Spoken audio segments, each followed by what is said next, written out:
this is like 1 or 2 terms, Yeah. and you can find out the differences.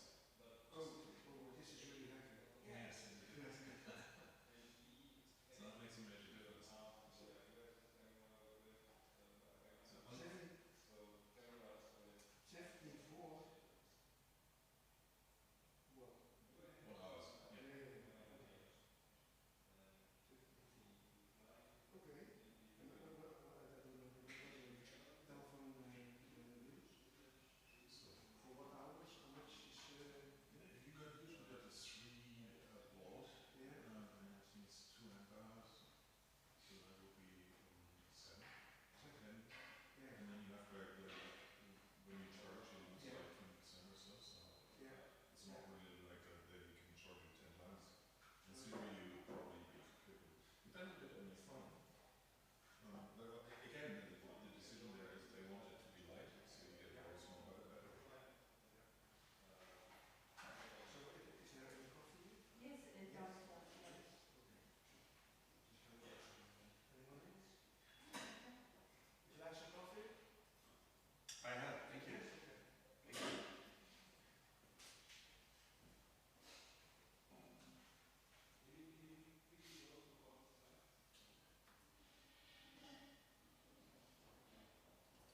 Yes, it's very good. So is it just you and your wife or someone else? Well, on the video there is Larissa. I Because saw that. she was our, Yeah. our actress. Yes. Yeah, it's me and Annie, and then we have a band. Drums, keyboards, a battery guitar, and a cello. Oh, cello. Yeah. Oh, wow. Fancy. I didn't know you guys were so musically. I mean, I saw the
Okay, everybody, attention please.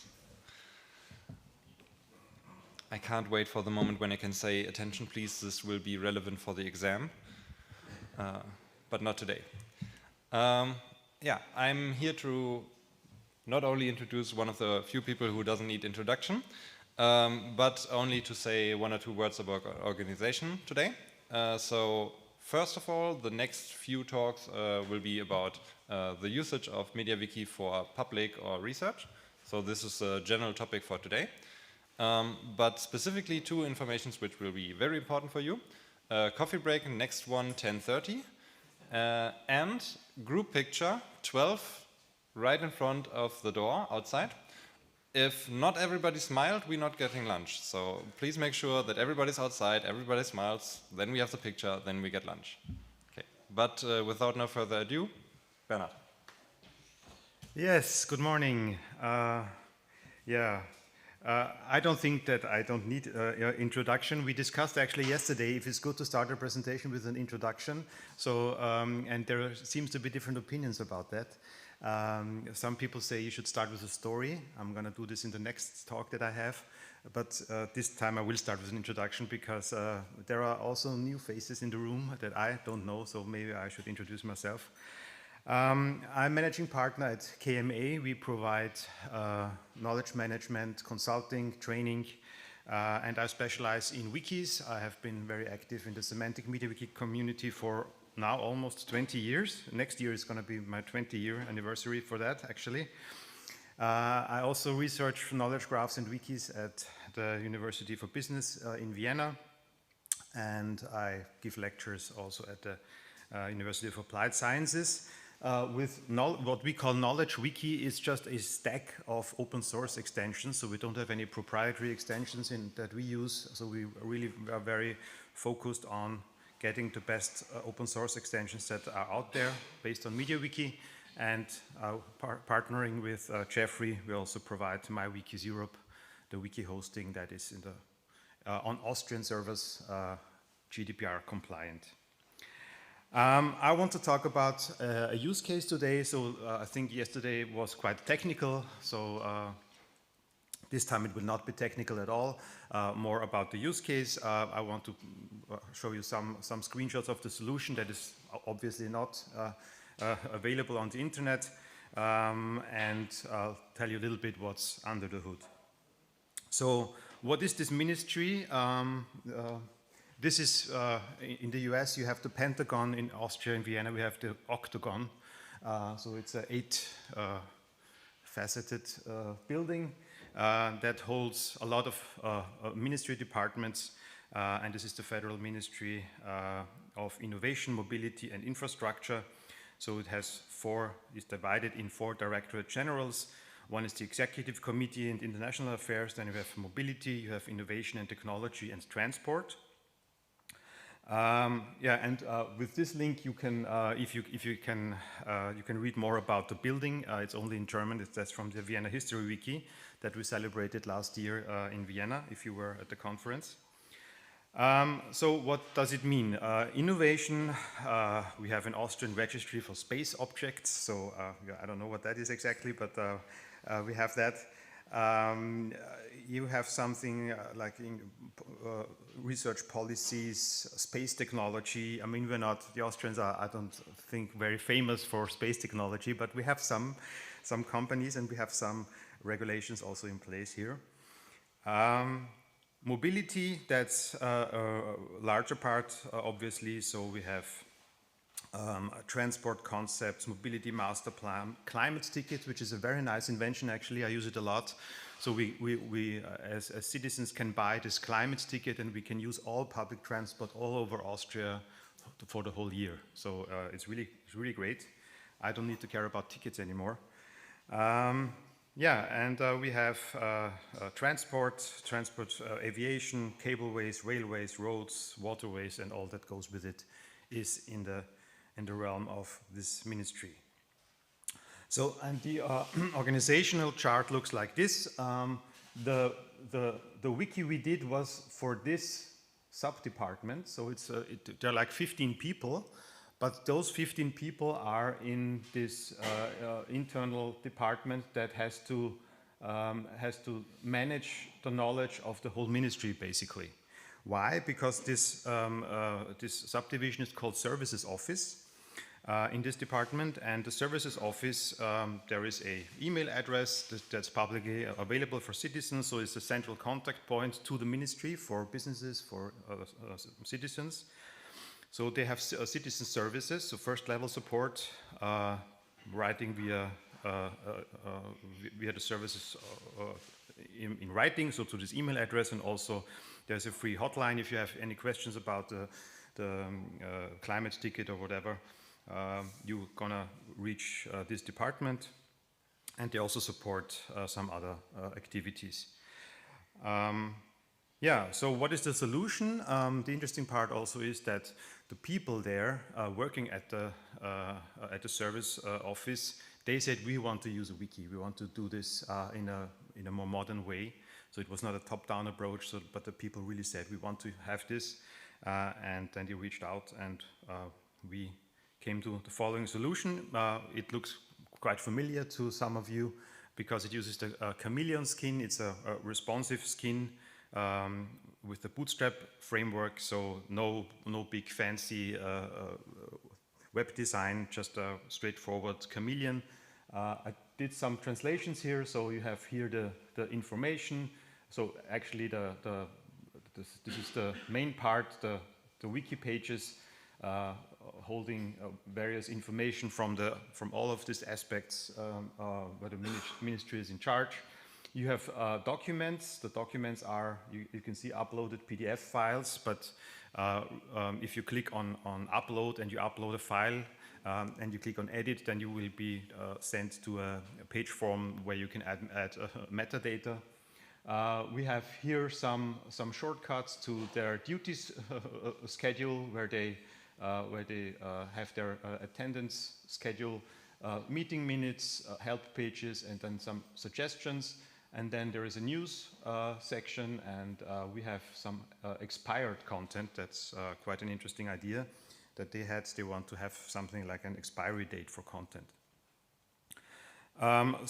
This is an example what this is about the climate ticket. This is in German, unfortunately, but you have some, what is the climate ticket? Yeah, how would you answer questions regarding the climate ticket, a kind of a blueprint, and some links also. And here we have this fact box. It says valid from, valid to. So this is the date until they think or know that this, at least this information is going to be valid. We have some topics that you can click on, and then you would have topic pages that would list all the relevant information for topics. We have keywords, arbitrary keywords that are also clickable, and then you would also see all the content for the keywords. You have the organizational unit that is in charge for this information, and also a contact person. And they also have a link that they can put into their electronic records, document and records management system to say this is the current state of this page and the documentation that we have on this topic. Yeah, and we use the data tables result format a lot, so which is quite nice. So you can have the metadata and you can filter your table what you want to look at with these keywords or topics or type of information that you have here, or type of document. What's also interesting very often is that even if the organizational structure should be known inside of the ministry, and it is known, it is something that people want to have in their wiki because they want to relate topics and information to the right organizational units. So we really have all of the organizational units in the ministry in there. And there we have, the main information about the organizational units. We have the subdivision units, and then we have contacts, people, the head of the unit, for example. We have some information and documents that are assigned to this specific unit. So you have all in one place, and you would have still space to write more here about this organizational unit, maybe what they're in charge of and things like that. So, and this is all done basically automatically. If you tag the content with this organizational unit, it will just show up here. Yeah, so what is under the hood?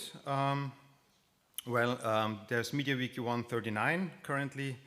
I always only use the long-term support versions. I don't even actually try out the versions in between, to be honest.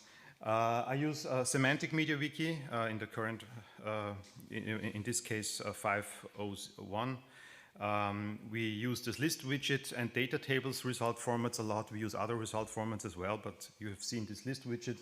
That's the one here. That's, I think, quite nice to display some, kind of alphabetical list. That's nice. We use the chameleon skin. That is, I think, very widely used across our community. We use Elasticsearch, so we have the serials and the advanced search extensions, of course, in place. We use page forms. You can see it here. One example of how the metadata gets added, so pretty straightforward. Page forms is a game changer. We have heard yesterday there is another forms extension, WS form, or flex form, also great forms extension, so you have a choice here. We also use approved graphs. We tried out the page approvals extensions of Professional Wiki, which I liked a lot, but the people there said no, they want to have a different approach. They liked the approach of the approved graphs extension better, so we use this. Maybe two more highlights: enhanced upload by Hallowelt, Safe Spinner by Wikitech. So you can see we use the best things that we can get. Safe Spinner is just a really small extension that when you click on save, you have a spinner. But I think it's really a great thing because people wait. Is it doing something? Safe Spinner is just great. Enhanced upload is just great. It makes the upload process so much easier than in the regular MediaWiki environment. So all in all, we have 84 extensions. Not every one we use, but we have this stack of 84 extensions that we might use and we might need. So we roll this out. Semantic glossary I didn't manage here. So you always have in knowledge bases abbreviations or some terms that are very specific, and semantic glossary allows you to highlight this. So if you mouse over here, then you will be redirected to a page where this is explained. This is nice. And also here you can see this is from the approved graphs extension. So this is the approved and the latest version, and it was approved of this person on this date, and the page is valid until this and this date.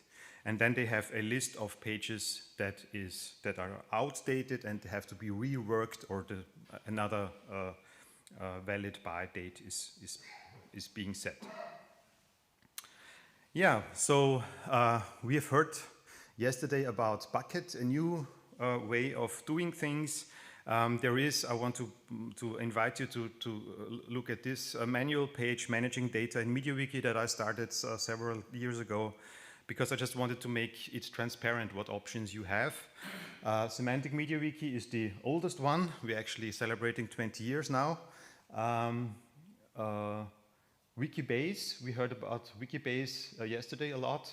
It's also not the latest one, so it has been around for some time. It powers Wikidata. We have heard about Cargo yesterday. It is more the relational database model. Those two are more the knowledge graph and semantic web ideas. And there are some smaller ones. One is visual data. The interesting thing about visual data is it uses JSON and JSON schema to store data in pages. So it's an interesting approach, but I don't think the community is really there yet. And we've heard Bucket yesterday. So we should probably edit this page to add the information about Bucket. Also, I think there is no real community yet, but we've heard this yet. But for the purpose of this wiki, probably we could have used maybe not all of them, but we could have, it was done with Semantic Media. We could have used Cargo probably. We could have used visual data. I don't know about buckets so much. I don't think we could have used Wikibase, and this is, I think, an important part, because many times I meet people who say, well, there is now Wikibase, so we want to do everything with Wikibase, and I say, well, but it's not made for this. So if you would imagine doing this with Wikibase, it would be very complex, and you don't have this, this textual information alongside with metadata. Wikibase is only about metadata. You can have some text field. So I really do think that Wikibase is great for some things, but for this kind of use case, it's obviously would be much too complex or even impossible to do this with Wikibase. So this is really where Semantic MediaWiki shines. Often organizations do not really need semantic web standards or something like that, so they might go with Cargo if it's just a relational thing. You want to have data in or out. But yeah, I'm a Semantic MediaWiki enthusiast, so I don't see any reason why I should not use Semantic MediaWiki. Even if there were some problems addressed that we are also aware of. I mean, performance problems are not really a thing here. We don't have, I don't know, 50,000 users editing simultaneously or whatever, so it's a nice smaller wiki. So there's really no reason not to use Semantic MediaWiki, and we use it for, not myself, but the people inside in this room use it for hundreds of and thousands of wikis that work quite well. So, yeah, I invite you to sponsor Semantic MediaWiki also. We have some sponsors in this room also. You can either donate time, which some of the mentioned companies here do.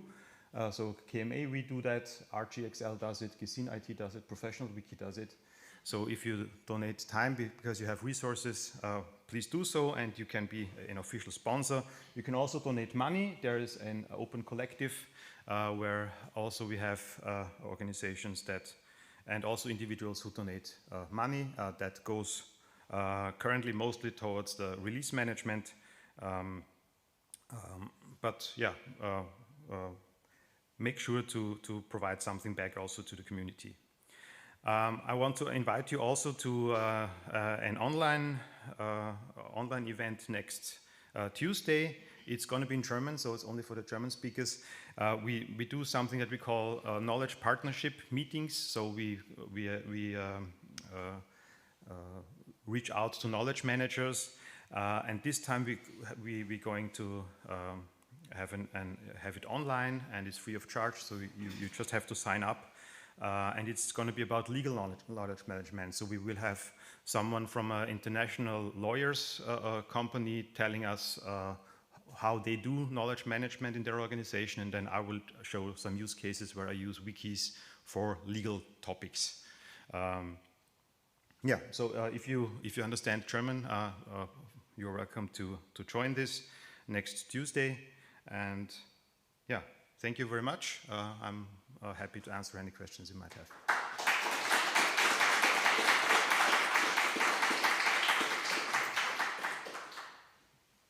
Oh, microphone.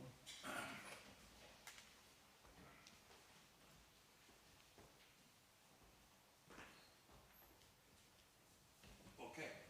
Thank you for the nice presentation. However, I miss our company on the sponsors slide, but no problem. You have one slide with under the hood, I think was called. You have this keyword list over there. Is this a curated list? Is this a free list? Is this thesaurus, or what's behind this one? Yeah.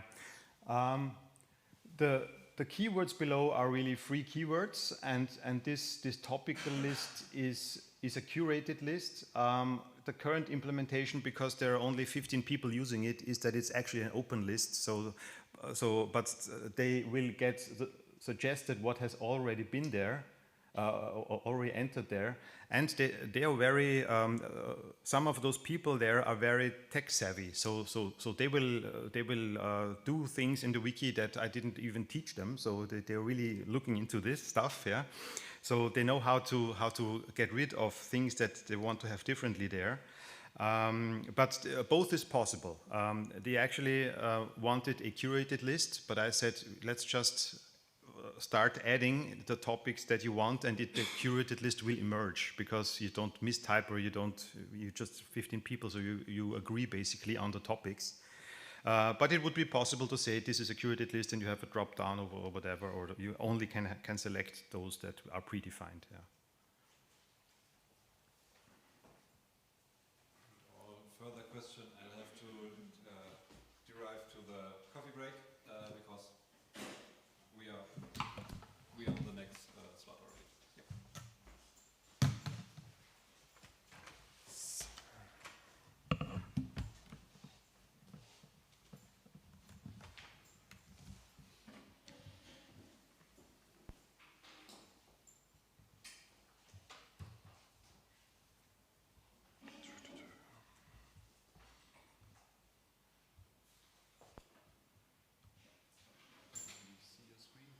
Yeah. Okay, that's coming. Correctly, the wrong one.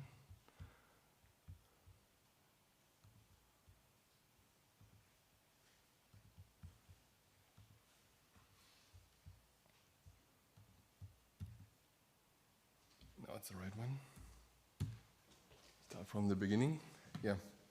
Hello, my name is Thomas Gruber. I'm from the Helmholtz Center Dresden-Rossendorf, which is a research center.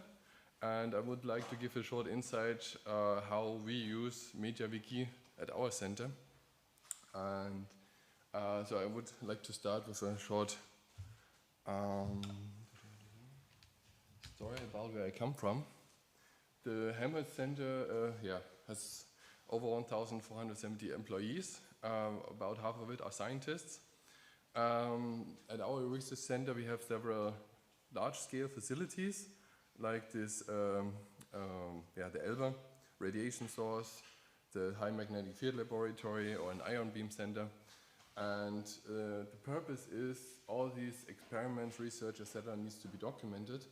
And a couple of years ago, they said that they wanted to use an electronic lab documentation tool, and we decided to choose MediaWiki as its central support. So I'm at the IT department and provide support on a central base. So that's come a little bit to my background. Actually, I started with my study with my chemist.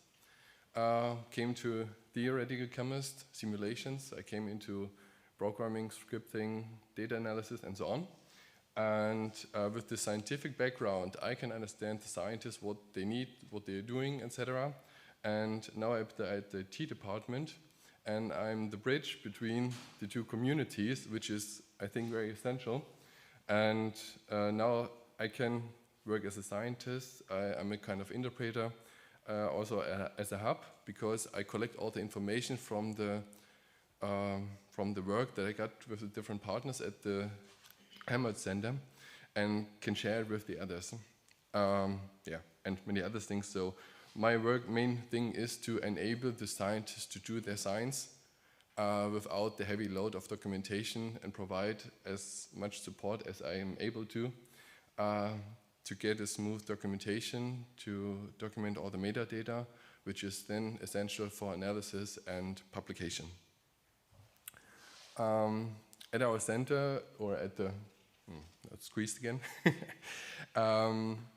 we discovered that there are several functionalities that we need to cover, and we tried to map several software to cover these functionalities. And in the middle, we see that, that we see that the documentation is one central part for the scientists, because all this IT background they don't know. But what they have in contact is the tool where they do their documentation. But it's not a standalone tool, because they don't want to do anything manual. they want to do is as much automatically import the metadata from the software, from the tool, the control software, and so on. So the interfaces are very essential. So from the IT department, the API interface is essential, and MediaWiki has a rich API interface to specifically ask and request and write several informations into this. Many ask for some statistic usage, so I decided to start a Grafana dashboard. So just some small numbers. We have some, in each MediaWiki instance, you can use the statistic page to get all this information. I just monitored this on a Grafana instance, and so we have content pages, or here, let's say with the registered user, we have about over 500, 100 in the last year. Active users, yeah, you see about 30. Content pages, about 12,000. We have about 900 used data properties, and we assigned almost 600,000 values to this. And the number of page forms is like how many different object types we are already designed. So we extensively use the page forms to collect the structured metadata so that the user not just write text on a page, so really have structured metadata what they can use to query. So now come to some live demos. In the first, I would start what is my support for the scientist? I can, first of all, the contact person for this topic. And what they do, what I do when I in a new group, I look at what they have and how they're doing currently, and then find a way to do the step-by-step conversion to a digital version. Because I have to catch them all the way along, because the starting overhead is quite huge, and they have to see some results and advances step by step. So I make a plan, define the object type, define the metadata, what they have, and so on. Define the interfaces, where they get the metadata from, or have it added manually. Yeah, starting with the first version. And my goal is that at some point they can update on their own, at least on the low-level basis. If there are very specific questions, I will always be there to help. But to get my load covered by the others, to help more other groups. Yeah, basically I kind of found that some general object types, we have the person, devices, organization, we have the project level, we have sample series to group samples, we have experiments, which can be also looked as measurement groups and so on, analysis and so on. Yeah, so I will look at some live demo. So I will start with the so yeah, this was the Grafana dashboard. So there are different ways that you can design your main page. Usually for each group you use namespaces, lockdown extension to cover the write access and read access. The main page for each group is usually the starting point where they have the links to find everything what they need.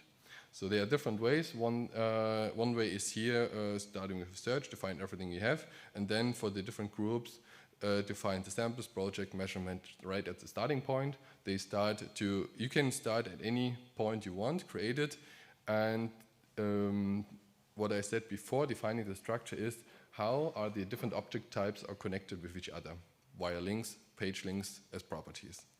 And here, if you start with each object, then you have to make sure that all the other object types are already linked and existing and so on. And one thing, for example, the samples. The sample, what they use are usually wafers. So the preparation of the wafer is quite a complex procedure.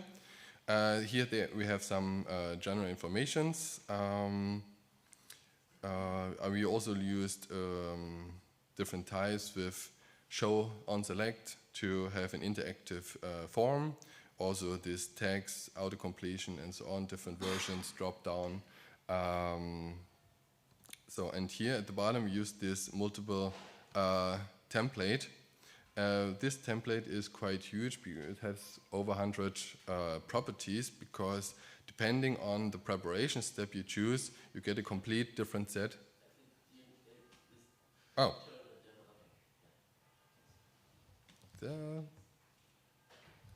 That's strange. Okay, sorry. Oh. Yeah. So that makes it a little bit more complicated to show it. Yeah. So what I wanted to show. So this is the starting page. So we have this query at the beginning. We have the what I said. We have the section for samples, project, and measurements. And so I just directly now go to the sample form. We have this interactive. We have this, if, for example, depending on what you choose, you can get different fields, show and select we used. And here comes this preparation step. So depending on what step you have here, you get a complete different set of properties.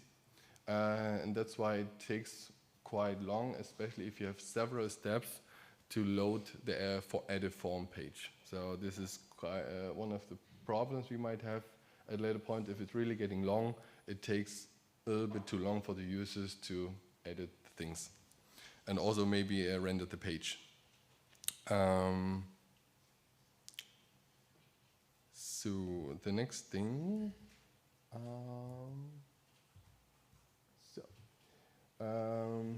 yeah, this is what I want to show again, and exactly when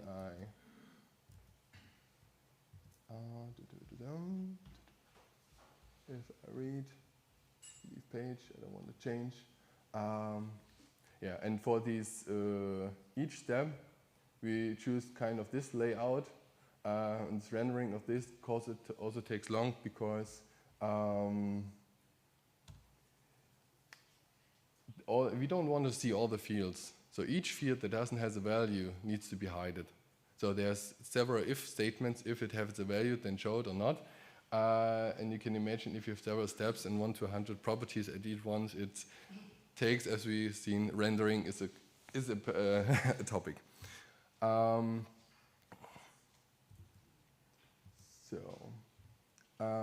Another group, which they deal with rock samples that they can collect, and also with technical products. So here the focus is also on the sample database, and the preparation of these samples. And here we started to find a way how we can structure the forms in the metadata schema for sample classes. Yeah, to have a common section part, then different groups, load the different groups, and select different properties from each group, which is specific for this class. Let's see how we get further into this. And so here the starting page, they said they have different sections, expanded, and they don't show so many properties on the starting page, because let's say they have several thousand samples. If you render a query at the beginning, it will take a long time for the main page to start. So the consensus was then to have the links to the samples to get to a separate page where you see then everything what you want to have. And sample series, yeah. So this is, for example, the form for this for a sample, and I just wanted to show some features what he had. For example, I just delete this. So, for example, if you want to find the location where the sample is currently located, the cabinet is not available, because first I have to select the room, and depending on the room, I can then select the cabinet, because it looks like this depends on feature is it looks for every page that has this room and which cabinets are assigned on that. and then you can pre-select the other ones. But yes, it's quite difficult, so we came into the limitations where we can interact within a form depending on what's added in another field. Yeah, so you see the forms are getting bigger and bigger and complex. It's already with the users in agreement. So yeah, this is, for example, sample series. Depending on what type of samples they are choosing, they're getting for each class a link. They go and create the preparation request, get the list, and so on. Yeah, I have to. And on the sample page, we also integrated the maps. If we have a geolocation, just some backup screenshots. Another example was for the hydrogen analysis electrolysis. Here the request was the person wasn't able to get all the camera settings and so on directly input, but it will be more or less as probably as you can imagine. You have a series and you change one parameter, you switch even through. So, and what I did here, this add measurement button has several query links in between. It looks for the last measurement done and takes these values. So each time you press a new measurement, it takes the value from the last measurement, and you can switch from one step to another to only change one value. And it is universal because I have to create this button on a template. It needs to be universal. And so it makes it comfortable not to add every value and not to have a default value which makes sense in all the cases. Yeah, and yeah, question I think I get at the end, the open question that I'm dealing with. So another topic that I wanted to, okay, the cable, now it's back. The interfaces. As yesterday I heard, or let's say, to create all these forms, I looked at this create class, but the problem was I cannot update any forms. So quite a couple of years ago, I started to say, okay, I'll write a Python script, which with an JSON syntax config file to define all my fields, all my properties. My Python script then generates the source code for the page and for the form and for the property pages, and just update the pages or create them as a net if it's needed. Yes, and yesterday I heard it's like the 13th version. The persons that did it like that, but yeah. But in the last years, I realized that the format I have looked quite similar to JSON schema. So I don't know if it makes sense to switch to JSON schema, but yes, JSON schema doesn't support any special features from page forms, so there needs to be additional versions. And yeah, but let's come at the end to this topic, to my outlook. Now let's look at the use case, what we had at the one facility. Let's say they have an experiment. The detectors create files, and they have a control system, LabVIEW in this case, and they want to have automatic logging from all the parameters what they use in the MediaWiki, and maybe add manual metadata like the project and the beam time, what's not from the control software. Then secondly, they have the data stored on a network.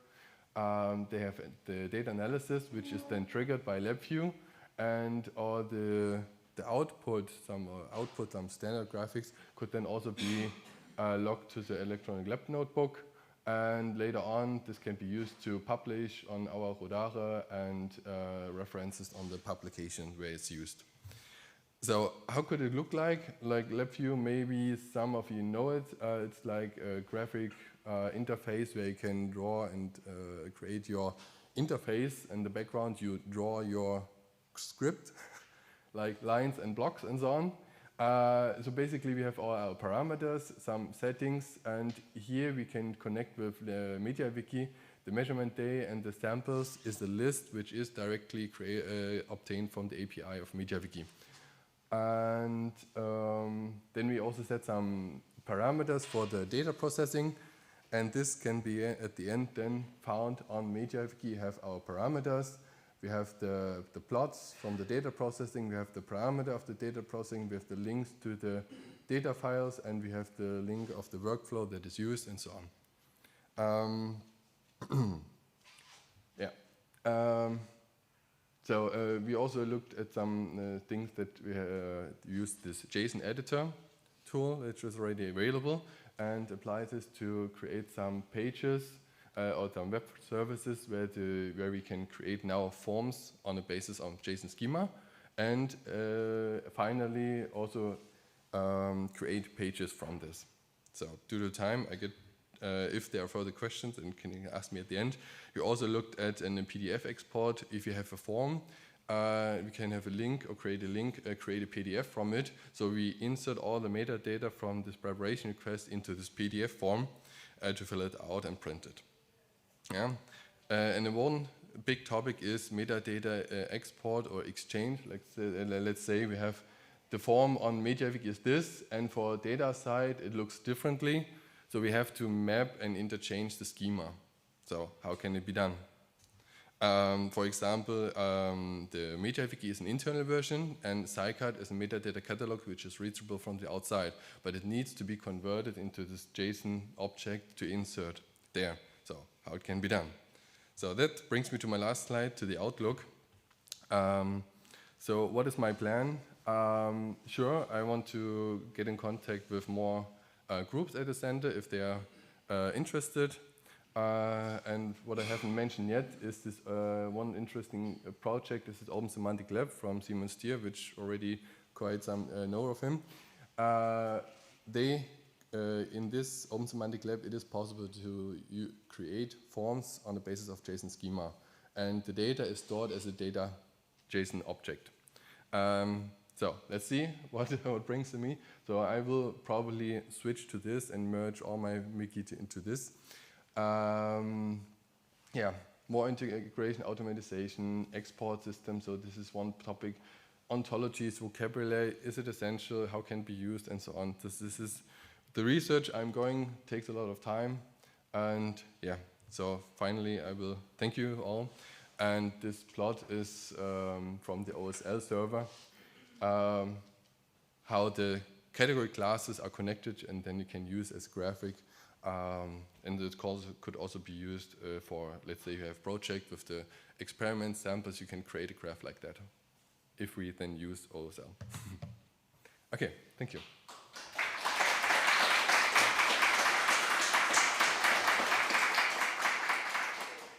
Thanks very much, Thomas. We are out of time, actually. So I would say if anyone has a super burning question, quick one, we can take it. If not, there's a coffee break afterwards.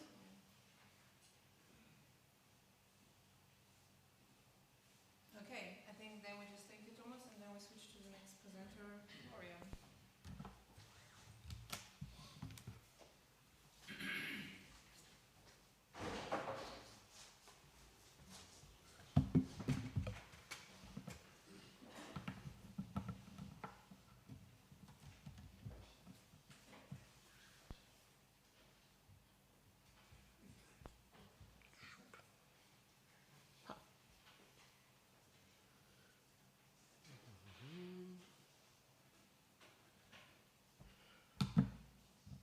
So, hello everyone. Yeah, thank you that I could be here. I'm very pleased to be here because it's my first time at this kind of conference, and I will try to introduce you in the first step as in the topic of Wikibases and the application of Wikibases in my own research. To my person, I'm working as a research software engineer at another Leibniz institute, this time for archaeology, the Leibniz Center for Archaeology in Mainz, also within this huge project to build up a national research data infrastructure in Germany with a lot of other people here in the room as well, also from TIB. And but this time here we'll try to give an you a quick overview about some other things coming from more of the citizen science perspective, because I'm doing also some things in my free time with some kind of friends, and I try to bring up some kind of things how Wikibases could help also to integrate this kind of data into research. We heard yesterday in the really nice keynote that we maybe need the human in the loop and maybe also have some semantically modeled data to support AI, because just to get or have a new ground truth somehow. And I'm not so into cats as yesterday, I'm more in squirrels and sheeps and all the other things, so you will see in the next couple of slides somehow Owie and Squirrely. So if you don't interested in the slides at all, just have fun with both of the figures here. While I'm working into the National Research Data Infrastructure, we have this kind of, this buzzword of a knowledge graph, which is not really one central thing. It's a federated knowledge graph ecosystem with a lot of different things. So normally I'm producing RDF data, linked data, just with normal OWL ontologies, but there are also some Wikibase instances out there. So Wikidata is obviously one of them, but also some other things also on Wikibase.cloud, some self-hosted things. But there are also some things capsulated into binary data, capsulated into so-called federal objects, where the question is how to bring that kind of metadata into the knowledge graph. But there are also some GIS web services out there. There are different things like Neo4j, knowledge bases out there, so how to integrate all of this kind of things. It's a huge task. Today I will just concentrate on the Wikibase stuff. And the cool thing is that you could use this kind of knowledge graph for research, and it's done in Germany and all over the world, somehow to interconnect data, but the question is how to integrate also maybe data from the Wikiverse, from the citizen science community, from the volunteer community, from Wikibases, but also from geoinformation, because I studied surveying. I'm a surveying engineer. I'm coming from geoinformatics. So OpenStreetMap and all these kind of things are totally familiar with me, and there are a lot of data in it where and we should try to integrate it also in our huge knowledge graph, because there's a lot of good data out there to create this, as said yesterday, this real ground truth somehow, because we need it in the time of AI. So we could maybe that's one of my hypotheses, by using community-driven Wikibase instances, maybe. One of them is, for instance, Wikidata. And I will show in the next couple of slides some examples from cultural heritage artifacts, volcano finds, free data, and all these other things. So you will see a lot of nice pictures and just some kind of applications from my own research in the last couple of years. You will also see some different signs over there. So the orange one is mostly linked open data and RDF data. The turquoise one is more Wikibase data, and some other things are capsulated into federal objects. And you will see this more of this, 4 different examples. You also see here that there are a couple of different Wikibase instances that came into play and maybe interact with each other. First example are Ohm stones. Ohm stones are small medieval stones, mostly in Ireland, but also in Scotland and on the Isle of Man and so on, from medieval times, 4 to 6 AD, which bears some kind of an inscription of the first Proto-Irish language, somehow, which is quite cool, because here on the right side you see me and my dad standing in front of one of these stones in a cemetery. So they are standing out there, which is not obviously as good for cultural heritage things, because even if it is in Ireland, because there's a lot of rain and all those kind of things. So maybe it's quite cool to document these things also, maybe with 3D documentation, and maybe there are some solutions also in the semantic web. We will see. So all in the OWN project, all of this started with a small project which got a fellowship from the Open Science Fellows Program by Wikimedia Germany back in COVID times. So I got the chance to create a huge knowledge base out of this OWN data, because this data was quite well documented, but in books, in databases from the 90s without any interfaces and so on, and just try to put them into modeled an ontology based on, in this case, Cydox CRM, because cultural heritage is mostly based on Cydox CRM, and also put some of the things into Wikidata to then use it maybe with open source software to get some analysis out of it. But you see here in the bottom that there's a lot of other wiki bases come into play, because maybe some of the data have different strength somehow, and some repositories are better for that than others. To have an example here, this is one of the OWN stones where you can see the inscription on the edge of the stone. This here is one at UCC in Cork.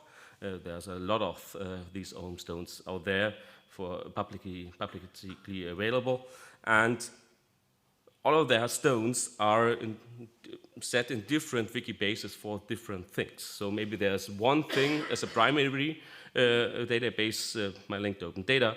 There's the FuzzySL wiki base, I will talk about that in the next couple of minutes. There's also some things in Wikidata, there's some things in Semantic Compact, so 3D annotations, all these kind of things.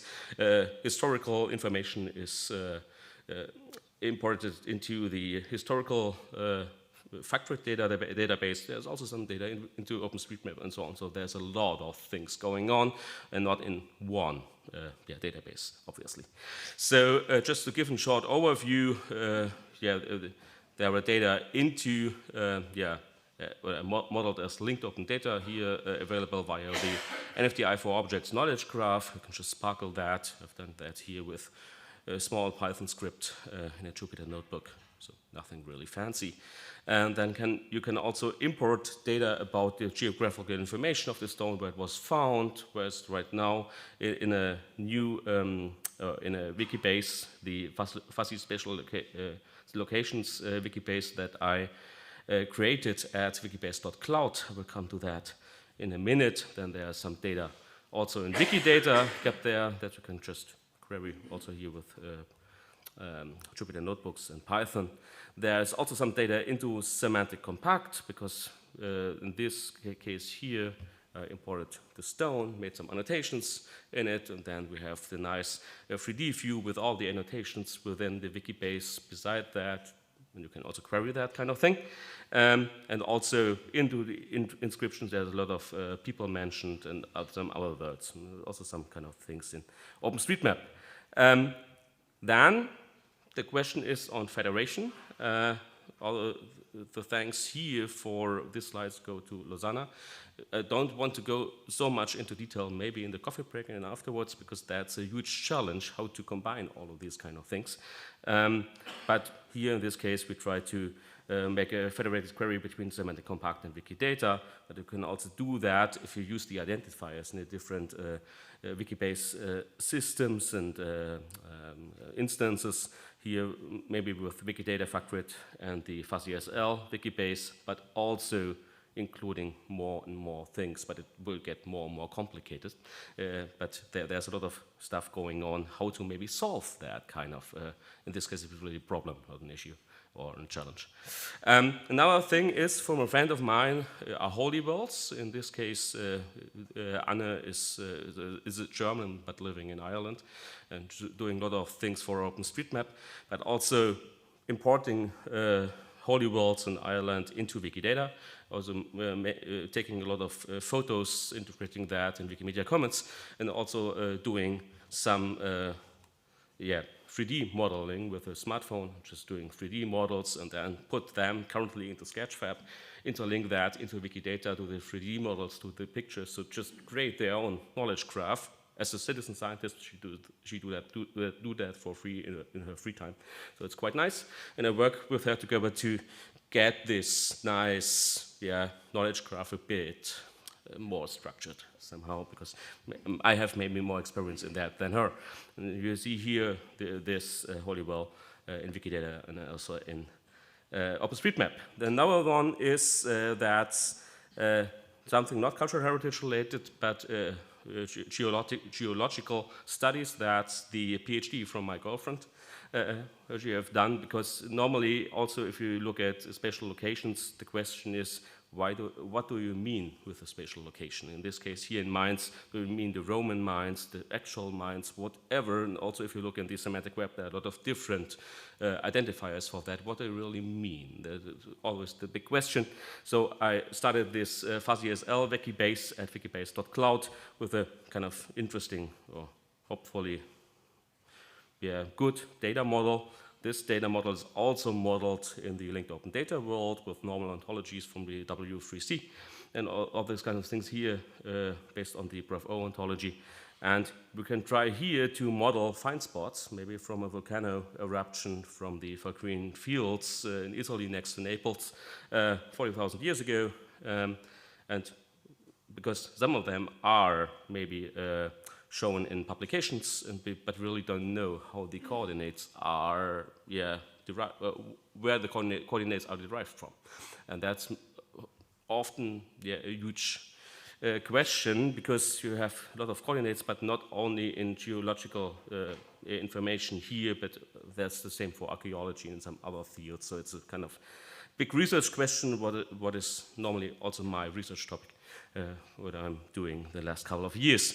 One of these things is here. We have one find spot. This is Uluya.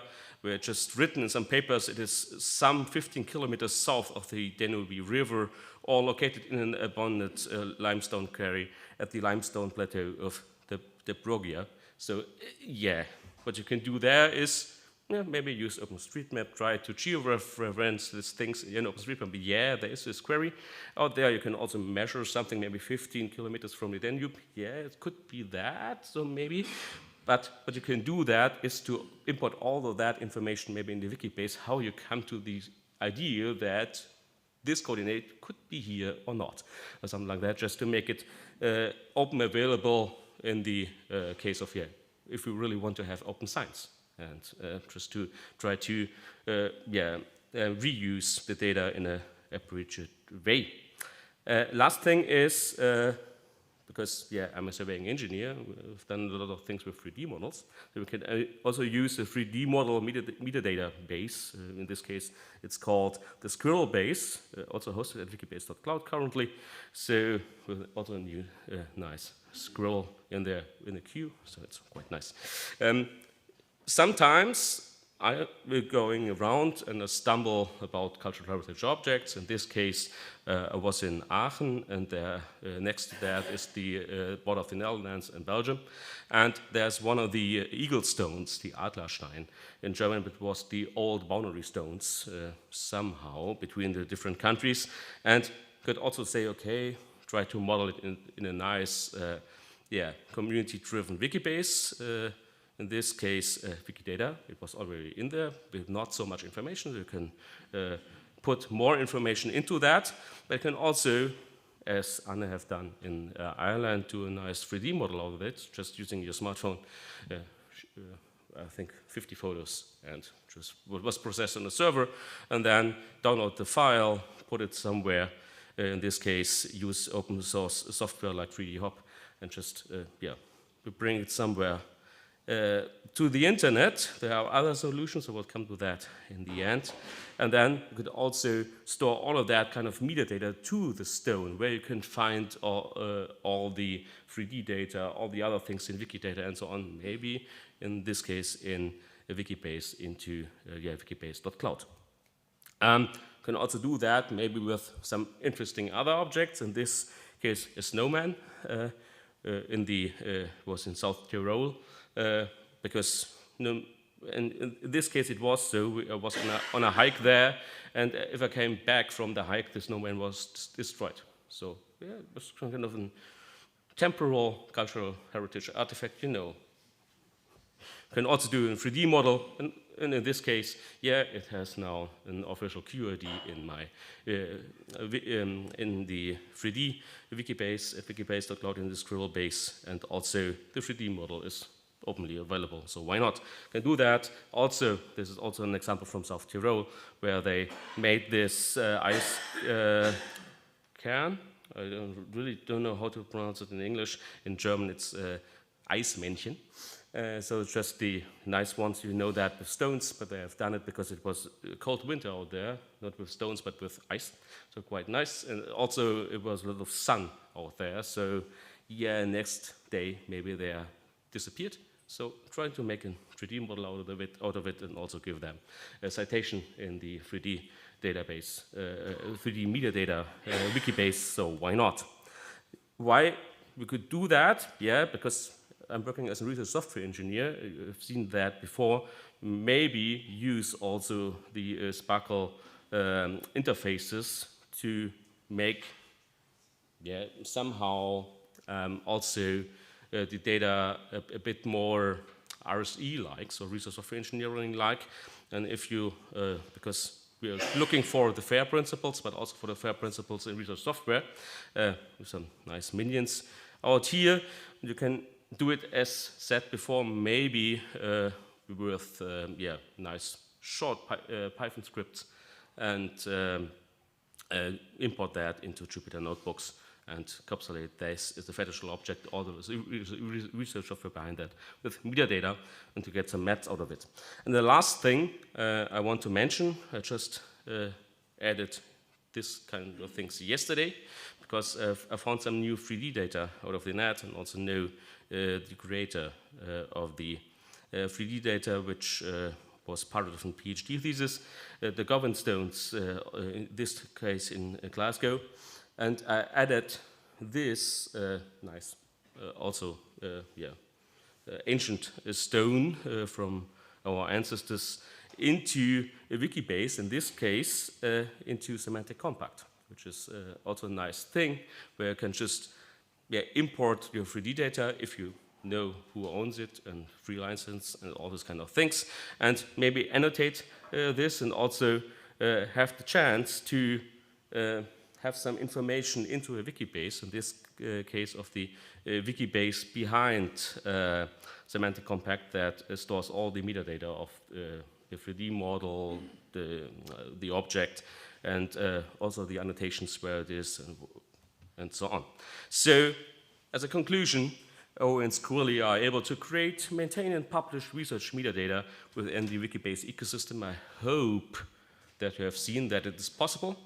And that's it. So that is something, I hope you see that you can do something useful in your free time if you don't, and also use that for your research. That's quite a cool thing. And it's also good just to have something to convince also your bosses that this is maybe also something for your institution to integrate, because it works. And thank you.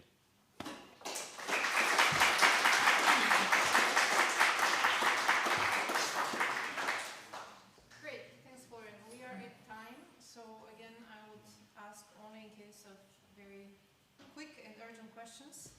Okay, but only one, then we go into coffee break.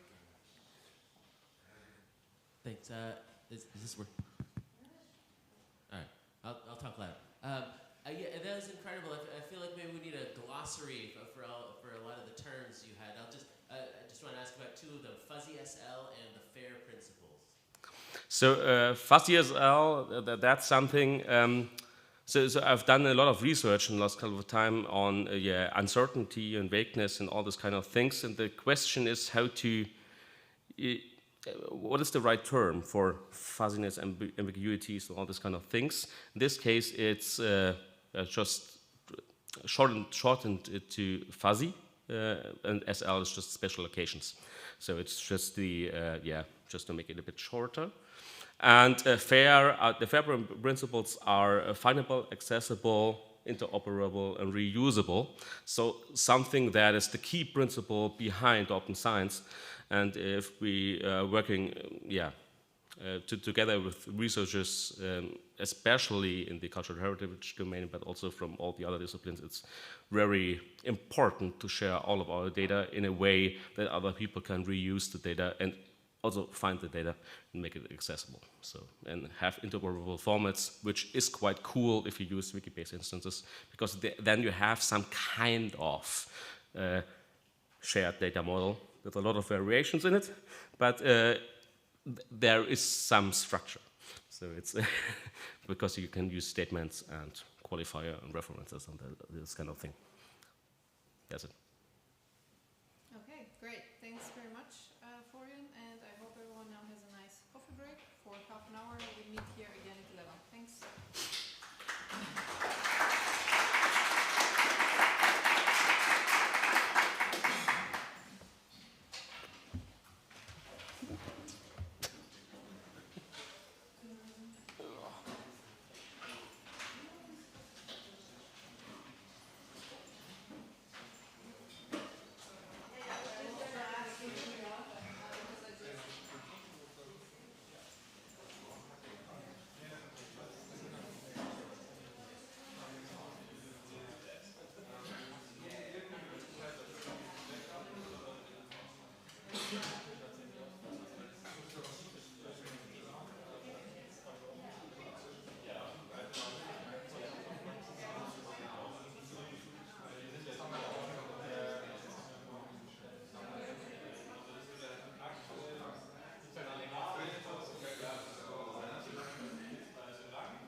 also looking because my battery is broken. Hi, Tom. Hello. I'm just being cheeky and staring at the setup before. Yeah, it's all good. It's like not enough charging things here. Can we find you? You want to find another one? Well, there's just none there. There's going to be some in here, surely. That's what all this governs. Isn't there not some in here? No, it's like all tape. I mean, it's just these are all good.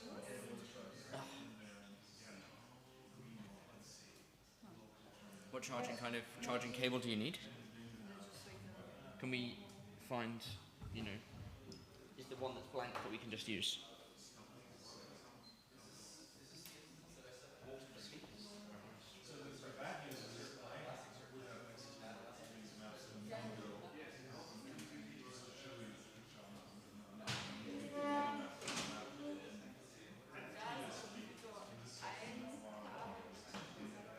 Vielleicht kommt da von oben so ein Verlängerungskabel von dieser Seite.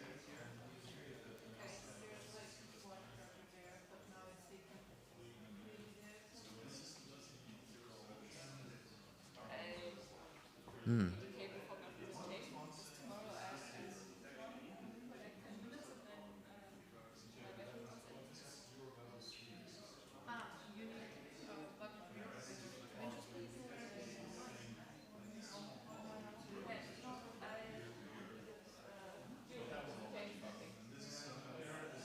I really gave a great presentation. But I just get an extender cable, I think from upstairs. But maybe, maybe when your thing is plugged in here, it would anyway already charge. No? I guess maybe not really. I mean, they had yesterday here. There was like a multiple thing. Okay. I mean,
Maybe I should go down and.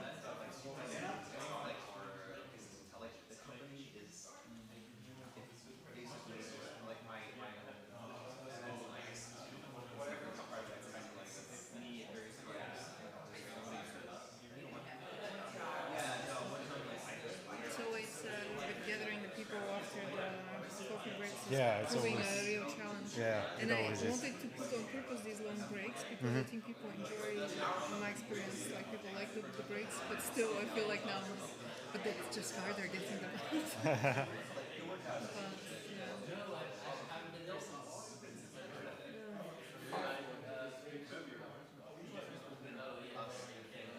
I've been also trying to do a little bit of socials, promoting, but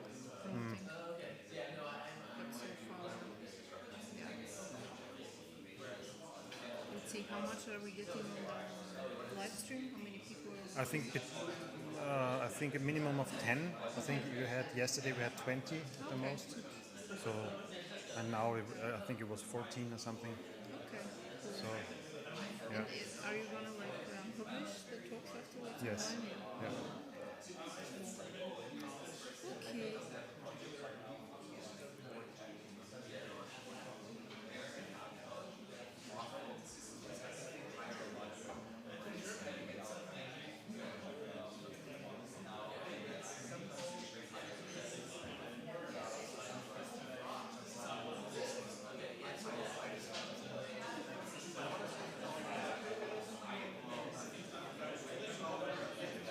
I think we can start because anyway it's a little bit of a tight schedule. We have like 20 minutes. So Yeah. I will try to be fast. yeah, me too. Yeah. Not like 15 minutes.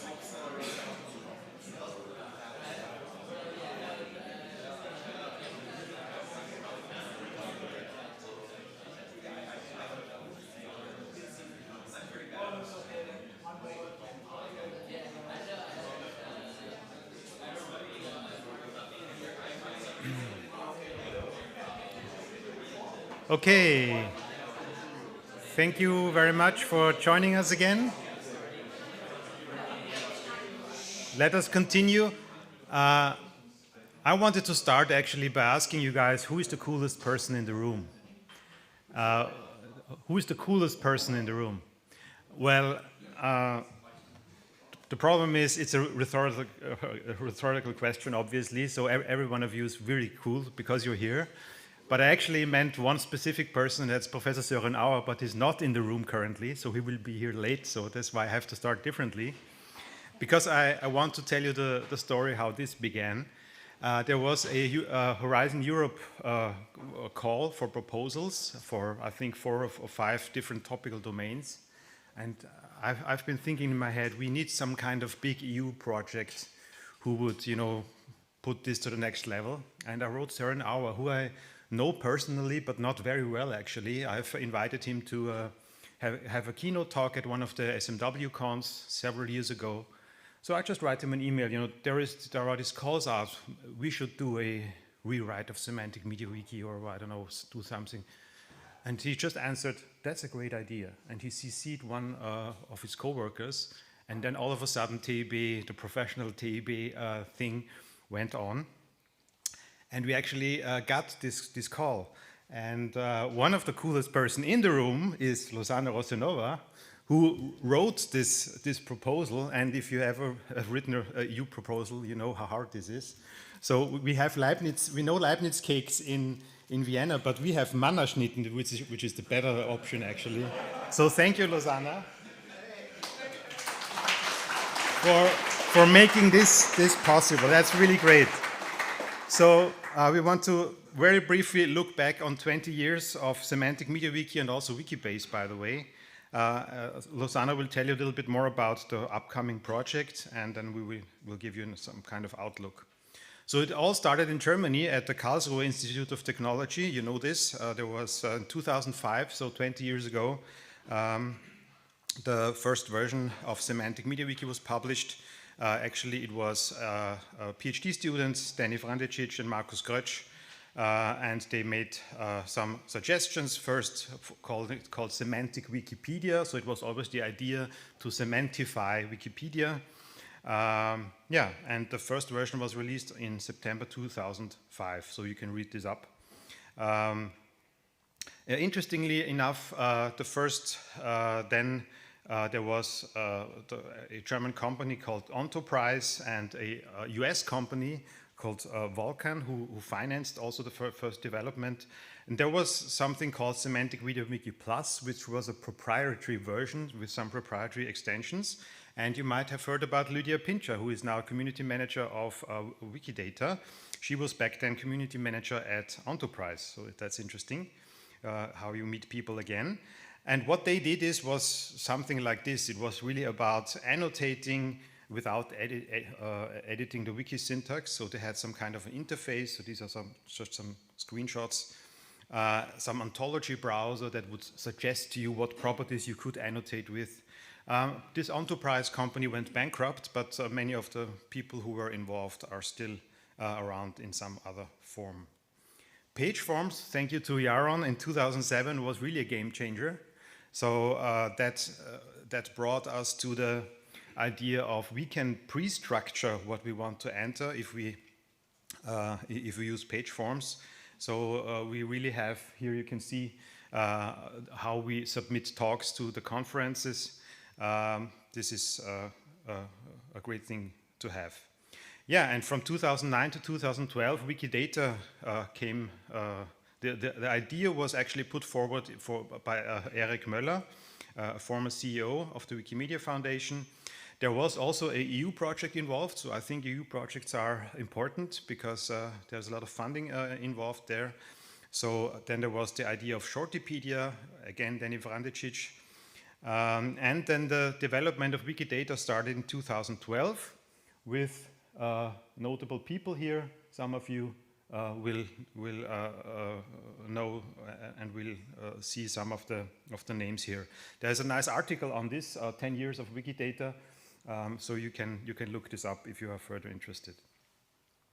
Yeah, and Semantic MediaWiki is still relevant today, not only because of the conferences. There also were some initiating EU projects back then. And also since then, some of you have been part in EU projects where Semantic MediaWiki has been used. Yeah, so it's not only Semantic MediaWiki, the core repository.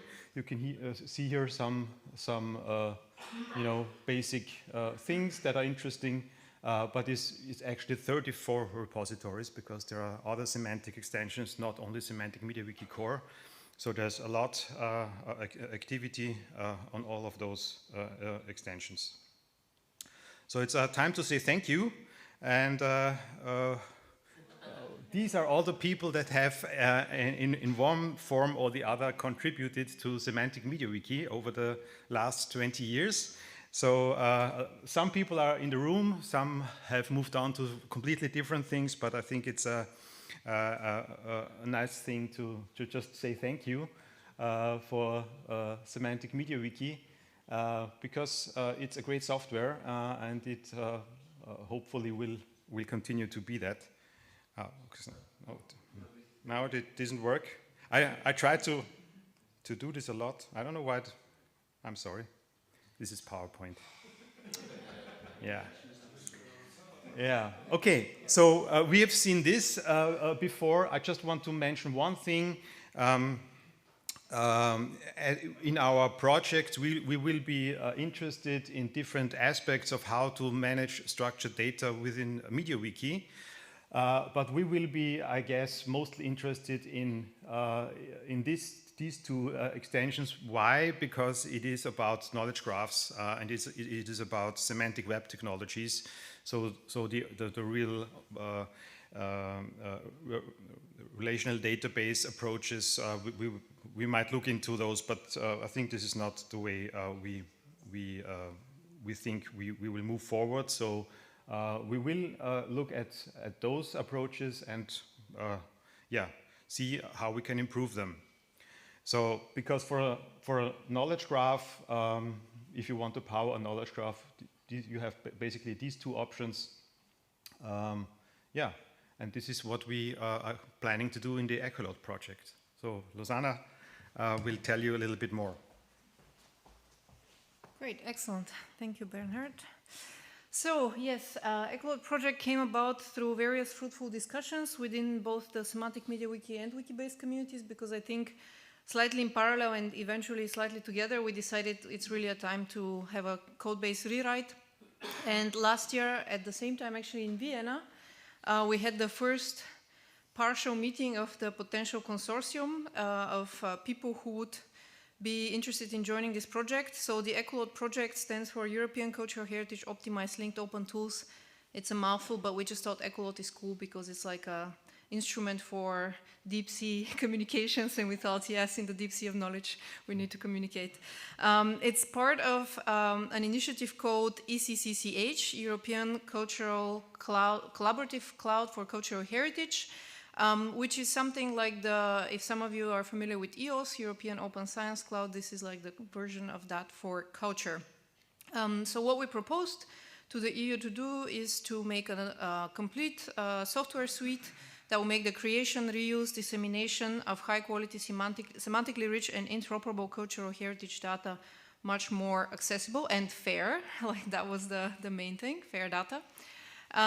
We propose that instead of starting completely from scratch, which would not be feasible even within the funding scope of a Horizon project, we would start with an existing suite, MediaWiki, and further develop that to fit the needs of the particular requirements of the ECCCH. And a key thing that we wanted to do is enable the connection with other European infrastructures, such as Europeana, the Data Space for Cultural Heritage, EOSC, and in parallel with Wikidata. I'll talk about that in a second. A few more things worth noting is that we are going to be working on a series of modules and hybrid curation workflows that will combine AI with knowledge and rule-based approaches, so that we have a, let's say, more supported automation in the data curation process, but we will keep human in the loop checks. Other important things to mention here is that what's quite important in cultural heritage is correct attribution, preserving provenance information. We will aim to keep that in the loop. And of course, there will be a lot of outreach activities for sustainability. This DOI here will take you, if you want to read more about the project, on the EU website. Important to mention who are our partners, because this will make or break, I think, the project, and we are proud to say we have excellent partners in this project. People from the community, like Bernhard representing KMA, and we also have Jeroen from Professional Wiki being part of the core development team. But we also have members from the Austrian Academy of Sciences and the Polish Academy of Sciences, and they're key in building the ECCCH. So they're actually the key partners who build the infrastructure upon which we will base our software suite, and many other wonderful partners representing the arts and humanities across Europe. Notable is also that we did get the Europeana Foundation to be part of the project. They are the largest aggregator of cultural data in Europe at the moment. They are basically the largest European funded project before the ECCH, so the ECCH in many ways continues the Europeana vision forward. Yeah, basically I think we have a diverse consortium of research and industry partners. Now, for many of you, I suppose this whole thing with ECCCH would be a bit, what is this? So, a brief intro. So, the vision of ECCCH is to have three components. There is an infrastructure component, there's a software, what they're calling the vertical application layer, and then there is a dimension of use cases and actually people who will be actively using these components. This whole thing is governed by a project called ECHOs. There are a lot of names we're using, but it's important to understand the differences. ECHOs are primarily responsible for the infrastructure, and here you see an overview of what this infrastructure will be. The cloud is meant to be a data processing environment. It's not a data publishing environment. You don't put your data there, but you process your data there. And this is key to the Echolot vision. Echolot will live in the section on the left, I guess, on the slide, the data processing tools. So what is the Echolot vision? We want to connect across different communities, and we're offering to significantly reduce effort for cultural heritage, but potentially also other research organizations beyond cultural heritage in Europe by offering two-in-one, essentially. So we will process data in this suite, but what we will do is we'll output data in one go towards both Europeana and the European data spaces and Wikimedia ecosystem. So this is quite crucial. In many, many talks with partners, we've identified that in Europe, at least in Europe at the moment, the vast majority of cultural heritage institutions are burdened by having to do the same work twice. And the same work twice, but also with different outputs. So once they have to process and prepare the data for their national aggregators, and another time they want to process and prepare data for upload to Wikidata, Wikimedia Commons, etc. And both of these things are important, and this is recognized widely across the sector. But at the moment, these things are extremely manual, labor intensive, and not efficient, and yeah, a burden on the system. So with Ecolot, we will connect the basically CHI, like the cultural heritage institutions, their collection management systems with both these data publishing environments, Europeana and the Wikimedia ecosystem. And all of this also should have a great impact, that's at least the theory, on the culture and creative industry sector in Europe, because we will make data available with proper provenance, with proper licensing, etc. A little bit more interestingly, this is the kind of architectural vision of Ecolot. We will be able to intake data from diverse kind of institutional repositories. They can be structured in different formats, OAI, PMH, SQL, RDF, whatever they want to have. We'll be able to, through a series of plugins, import, map, and transform the data, reconcile, enrich with existing global semantic resources, including Wikidata.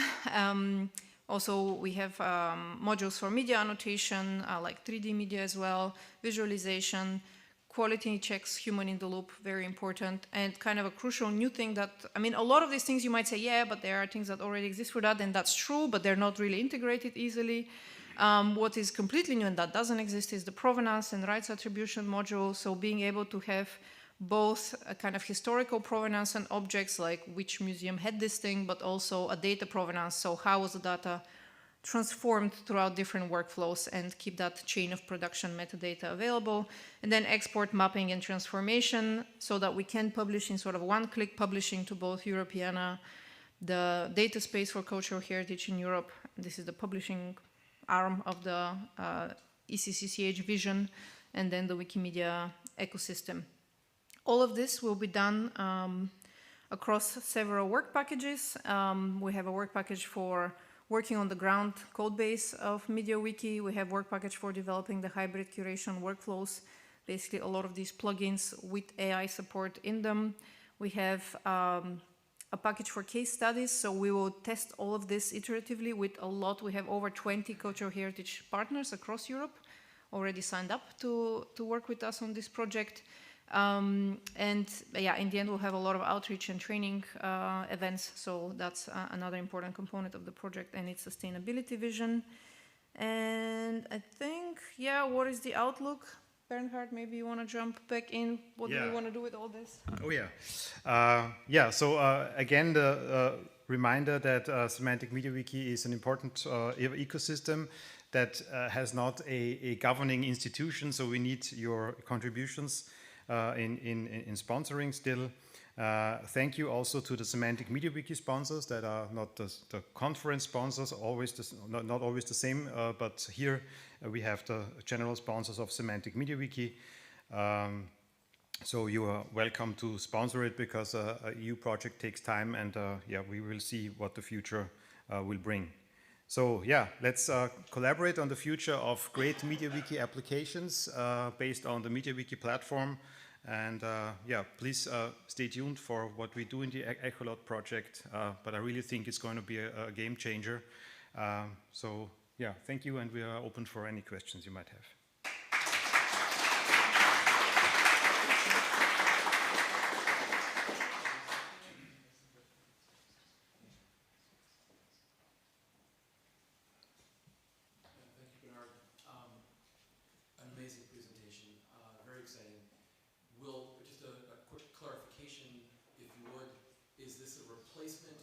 Semantic MediaWiki, or is this a project that will allow Semantic MediaWiki to be reborn? I would say we don't know yet. It's very open. We have a large work package regarding requirements engineering. So the basic idea is we want to be able to, Semantic MediaWiki is 20 years old. Wikibase is more than 10 years old. So how would we do it if we would do it today? And this we would implement, we will certainly make sure or try to make sure that there's some kind of migration path or upgrade path. It will certainly not replace Wikibase because, I mean, Wikibase is the software that powers Wikidata, so we cannot touch this. If it will replace Semantic MediaWiki or if there will be some kind of migration path, we just don't know, but we will see in the project. But I just want to add that our idea is not necessarily to replace these tools, and people are welcome to keep using them. But we recognize that these tools are, like Bernard said, 20 years old, and we want to reimagine them what they would look like today. What we don't want to lose is the rich ecosystem. There are so many tools already developed around the MediaWiki that it would be a little bit of a waste, in my opinion, to kind of completely lose that connection. But backwards compatibility is something that we think at the moment is not realistic to sustain within this 3-year scope project. So perhaps no backwards compatibility, but yes, routes to migration, routes going forward, and I would like to say absolutely everything will be released open source, and people would have the option to decide, do I need this new thing? Yes, it has a lot of fancy plugins, but maybe it doesn't have 100% compatibility with all things I need. And it will be a process of deciding. But we want to serve the enormous amount of projects that we see, at least on a European level, that need some kind of a software to fit this kind of data management needs. And they have not yet made the move, right? They have not yet used either Semantic MediaWiki or Wikibase. And for them, that will be like a fresh start. But for all existing projects, it will be, I guess, a kind of priorities check. Which way do we want to go? And I'm aware of time because I also have to keep time for people, so we can also wrap up. Or if there's really a quick question. Well, I'm super excited to see this. You know, we've been anticipating it wildly, and this will certainly be an invigoration in our community. Now, that being said, I wanted to go look at the data pipeline that was proposed, right? So this is going to require a lot of resources. Is the intention for it to be centralized or decentralized? And I have a follow-up question based on that answer. So the vision of the ECOS project is that it's basically a computational space where different research projects can get their own instances of the services offered. So we will be offering this as a service. It will be a free service, but it will be only for people who have access to the ECCH. Now, what that means, at the moment, everyone is a little bit also deciding in Europe, what does it mean to be a researcher in Europe? When you're a researcher in Europe, usually with a research affiliation, you get access to the EOSC, and therefore you also get access to ECCCH. Now, how will this work with people outside Europe, etc.? At the moment, what the EOSC people are discussing is a token-based system where you basically purchase tokens and then you can use the cloud compute resources. Basically, Europe wants to have its own non-profit research version of something like AWS, Google Compute resources, etc. But exactly the financial mechanism, how it will work is unclear, but yes, everyone will get their own instances, will not be a centralized kind of thing. My follow-up question is, you know, if there are maybe non-European users and we want access to them, or hypothetically, I don't think this would ever happen, but let's say the government suddenly decides to stymie scientific innovation and they shut everything down. Of course, this has never happened in the United States, but sorry, did I just give it away? But I just want to, you know, see if there is a way to just ensure, right, that this great work will be democratized, and any private individual or private organization would also be able to, you know, spin this up so that we can protect, you know, this great work. Is that going to be part of the plan? Yes, everything will be released on GitHub or GitLab. We have to decide yet. But yeah, we do not want to be dependent on any kind of government-based infrastructure. The government-based infrastructure will be just offering free instances to, let's say, researchers or museums. But that's the idea. All other questions I would push to coffee break? No, lunch. No, yeah, lunch. Yeah, lunch. Yes. Thanks, Tim.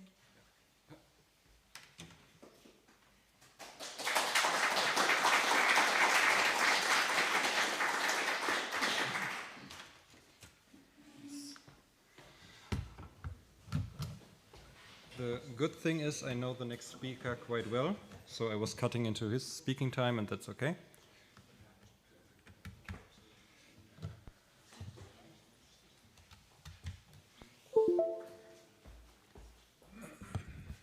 So yeah, let me introduce you your next speaker, me. Yes, I am Tim Wittenborg. You may have seen me yesterday raising this little puzzle, riddle, whatever.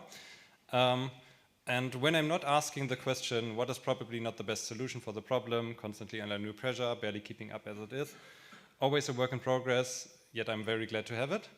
I am usually a science communicator or a developer out in the field, for example, at the last MediaWiki Users and Developers Conference fall in Vienna, which was actually my introduction to this ecosystem. Many of you have actually been to Paderborn, where I'm from. I just didn't know that the conference was there. So yes, you've been to my place, but I wasn't there.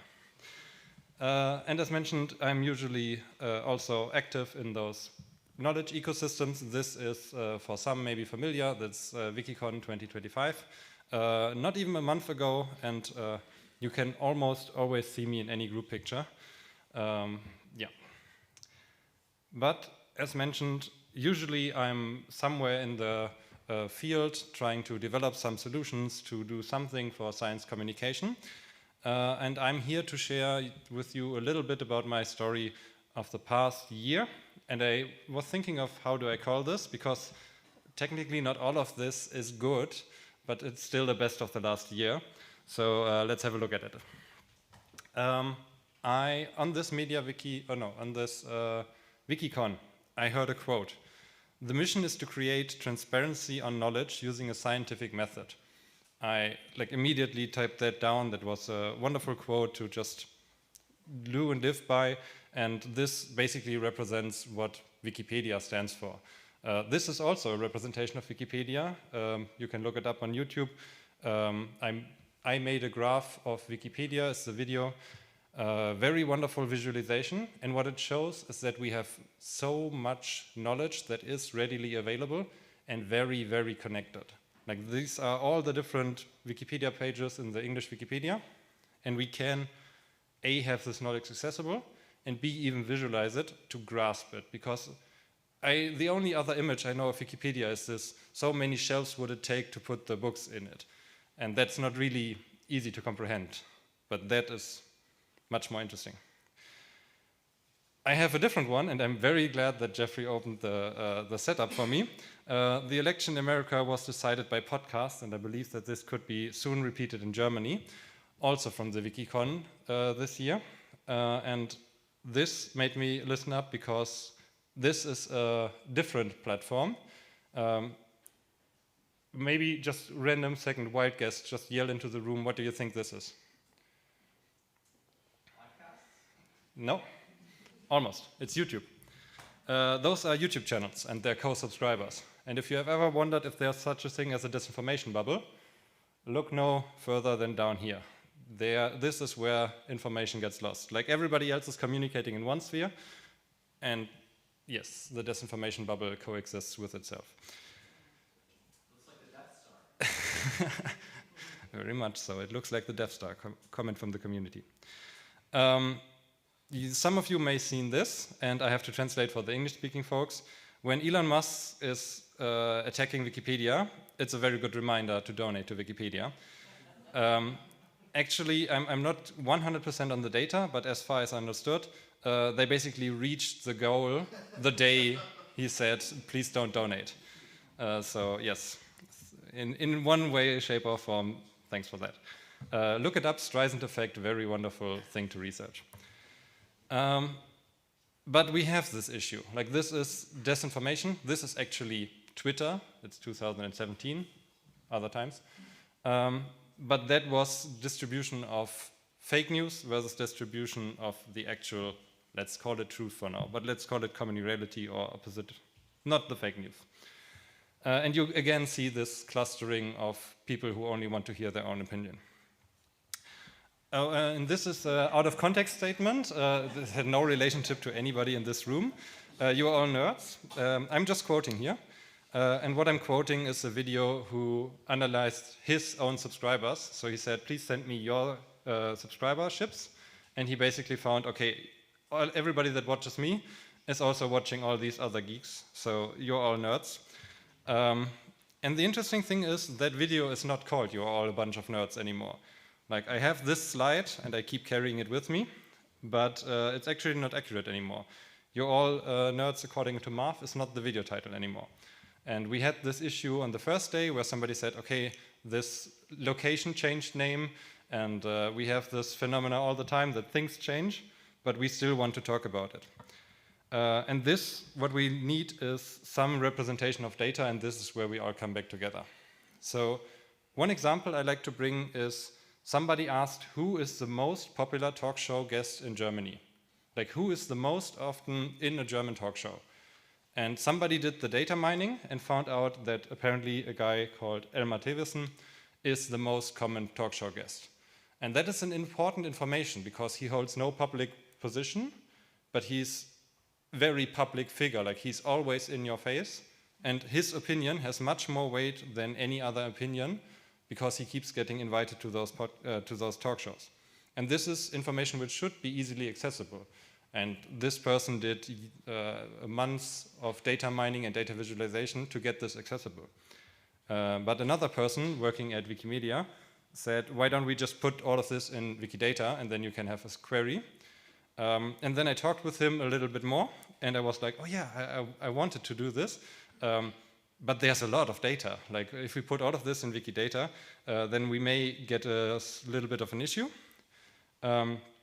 So a few years ago, I came up with the idea of having something like a WISCOM wiki. So a science communication wiki, anything where it's important to communicate knowledge in a video or podcast format, why don't we just put all of this in a wiki? And to put this in terms some of you may be familiar with, imagine it like a Wikidata plus Wikisource, or maybe a semantic MediaWiki with the structured data on videos and podcasts, as well as the textual data. So long form text, transcript, annotated, translated, maybe even processed. Just not for everything that those two projects would already cover, but specifically for not always CC0 information about videos and podcasts. For example, Wikisource needs to wait 70 years before they start annotating anything. If we start to wait 70 years until some big podcasters are gone, that information is not helping much anymore. Like, it's interesting, but it's not the thing we need right now. And that's why we came up with this, which is the WISCOM wiki. You see some banners in the background. We can have lengthy chats about it. But to give you a short introduction into the technology, you know the background, just some wiki-based instance for all the structured data on the videos, then some front end for the dashboard, and then you can look it up easily so that normal citizens, regular people, don't have to interface with structures they don't want to understand. They just want to have a search bar, a filter, and that's it. So good technology, but easily accessible interfaces. You can look all of this up in this master thesis online. Great recommendation if you have the time to read 100 pages of German. Otherwise, have a talk with me. And right now, we are at the very, very, very beginning. Like, we have a tech demonstrator, but we are at the very beginning. This is a long road ahead.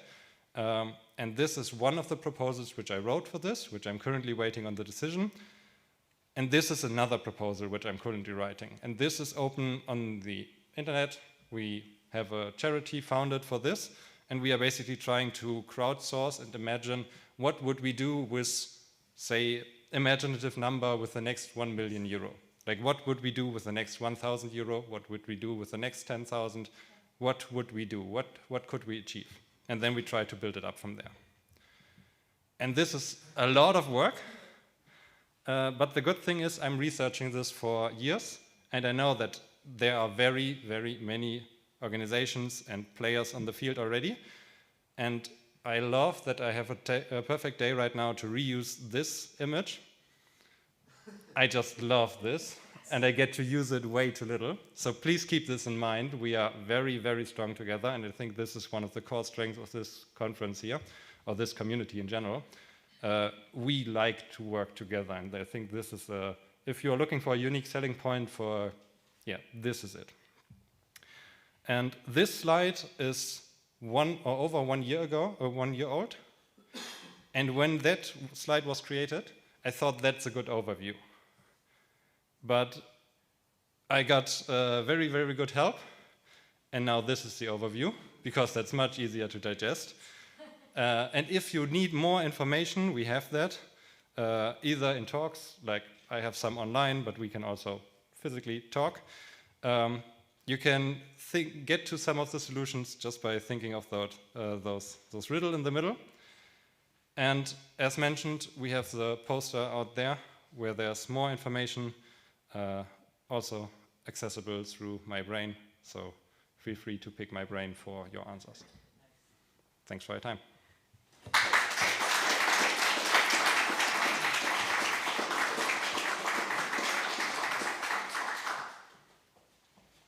Excellent timekeeping. And any questions?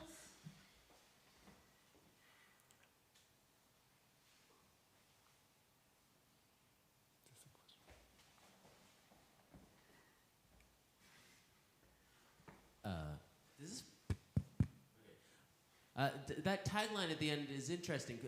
Finding the right videos and podcasts. You talked before about analyzing podcasts and their guests and so forth. Can you say more about how that can help people to get the right media diet or whatever it is? So that is like one of the most complicated things we can talk about, and I would love to do this. I can give a simple answer. I always have the situation where I have a quote of a podcast in mind. I'm like, oh yeah, he said something like, and then I have like 4 or 5 words. But there's no full text search of podcasts online. Like if I only remember the quote, I cannot look it up again. That is the simplest access. But the other thing I could also do is, okay, I have a good podcast on geography, but I want to have the same style of podcast on history. So please show me something which has similar properties, just in a different topic. And there are similarity vectors where I can just leave out the topic and then compare the similarity and then put the topic back in and filter it down for that topic. And then I have those which are similar, just on a different topic. And then you can hear similar style in a different topic. 2 of the many ideas. So I thought the graphs that you made for Twitter and what was the other one? I need to immediately interrupt. All of those were greatly produced by way more capable people than me. Oh. I'm just here to highlight their work. But yes. Okay. Well, I was curious if you found one, because you're saying it's fake news, right? Well, the good news is in the United States we have a platform called Truth Social. Is there one for Truth Social? And if so, what does that look like? I'm curious to see. What do you think it is? The interesting thing is this was before the API for Twitter got shut down and paywalled. And this was basically also one of the closing arguments of that talk from 2017. Highly recommend, again, just German, but highly recommend. And his closing word was, we need to research this more, but the data was not easily available back then, and it's much harder now. So again, similar to the Echolode, we need some independent infrastructure, and this could be a step towards that. So if you have fake news, then I'd like to analyze that. Great. Sounds excellent. I would like to see the results. Any other questions? Okay, if not, we can move on to the next presentation by my colleague Lucia. Thank you so much, Tim.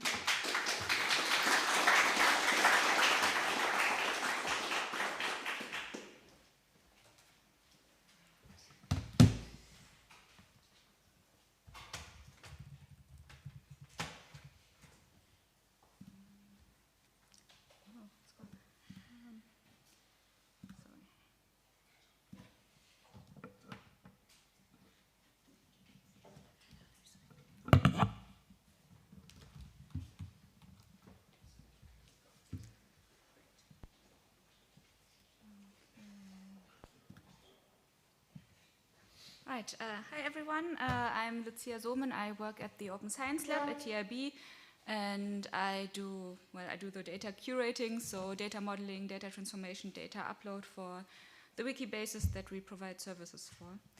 And so first some context. What are we doing? We are providing a service called Wikibase for Research, which So my colleague Lukas Günther will give a presentation on that tomorrow. So just in short, it's a software suite for Wikibase, specifically for research Wikibases, but we also provide hosting, technical support, and but also data support, which is what I do. And in this context, we have developed a data model. And so the Wikibase Research Service is mostly aimed at cultural projects. So we have developed this data model, which is a generic data model for cultural objects, which has the goal of being able to be reused in many cultural databases or Wikibases, because we support a few of them and many have similar needs. It should also be standard compliant, so standard compliant in the research domains, so in the cultural community. And it should also fulfill the needs of these research projects, of the research objects. So yeah, we've developed this data model. It follows the standard of CDOC CRM, which is a data standard for humanities. It even has an ISO. And we also put in our experience with the needs of the past projects that we had and the ongoing projects. And we also have the 3D viewer, Semantic Compact, connected to some Wikibases, so the technical needs for 3D models are also in this. So what I'm going to present to you today is some of our best practices from creating this data model, maintaining it, updating it, and some of the challenges that we faced with this, with Wikibase. Okay, so first of all, you might ask the question, why do we even need a formalized data model? Like, why can't I just input all the properties and classes when I need them? And there are many reasons. So first of all, there's the practicality. So as you probably know, when you freshly install a Wikibase, there's nothing in it. There are no properties, no classes, nothing. And we are working with researchers who are experts in their fields, but not necessarily experts in Wikibase. So this can be very confusing for them to create properties, especially properties, but also classes and other things as well. And also when working on a data model, it's often an iterative process. It's revised all the time. So it can be a bit of a pain to delete properties in Wikibase, recreate them. You can change the data type. So maybe you wanted to have a URL, but now you want to change it to a string or an item, and that doesn't work, so you have to delete everything. Then also there's the issue of findability. So if you want to find all items and information about them through Sparkle especially, they need to be described consistently. So all entities of the same type need to have the same information, otherwise you don't know what to search for. And also it's usually an inherent will of researchers to be very precise in the language that they use.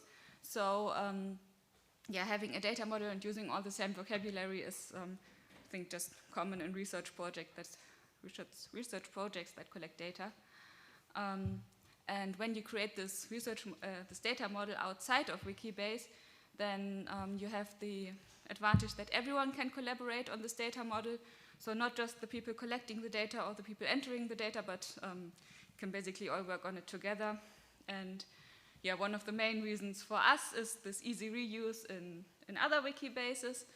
And also the data model can be shared and can easily be mapped to other data models as well for data sharing. Here are some tips about how to develop a data model. So these are the best practices that we use. So the target format is RDF because that can be uploaded to Wikibase. And we usually either develop this in tables or maybe in mind maps. So basically you have a big board and you put all the types on it and you have the connections between them and the statements that you want to make about them. And so the strategy that we use mostly is to workshop the model with all the team members of the project in iterative sessions. So you have one workshop, then people can think about it and come back in the next workshop and maybe have more questions or more solutions. And so it's very important that you have domain experts but also data experts working together because you just need the knowledge of both of them.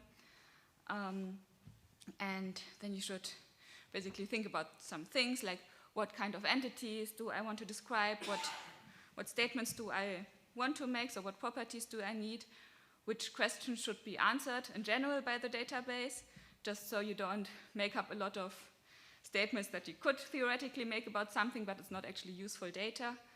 And then you can also find out, are there already any data models in use in this research domain? And so if there are any controlled vocabularies, it's great to use them, just for linked data reasons and standard compliancy reasons. Right, and so on the right, you can see kind of what information should be in the data model. So yeah, the minimum requirement for everything is, of course, to have a label and description, and for properties to have a data type. And then it might be a good idea for classes to have subclasses, and then also to map this data model. So for classes to have equivalent classes, for properties, equivalent properties, and similar instances. And then, so for us, we also assign a custom ID for every object, which is good. So the Wikibase QID or property ID, which is good for reuse and basically for making all the same Sparkle queries and for mapping this data model to other data models. Right, so once we've created this data model, there's the question of uploading it. And there are a few options. So if you don't want to work with a script, you could theoretically manually create all of these classes, instances, and properties. And I mean, that can work for small models. If you only have like 20 things that you want to create, it doesn't take that much time. But usually models are a bit bigger. One option for data upload to Wikibase that's very popular and that I use a lot is OpenRefine. And you can upload classes and instances with OpenRefine, but you can't upload properties, so you would still have to manually create those properties. And well, both of these things are, both of these options have some room for error. So if you make a mistake with creating a property, well, deleting properties is often a bit of a pain. You won't have the same ID, and so this and other reasons are why we use a custom script in our projects. So, I mean, and then we also have other reasons like the size of the data model, which is very big. I think we have like 120 properties, something like that, and a similar amount of classes and instances. So it would take a long time to manually do everything. And it's also a bit complex. It has a lot of information in it. And well, the main reason is that we want to reuse it. We have multiple Wikibases. We have some now. We probably have more in the future.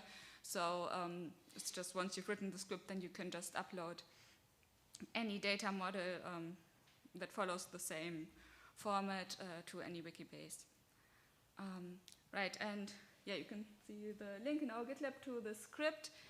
It uses Wikibase integrator, and basically the goal is that it uploads TTL files to Wikibase.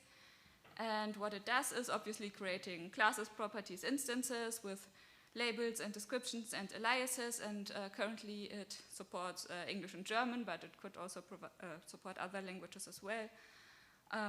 We have this information about subclasses, subproperties, instance of, so it can add statements. We have formatters for external identifiers. So if you're familiar with external identifiers, so let's say a Wikidata ID would be an external identifier, and so you enter in the Q123, and the formatter would be wikidata.org/entity/, so you just know the format of these identifiers, and that's basically important for clicking on it, but also for federated Sparkle queries, so queries that come from our Sparkle endpoint, but also query Wikidata. And then the script also adds the custom Wikibase ID, which I talked about before. And so one to do that's not in there yet, but hopefully in the future, is also to add RDF mappings. Mappings with all same as, all equivalent class, OL equivalent property, which is made possible by an extension called RDF Wikibase. Right, so once the data model is in the Wikibase, maybe you want to update it in the future.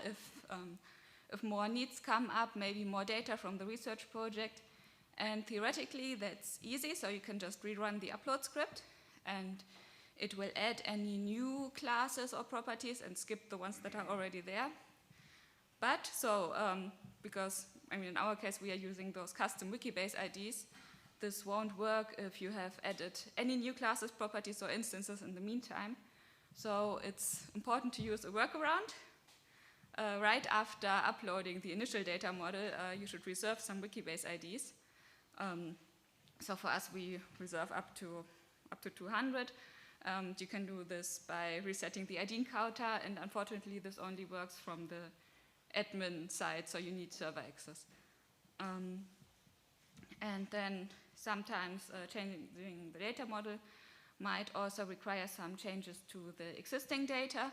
And I think the easiest way to do this is just to use Sparkle, find all statements that need to be changed, and then change them in OpenRefine. But it's always possible to do this with a script. So for example, we do have a script in our repository that I linked earlier where you can change properties. So first you had property P1, but you want to change all instances of these to P2. That's what that script does. Right. And in all of that work, we have encountered some challenges with using this formal data model and this basically formal linked data approach with Wikibase. So first of all, it's what I've talked about before with those IDs in Wikibase. So if you create something, the P and Q numbers count up. But when you want to reuse data models, you need consistent identifiers. And so it would be nice if those were somehow in Wikibase. And we achieved this with some workarounds. So first of all, we put the Wikibase identifier into the node of the TTL file, which is, well, not really the place that's meant for that, but there isn't really another good one. And we need to customize the script to upload the right identifier. And it happened a lot in our work where we made some kind of mistake, maybe in the data model file or in the script, and the data was uploaded wrong, and then the easiest way to change the data again was to have an admin reset the whole Wikibase. Because if you delete a property, the P number doesn't become free.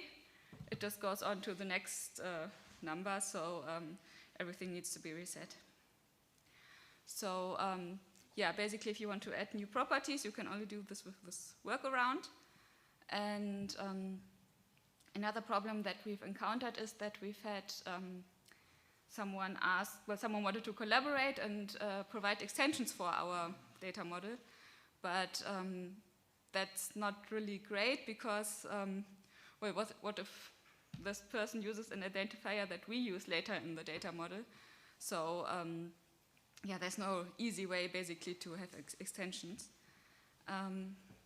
Also, another thing is that Wikibase doesn't really make a difference between classes and instances. So a class would be, what is it? Is it a human or a building or something like that? And instance would be like types of licenses, maybe CC BY, CC ND, CC0, and so on. And for the data model, you usually want to see all the classes, but there's no good way to see that in Wikibase itself. So you have to maintain it outside somewhere. And then there's also the problem of reusing other data models, which is very common because you want to adhere to standards, you want to reuse what is already there, just for better linking between research projects. And so it's not possible natively. There's an RDF extension that exists. And so considering all these challenges, we've thought about how could Wikibase become better for linked open data. The first point would be to allow custom identifiers so that the P and Q numbers aren't that important and you could query using these custom identifiers. And then you don't really have to have all these problems that I talked about before with those identifiers. And native integration of RDF would be great. So RDF mappings and the other things that I mentioned before. And then, well, this isn't just necessarily for linked data, but just from working with all these research projects that don't have a lot of experience with Wikibase, it would be great if there was an option to create properties from a table, just like classes and instances in OpenRefine. If there are good, easy to understand and forms for Wikibase, and maybe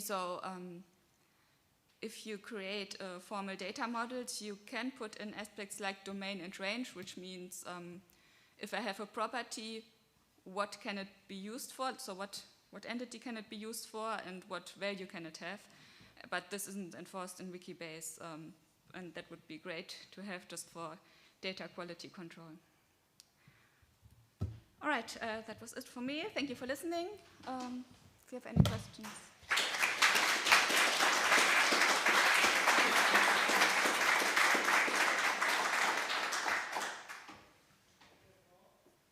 Wonderful. Thanks so much, Lucia. Are there any questions?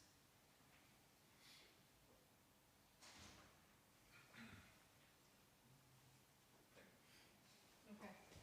Mr. Thanks. Sure. One of the big strengths of Wikibase is multilingual support, and there's a case to be made that if your wiki is not multilingual, then it's rarely the best approach. But to what extent do you use the multilingual features of Wikibase? For the data model, we started, I think, with only one language, but so we've extended it to English and German, and of course that's a bit harder to maintain in a table once you add more languages. So right now the data model format and the custom script allows upload in English and German, and it's not really a big change to change what kind of languages are supported. And we have data in our Wikibase is usually in German and English, at least, sometimes also Dutch. But depends on the project. And there was a question here.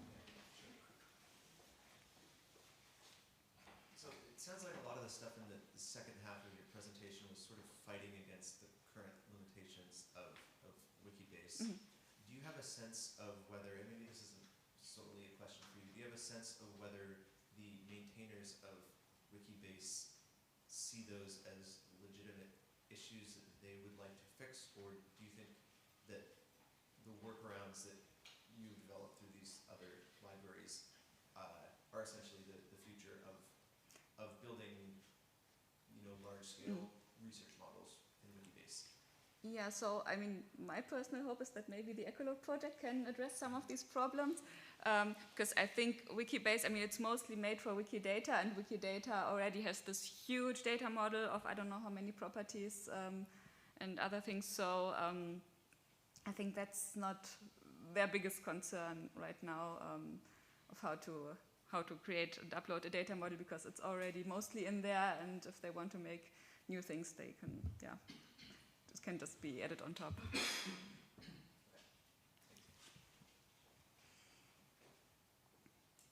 Any other questions in the room, or are people already getting ready for lunch? Okay. I think if there are no more questions, you can come talk to the TAP team at any time and enjoy lunch. We'll meet here. Where is the photo happening? Yes. Is it happening now or later? How do we want to do it?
also saw something in the chat.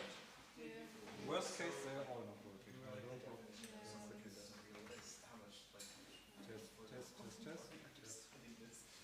Test, test. Yes, much different. Okay, so maybe just this one. Just take it away. Take it out. Yeah, sorry, because I guess that. Should we wait like 1 more minute? I don't know. I feel like we're half the people. Don't know. 5 minutes below. I guess people are still downstairs. There weren't that many people downstairs, so I'm not No?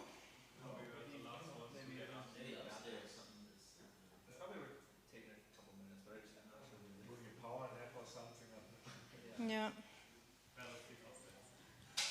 Okay, I think we just start because people online are probably also waiting. So thank you all for coming back. The next series of talks is generally dedicated to diverse forms of content management with Semantic MediaWiki. But as a little bit of an outlier, we will open with a talk by TIPS director Søren Auer, which will be about the Semantic Wiki for research conferences, data and discovery. And this talk was technically originally envisioned in the morning session with all the other research thematic wikis, but we moved it to this session because it also makes sense in this context. And Søren Auer was just able to join us now. So a huge welcome to Søren Auer, without whom I think this conference probably wouldn't have happened. So thanks, Søren. And yeah, we're excited for your talk. Thanks very much. Yeah, thank you very much for the introduction, Lausanne. I think the most important people, of course, is Tim and Lausanne, and of course many of you who participated. So welcome also from my side here in Hanover. Sorry that I couldn't be here yesterday for the opening. I hope you had some fun with Maria Esther Vidal. I think she is also a great researcher and great person. I just arrived from China. That's why I still look a little bit unshaved and so on, because I arrived this morning in Frankfurt and then took a train over here, which was delayed.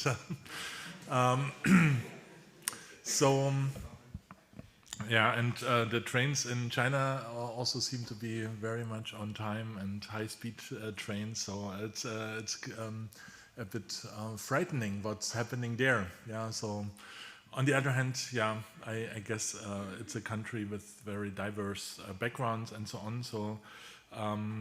But now I'm here and I can welcome you. Actually, I learned also that Gottfried Wilhelm Leibniz, this is his home, at least the facade was his home. Most of the stuff here, of course, is new, but the facade was the home house of Gottfried Wilhelm Leibniz. And he was very passionate about China, actually. That's what I learned. And he also developed a binary system, right? So if you look at the logo of Leibniz University of Hanover, yeah, maybe I should connect my computer, then I can show it to you actually. There is the binary, there is an excerpt of his notebook, yeah. Only Hanover here. So in the logo up here, if you look at the logo, you see the binary system, yeah. And this is actually from Leibniz notebook, what he made notes, yeah. And our logo is just a part of Leibniz notebook with the binary number system which he invented. And I learned that from a book from our Leibniz historian here, which he wrote. It's called Leibniz in a Nutshell, very nice book. It's in German and English. There are lots of small anecdotes about his life. And one anecdote is about his passion of China. He was never in China, but he was very interested in China already at that time, yeah. Actually, also what I learned, China is not only actually that China is very big and powerful. It's not something new. It was actually most of the time in history like this, yeah. It was an extremely powerful country through many centuries.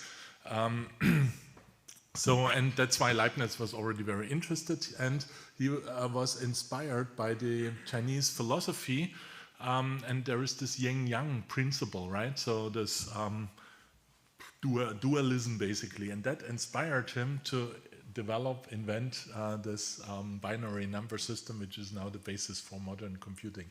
So an interesting story, which I think the people in China were also quite interested to hear about this. Yeah, so now about what I would like to talk about is this open research platform, which I started to develop more than 10 years ago. Oh, did I do something wrong here?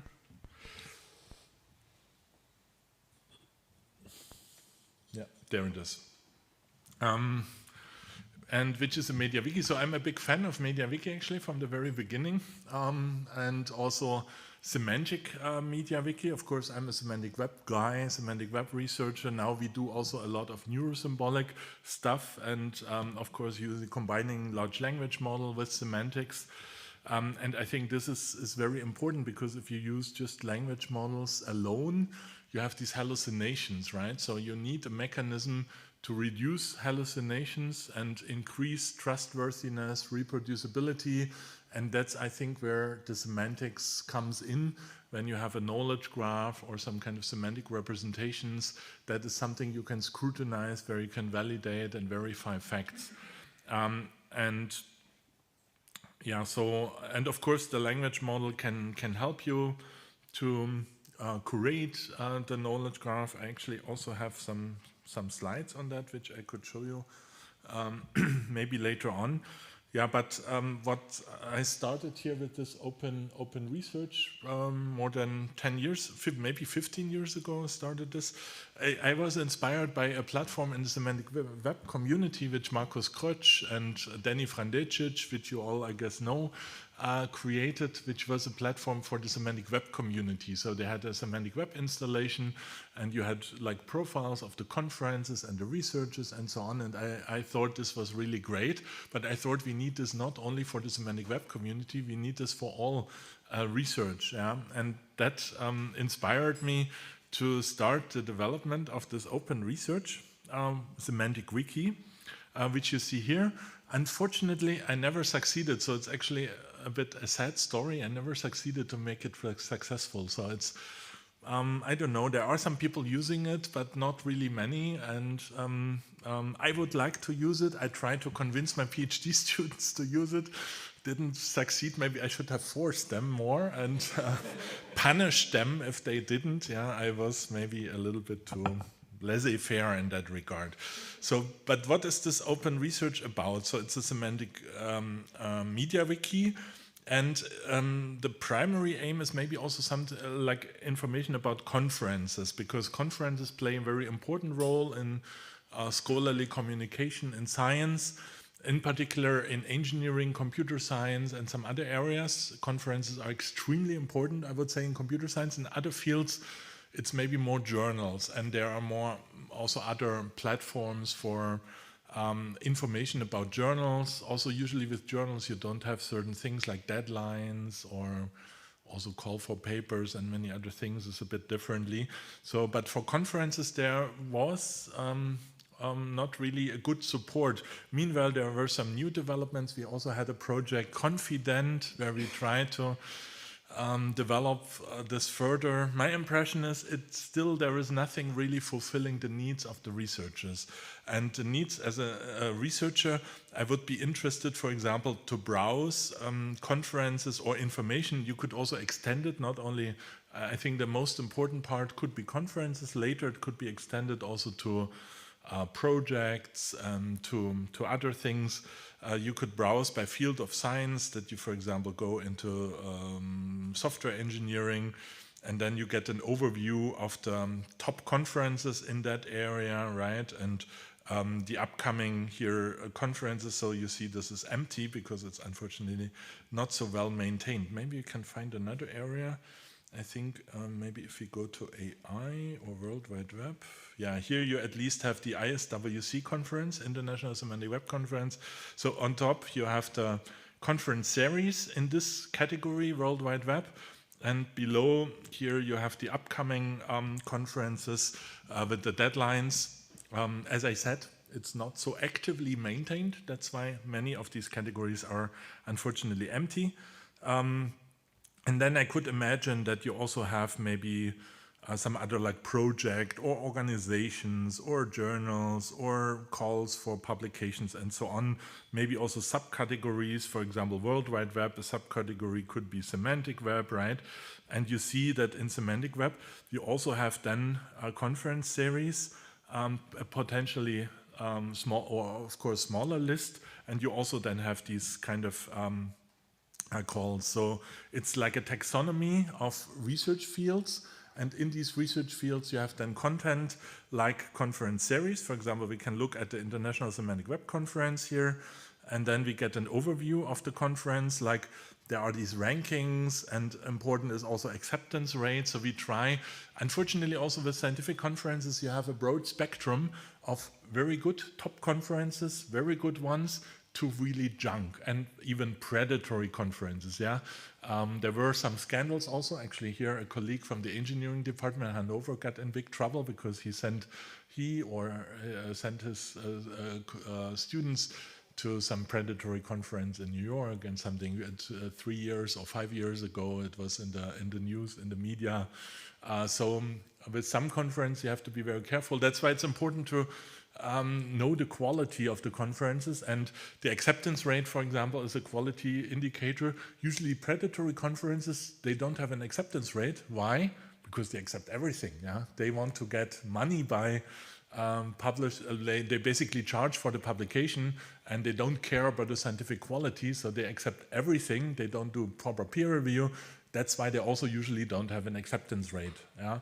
Then there are conferences which are a bit mediocre, which are maybe not predatory, but where you also don't really maybe want to publish, and they also don't announce their acceptance rate. I think all good conferences, they make the acceptance rate also available. Yeah, how many papers were accepted compared to the ones which were submitted, right? So if you have 100 submitted papers, 50 get accepted, you have an acceptance rate of 50%. Yeah, or 50. Here, ISWC had average acceptance rate of 24%, and the last 5 years it went a little bit up to 31. That's, I would say, a good conference. So it means 2/3 are rejected, 1/3 is accepted. So there is a little bit of quality control, or there is quality control there, right? And the top conferences in computer science, they actually reject 90% or 95%. Yeah, if you NeurIPS or the World Wide Web Conference also. And these quality criteria are quite important. Also, what I was a bit annoyed is the conference fees. Usually when you go to these conferences, here it's very cheap. We try to make it inexpensive for you. Yeah, if you go to ISWC, you pay like 700-800 euro, or World Wide Web Conference, 1,000 or more. And there you don't get lunch.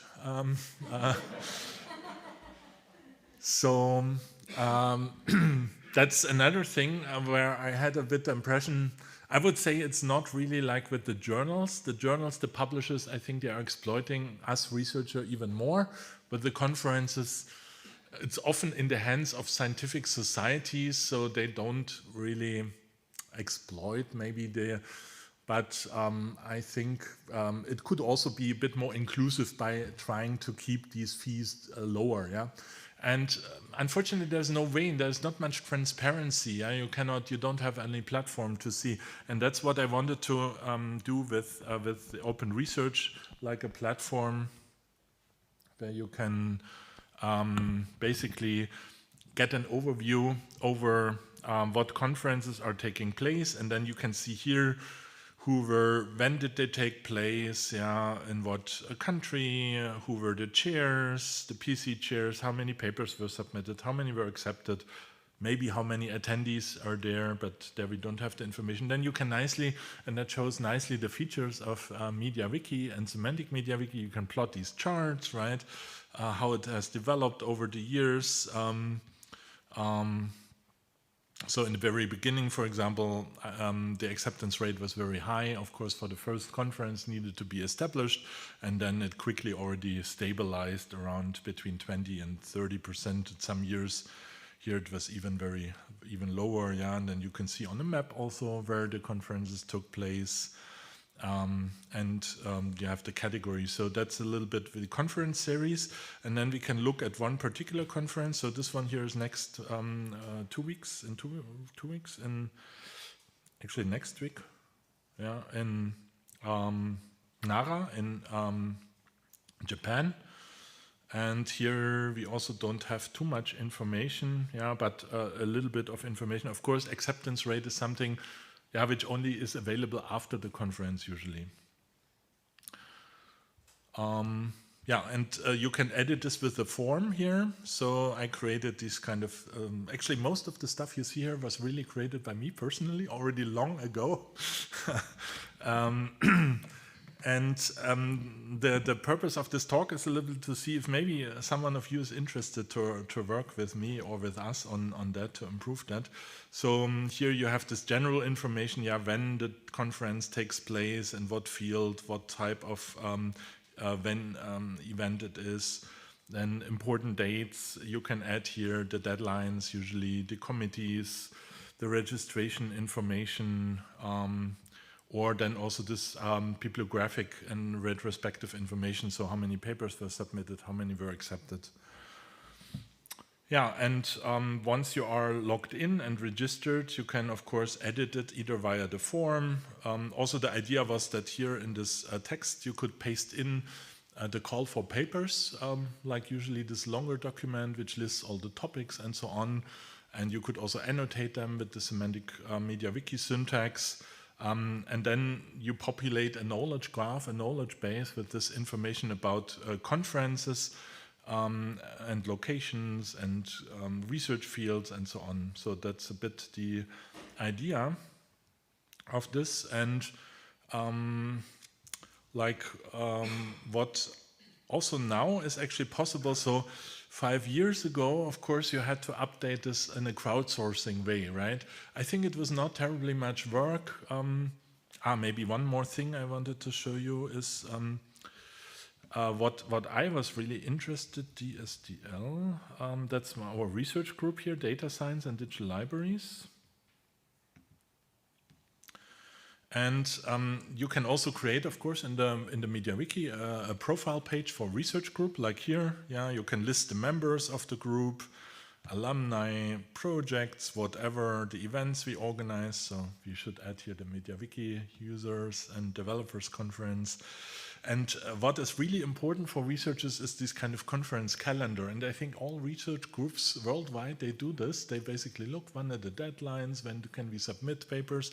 And it would be, I think, so great if not every group would redo this basically, but if you enter the data at one point, and that's exactly what this installation here allows. You have this group conference calendar, and this is actually a very small template here, which I created. So if we go and can make it a little larger, so you basically just insert conference calendar, then in series you list the conference series with the acronyms you are interested in, yeah, and then limit how many you want and how they are sorted, right? And then it automatically, if the Open Research Wiki is updated, it automatically gives you then a list of the upcoming conferences in these series, right? So I think it's really great because every research group could create their own profile and their own series which they are interested in, and then they had their own group calendar, but you only have to enter it once and it would then be available to everyone. So, and as I said in the beginning, it was actually, you needed really crowdsourcing. I did an experiment 4 or 5 years ago with Amazon Mechanical Turk. So I was actually asking these Turkers to edit here, to basically give me, so what do you have to do in order to update this? You have to go through the conference series, maybe the most important ones, and then check where is the website.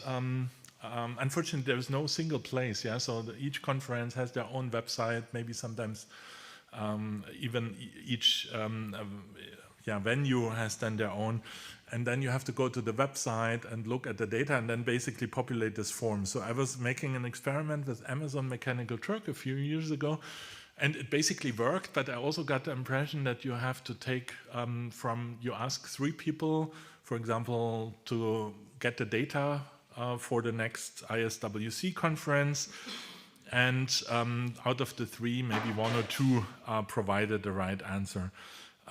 But lately, I discovered that ChatGPT can do it, and that's the neurosymbolic part. Yeah. So, and this is something I also want to show you.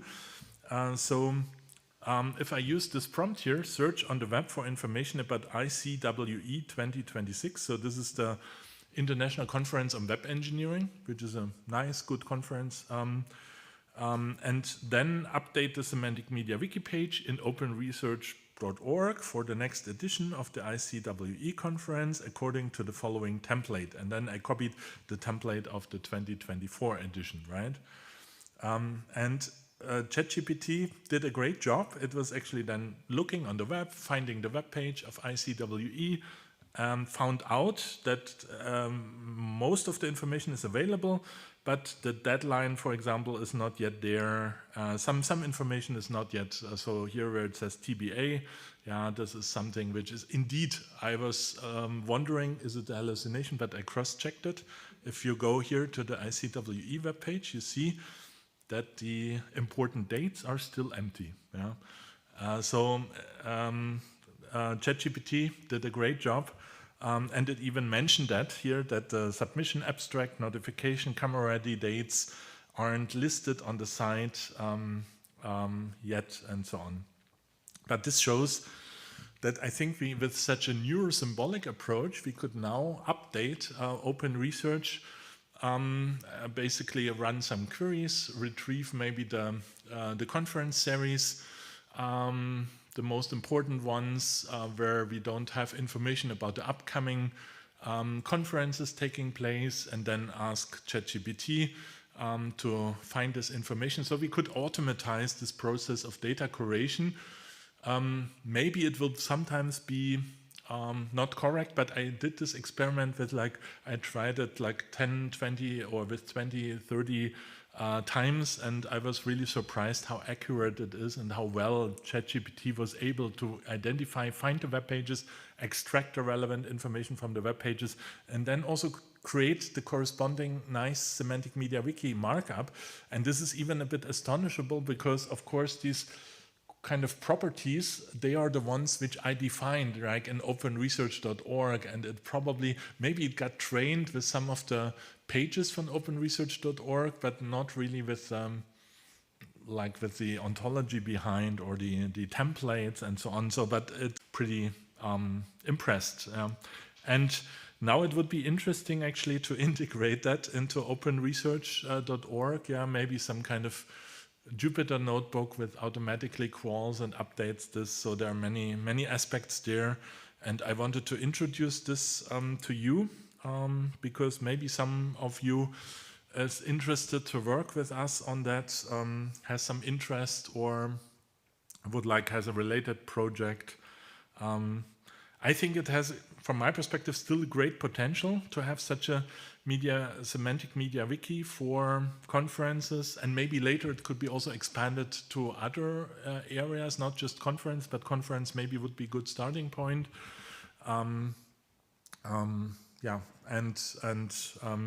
Make this available also as an open resource and openly available as open data to everyone. Yeah, so that's a bit what I wanted to show you. And it also, of course, aligns quite well with the research we do here in Hanover and the other services we do. We work on, for example, the Open Research Node Graph, which you have heard about with Zaha Bardati already and Maria Ister, or this AI assistant. And often they follow this paradigm of this neurosymbolic, so integrating a knowledge graph, symbolic knowledge representation with neural models. And that is something which would be nice if we could at some point implement it here as well. So far, and maybe some of you have an idea, so far I was not successful in the last 15 years to make this really a lively, working, active community. Yeah, so thanks a lot for your attention, and once again, welcome to Hanover. Great that you are all here. And I think we also have time for some questions. Yes, definitely. Thank you so much, Søren.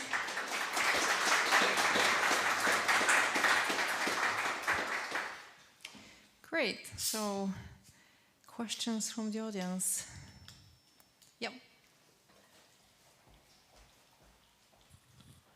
So I apologize in advance for a question that's maybe more of a suggestion / feature request. But I'm wondering if one of the things that you are tracking is sort of accessibility of conferences. In particular, one topic that I see brought up a lot is the availability of childcare at conferences, because lack of childcare is a major barrier for a lot of people to attend conferences who have kids that they can't leave at home. Can't afford babysitting, etc. When I was looking at your fields, I wasn't seeing things about is it wheelchair accessible? Is the entire venue like connected to the hotel? Is there childcare? Stuff like that. Is that like so? This seems to be right now a lot about like academic integrity. Is there a plan to do sort of like I guess I would say social integrity that way? There is no plan, and that's exactly my problem a little bit. Like. We had this project Confident, and some of from the audience were also involved in that. I was hoping a little bit Confident could make this successful, but I have the impression the Confident project went a little bit in a different direction and also developed something nice. But so there is no plan, but it's definitely possible. Yeah. So you can just edit here the templates and the forms also, and add exactly this information. I fully agree. This would be nice to have information. I think childcare is something which probably could be also integrated here in this event description, and maybe in the form you could integrate something. Childcare available, yes, no, or something like this, and then a more detailed description what exactly is available down in the unstructured text field. Yeah, I think these are all good ideas. It just, unfortunately, I don't have the time to do it, or not. Yeah, we have to see how can it be done and who can do it. That's a little bit what we. And then I thought this could also be something like a community initiative, yeah. But as I said, unfortunately, so far I was not really successful building the community. So it's not a story here about success. Usually I tell everybody how great everything is, what we developed. Here's an example of something which I think is really good and really required, and I still would love to have it.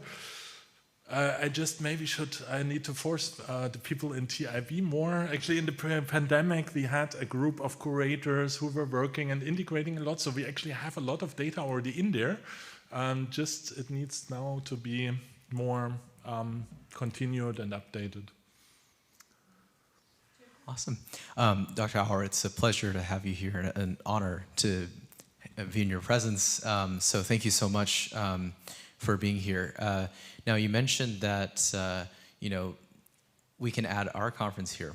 You also mentioned that there are predatory conferences and junk conferences. So if I were to create a page, or if someone here were to create a page for a conference, what would the grade be for it? Would it be a predatory conference? Would it be what would you want us to do? Actually, predatory conference should not be in there. What's funny about it? Because this conference is not in there. I guess. No. Sorry, was that the joke? I don't know. I think I interpreted what you said as a joke, as this is predatory, but no. What grade would you give it? Which I would say this conference is maybe not an academic conference in the sense, or that here it's about really novel scientific insights being presented. This is more a conference about sharing knowledge, insights, practical insights, and so on. So that's why I think a predatory conference is a conference which aim is to make money out of fake science, yeah. And I think that's definitely doesn't apply to this one, yeah, because the presentations, the talks here are real. It's about important things, yeah. But I wouldn't say that this conference is an academic conference, yeah. It could be included in open research, but maybe under a specific category of I don't know how that's also something up for discussion, and then practitioner conference, for example, or something like this. Yeah, we also actually have workshops, for example, academic workshops, and also there it's not so much about the quality or something, about the selectivity. A workshop is more for discussing things, and they're very reputable workshops where scientists meet and present stuff and discuss things. But yeah, they are not predatory in the sense that fake science is presented there or money is made out of faking something. Yeah. But this is a very important aspect, and we had to fight with that because, of course, these predatory conference publishers, I have here at the Semantic MediaWiki, it's not open, so you have to create an account. And when you want to create an account, I actually have a field biography added. So people should add their biography. And when people don't add anything or write marketing or something, then I already know I should better not create an account for them. Thanks, Søren. There's like 2 more questions, and then I think we'll wrap up. So you've said throughout this talk a few times that you've had trouble attracting people to contribute this and sort of carry the torch. Do you have a sense of whether that is due to a lack of readership and demand for the sort of end product of open research, or do you think there were people that are reading it and they just don't have time to do the contribution, or do you think it's like a chicken and egg sort of problem? Do you have any sense of... I would say it's a bit chicken and egg. Once there is a lot in there, then I think everybody wants to be in there. That's how it usually is, right?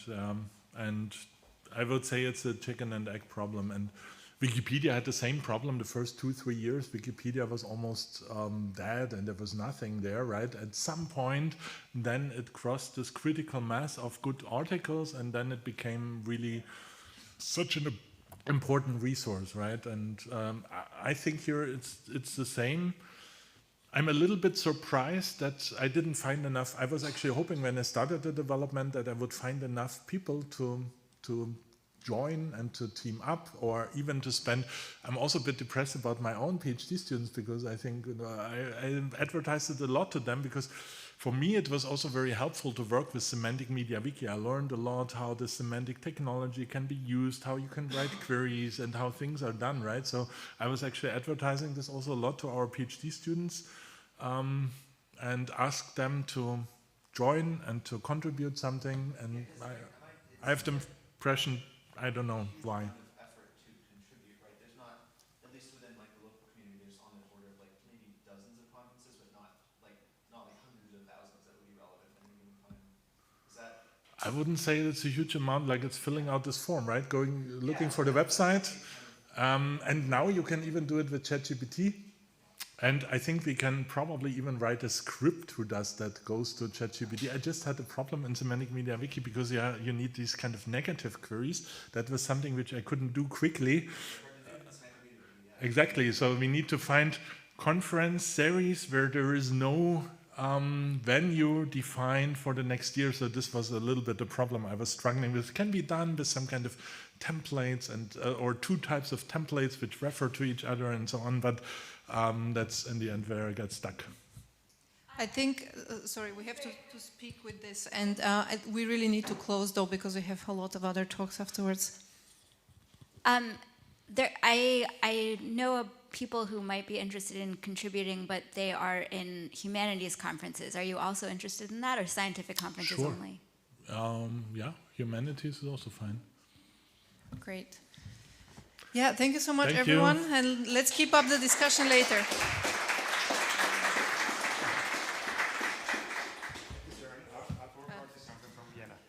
So I already mentioned the Leibniz cakes might be nice, but the Mannerschnitten from Austria.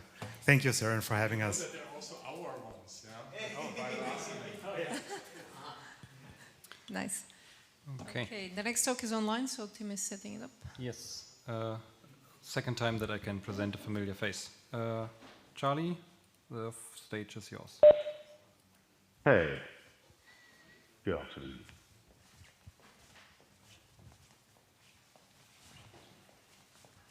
You're muted, or am I already a go? You can go ahead. You are on air. All right, okay. Hello again, Hanover. So I talked about, well, my name is Charlie, I work at Wikibase Solutions. I gave a few presentations yesterday, and one of them was a talk about OpenCSP and creating a knowledge base for it. What I'm going to talk about now is about a project using Semantic MediaWiki as a content management system. And basically, the basis for this, again, is OpenCSP, but I'm not prominently saying that in this presentation, but it is. So just for the people that do not know what a CMS is, think about, perhaps you know WordPress or those kind of CMS systems. So it's a content management system that lets users easily create, edit, publish, basically without technical knowledge, manage media. So when you upload something, you define it, you give it some tags, etc., etc. So it's easily findable and reusable. And you can organize the content of your pages in categories and give it structures. It also has version control, access control, and kind of workflows. It just guides the user on how to create content for your website. Why would you do that? Well, for some it's obvious, but it just some 4 bullet points. It's easy collaboration. You got a workflow that you use to publish your content. You can easily reuse content and also keep it consistent. The idea is you create sort of templates that you use to fill up a certain type of page.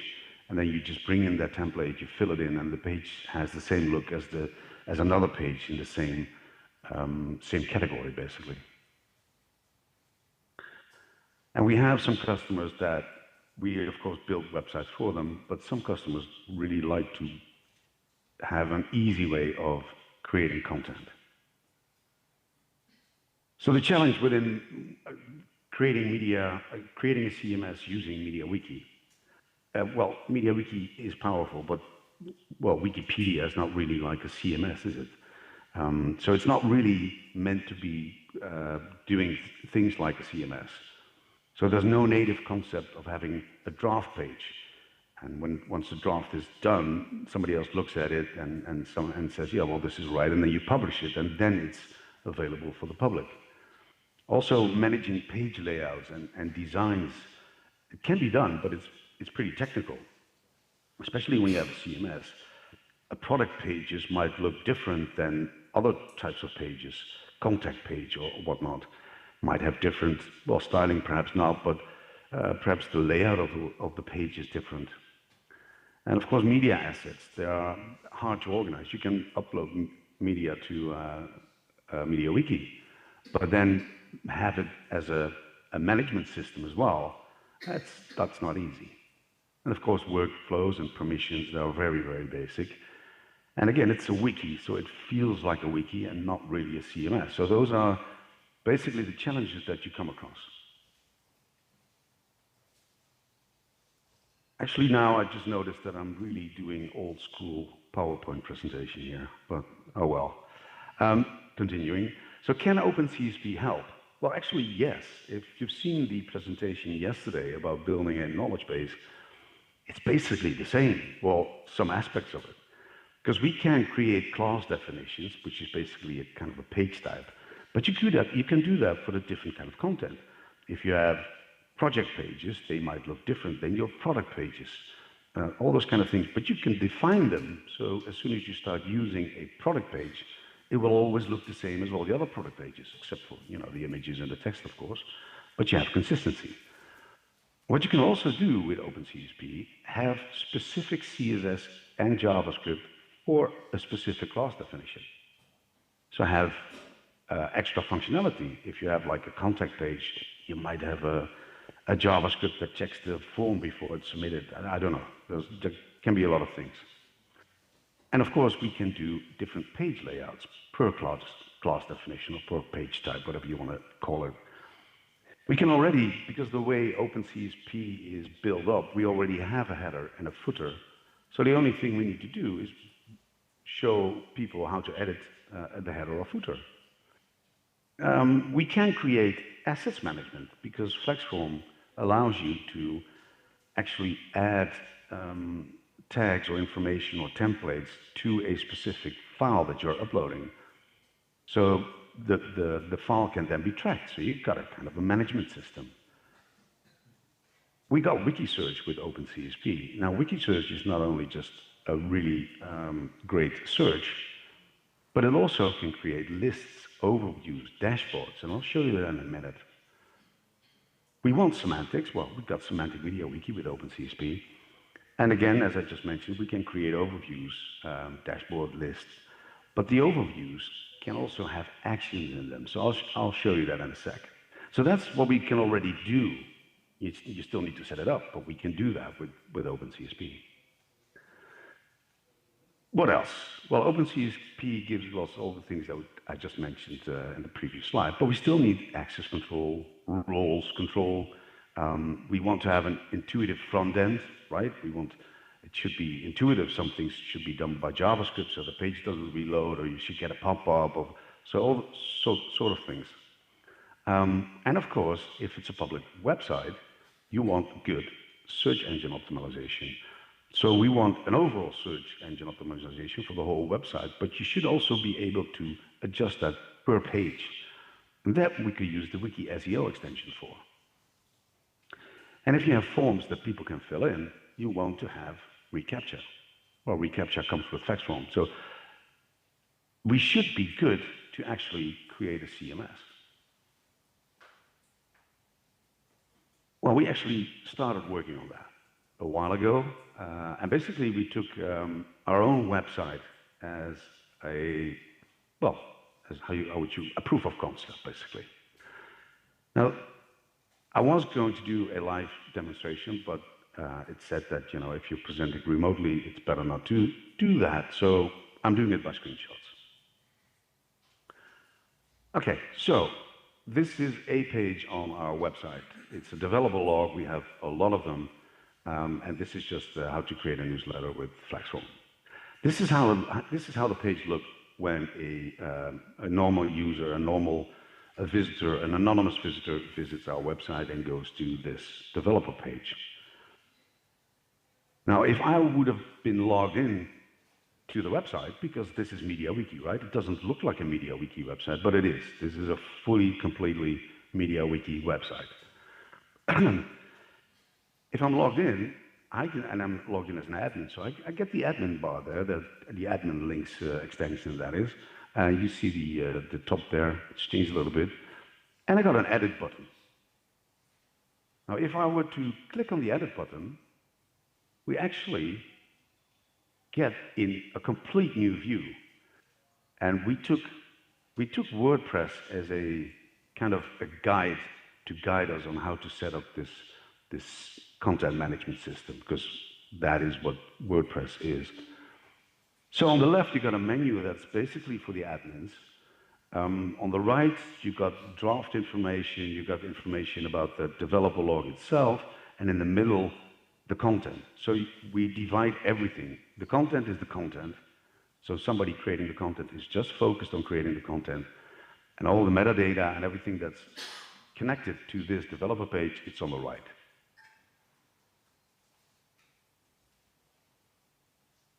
And this screenshot is it shows a little bit the bottom part, and here you can see as well that we have SEO per page.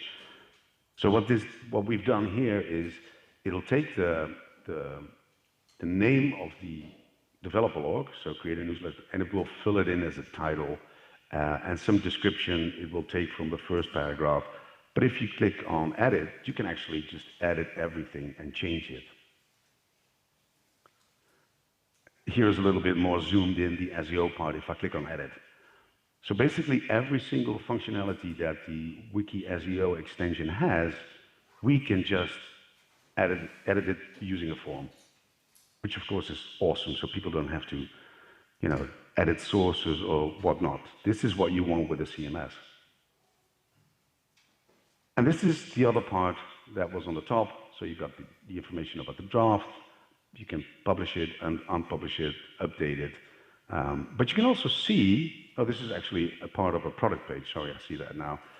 But you can see that the product page actually has a specific styling. So for the product pages, we wanted to have, well, more CSS styling because we had to do different things with the product pages. Then if on the left side click on pages, I get wiki search again. I've shown you wiki search, and it does really look like a search bar, doesn't it? Search, but we have some different facets on the left side. But the results are pretty interesting here, because we can easily see if a page is published, yes or no, but actually we have actions on pages as well. And that's the good thing about the combination with Wikisearch and FlexForm. You can just create a FlexForm behind one of those buttons and have a form where you need to fill in things or whatnot. So that's pretty powerful. So basically what this does is you have Wikisearch and you tell Wikisearch that every result that you get, you put it through a template. And with the template, we do a lot of magic, including adding forms and stuff. This is the page overview again, and on the right top, perhaps I can show that with the previous one, you got a box here, new draft. So if you click that, you can easily create a new page. So you type a title, and then you say what page type it should be. Should it be a project page? Should it be an author's page? Should it be a developer log? And those page types are defined, right? Every page type knows what it needs to have for metadata to be able to create a nice looking page when it's live. Here are a few page types. So we've got articles, author, developer logs, but also again, with the Wikisearch running it through a template, all the search results, we can create nice overviews. You can actually see, do we have a specific sidebar? Do we have specific styles? We can also create overviews. There's a lot of things that we can do from this, and that's what you want for a CMS, right? You want to be able to manage all your content without having to be technical. And here's an example of the digital assets. So again, on the top right, we've got a new asset that allows us to add new assets. And we can also have the facets that are related to the assets. So if we upload a new asset, we can say it's an image or it's an SEO image and it's for Wikibase, it's for the website, or it's for a demo or whatnot. And then you can manage it and can easily find it again if you're creating an article and you want to find an image that is free, that we own, and we can just use. You can just really easily look it up and then add it to your article. Here's some templates overview that we call them, I think WordPress calls them templates as well. That's why we choose the word template. So it's not really a template like in MediaWiki. But basically it's like predefined content that you can just easily add inside your article or whatever page you're making. So we can see a project card, and then we also have an article inquiry form, which you can't really see it, but it's a form that people can use to contact us. And I think this is already the last slide, but I wanted to show you this as well, because I mentioned that Wikisearch can create dashboards or lists or overviews. Now this is a really nice one. I mentioned that we can add SEO to every specific page. Well, for our main website, pages like products or projects or whatnot are very important. So you want to make sure that the SEO is set correctly for those pages. Otherwise, Google might pick up the wrong information or, those kind of things. So we created, if we click on SEO, we can actually see per page if there's an SEO title, a description, some keywords, and an image, which is what the four most important ones, because if I would go to this page and I would take the URL and paste it in Slack or WhatsApp or whatnot, then the description, the title, and the image will be shown in most cases. So you want to make sure that that is all set. And now we've got a quick overview where we know, all right, okay, we still need to work on these, but this is called test or article. So I can already see that it's not very important. And what would have been a good thing is if we've had another column here with if it's published, yes or no, because if it's not published, then don't bother. But you can then easily check if somebody wrote a new article or a new product page or whatnot, or developer log. We can easily check, did he make sure that everything regarding search engine optimization is done. So yeah, I hope that this will show you that MediaWiki is very powerful, especially if you put some tools on it, which is also open source, the OpenCSP package basically, which is just some extensions, some templates, and some Lua functions. But it gives you the opportunity to create like a solid data management system, and with some extra styling. And if you're like, if you're able to do that, you can make it look like this and actually create a CMS. So yes, that's what I wanted to show you. I don't know if there's any more questions, perhaps.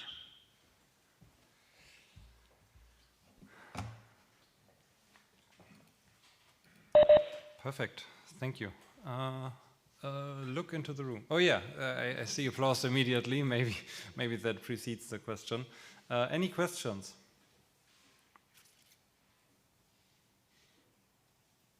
Okay. Once again, no questions. The usual. We then proceed to the applause while I switched over to Jimmy. Thank you. All right. Thank you, everybody. Goodbye, Hannah.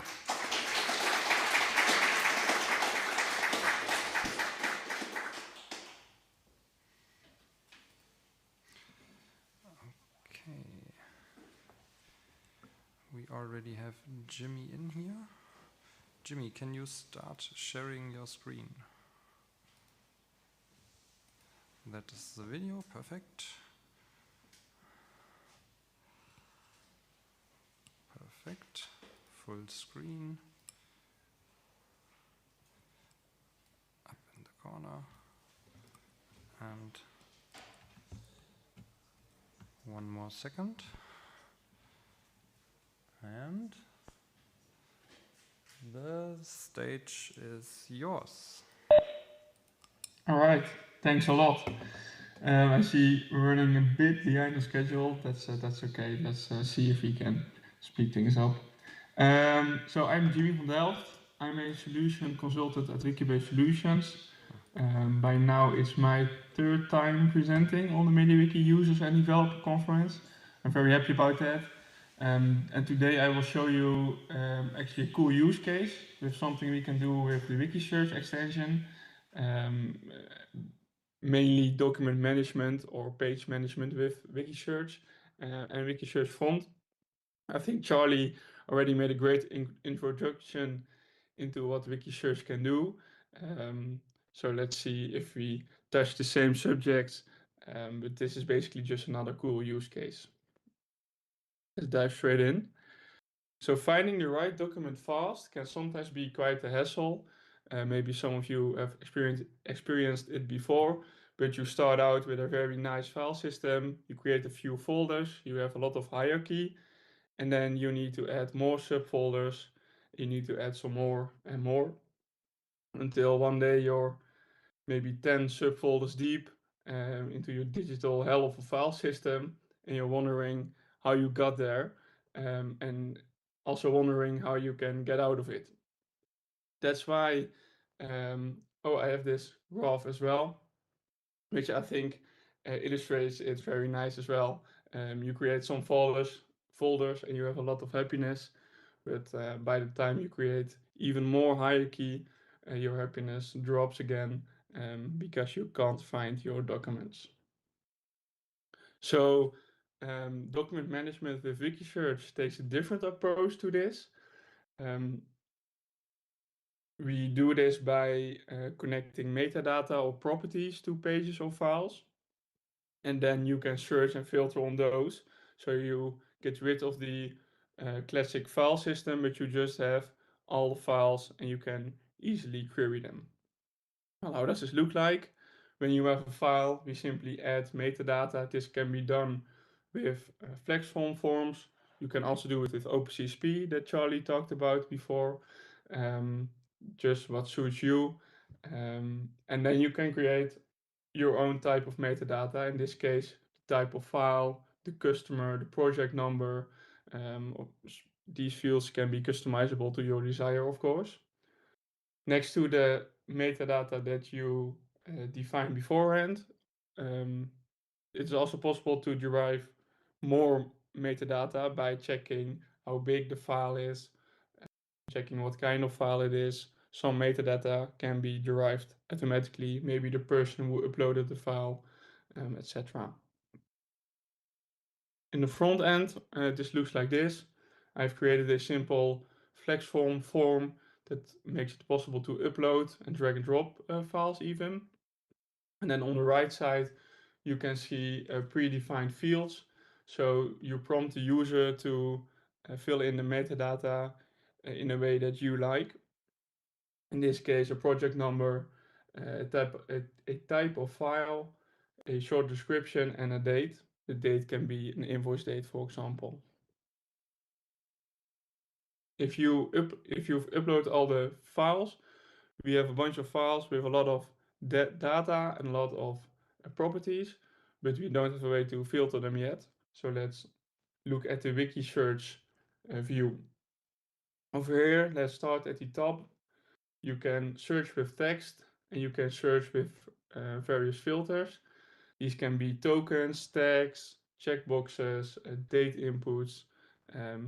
You think of it, yeah, mainly the main filters are possible. And then for the results, Charlie talked about this briefly, you can actually render custom wiki text templates. And with that, it's possible to do, for example, a color-coded display, which is very nice. We have built this for customer actually, which had a lot of physical files, a physical file system with binders, and they were all color-coded. Invoices were green, other files were yellow, and we actually had the same color system, and we put it in the wiki text templates. Hence, you see the color in the results here. And then again, with the flex form option with the option to put flex form in the result template, we can do things like warnings when a user is editing a file. So you are prompted when you are going to edit the file at the same time. You can also have a permission-based system built in the wiki search, so you can check that certain users, for example, can't see invoices, but management users can see invoices, which is very nice as well. And some more features I would like to talk to you about is that, of course, if you upload files, pages, whatever, they will be saved in the cloud, which can also be an advantage. Maybe your files currently are like on a server, which you can access anywhere in the organization, but most of the time it's not really convenient to access them on your phone, for example. Wiki Search is completely responsive by default, so you can filter and go about finding your files on your tablet or your mobile phone. You can basically find them everywhere. And then also a preview window is possible. So for the users who are very enthusiastic about preview window, that is in your MacBooks and in your Windows machines, we built the same preview window in the wiki as well, where you can preview Excel files, Word files, emails, including checking attachments, which I think is very cool. And you can view PDFs and images. And this looks like this. You can click your invoice or your document, and then you can see on the right side a preview window pop up, and then you can instantly view and zoom in and work with the file. So you don't need to download the file to open it and to work with it. That's really quickly what I wanted to show you. I hope by now I edited the graph so you can see that the document management with Wikisearch is supposed to give you a lot more happiness than doing it with folders. Yeah, I don't know if there are any questions.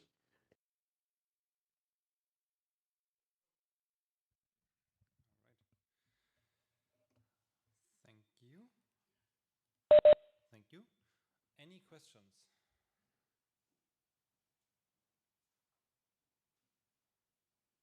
That does not look like it. Then thanks again, Jimmy, for presenting. And thank you. Yes.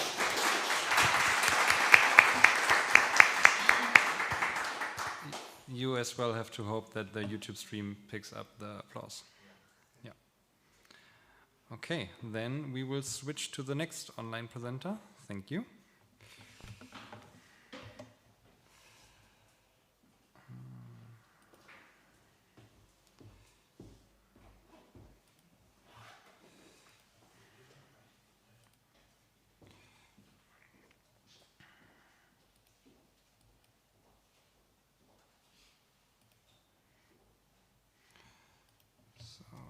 This one takes a second longer to set up.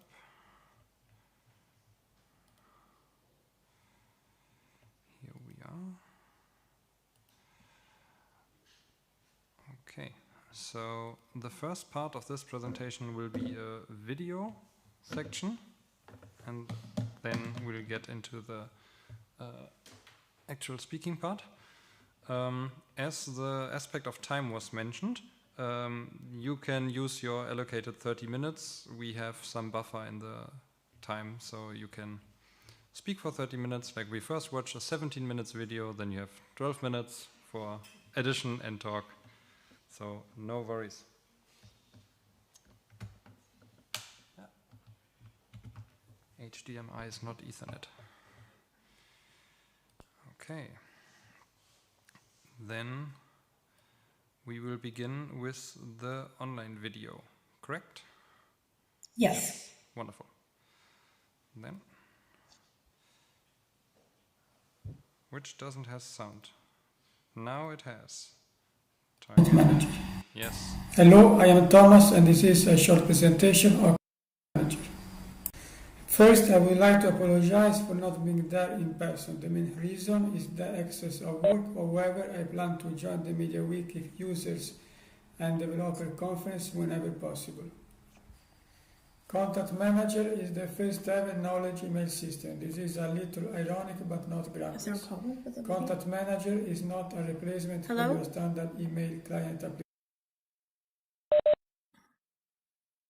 Hi, is there a problem with the video? Okay. No.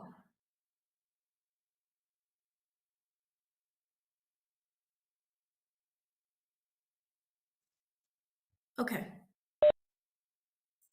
Manager is the first ever knowledge email system. This is a little ironic but not groundless. Contact Manager is not a replacement for your standard email client application. Contact Manager can collect in one place a wiki, all emails spread across several providers, catalog and organize them for the long term. The first statement is a reference of a comment made by Yaro in the top page of the extension. Probably the only one, but relevant. Also, I would like to stress that we all love MediaWiki because it's a place where to store and safeguard knowledge rather than consuming information. Although the mainstream email clients can be practical, their aim is to consume information and never to assist you to make of it a valuable resource. Therefore, the aim and approach of Contact Manager is completely different from Gmail and Co. Actually, Gmail is the most chaotic, or at least I consider it such. And these are the last two comments for the preamble. One, all this took a lot of work, more than 140 commits along almost 3 years for Contact Manager and around 322 commits and counting for Visual Data in 2 years. Two, a presentation of Contact Manager is also a demo for Visual Data since it would be possible without it. Just another comment, I look forward to know how much time ChatGPT 8 or Gemini 24 will take to do something similar in a few seconds after scrapping this and other works. The installation is quite straightforward. Here is explained in detail. The extension page on MediaWiki.org. It supports MediaWiki 144. Please download a version after 19 October for both Visual Data and Contact Manager. It can be installed on an existing wiki and won't harm it in any way, also with reference of non-registered content model. There is an uninstall script included in Visual Data.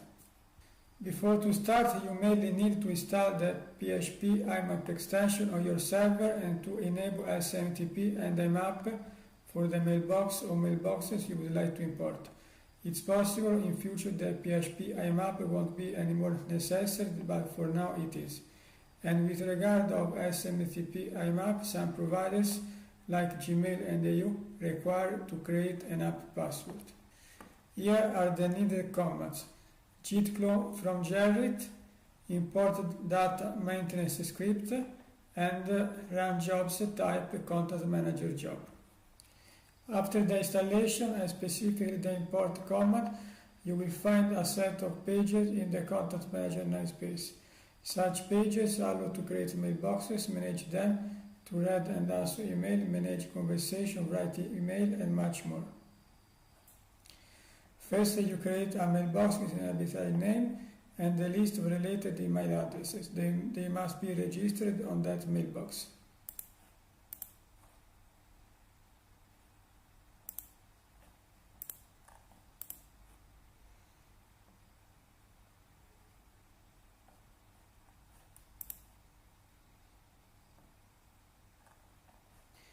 This is how appears a mailbox after retrieving email, contacts, and conversation. I will show you how to achieve that.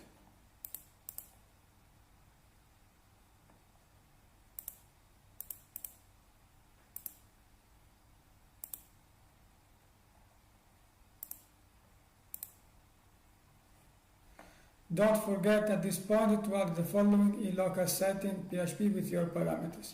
The main key is the name of your mailbox. They can be multiple. This is for IMAP and this is for SMTP. Now you can press the job buttons and execute them.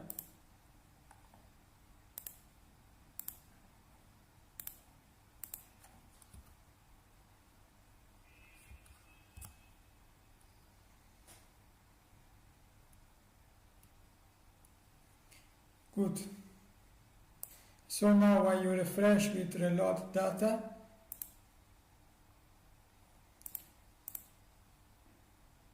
you will see this info. The same you do with get folders.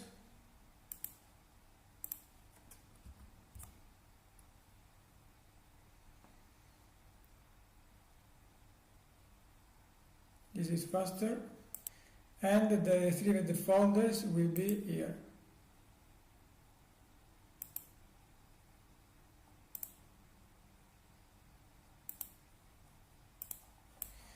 The pop-up form get messages is probably the most important form in Content Manager, since it allows to set search criteria, filters, pre-apply categories to retrieved contacts, and more.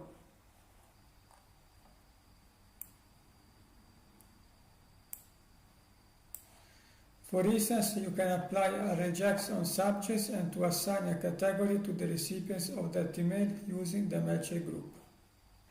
Like you will use this regex to match the content of the square brackets, like for the mailing list Wikithl, and then $1 as category name. To be fast here, you can set different search criteria for each different folder. You can retrieve a range of messages, and the forms fields are interactive depending on the data type. This is all Visual Data Future, not Content Manager.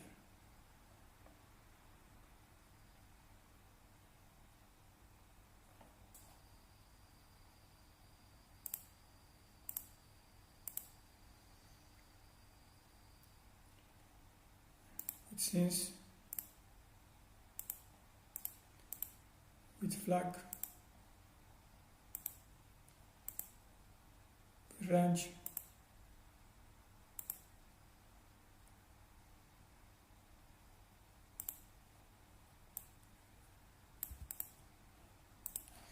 and then coming to filters, you can set filters on each email header or non-header value, assign categories to specific targets including recipients or skip the message. Here, for instance, we are applying this regex on the subject,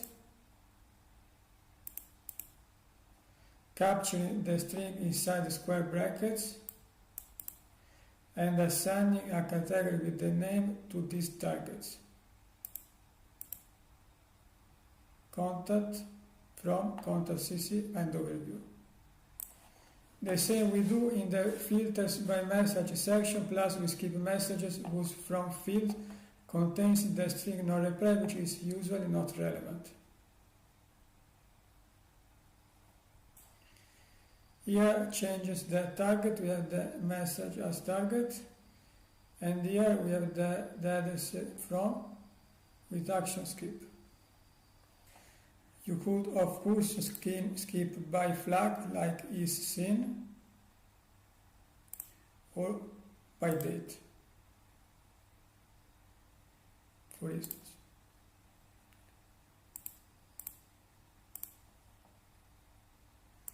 So now I will show how appears an email when stored on the wiki through Visual Data and Contact Manager.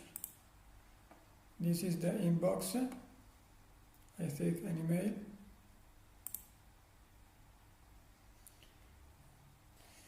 Here you have the visible text, HTML, the headers.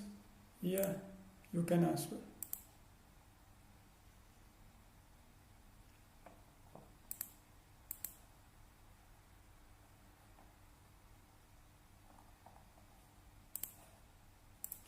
And by clicking here, we access the source data of the email. So basically, this is all the email data structure, and the filters which we have seen before are applied on it. The mail structure is standard compliant. The main parser is JBeterson, but has been integrated with additional fields like visible text or conversation hash or as attachment, and is as simple and as complete as possible. Coming back to this page, here you have the reply form, which is a standard Visual Data form, which has not been specifically coded for Contact Manager, except for the submit action, which triggers a Contact Manager action for sending the email. Apart this, here you have a standard Visual Data query for the recipients. For instance, here you have a toggle for the HTML field. Here you have the attachments, and so on. Now just a mention to this field BCC categories, by which you can send messages to all the contacts belonging to one or more categories. If you combine it with a mailer like SendGrid, MailGun, etc., you can also perform substitutions, and here at the bottom you can set or offset and the limit of the required list of contacts to split the sending in batches. I think this is a quite powerful tool which already exceeds the capabilities of most email clients. Now I will show you how it works internally. This page is composed of some parsing function with a condition. If the email is not retrieved, it will show a button to retrieve it and a few templates. Here are the parsing functions: Visual Data Print, Visual Data Query, Visual Data Button, and here is the condition. Let's show 1 second the main template used by this parsing function, which is this one.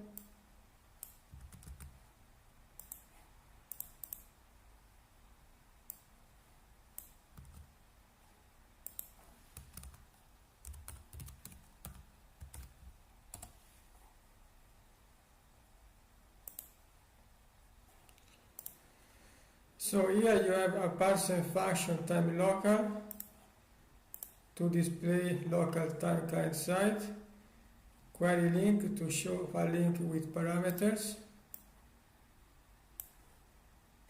array map, which is taken from page forms with attribution, another query link with a visual data query inside to retrieve a parameter.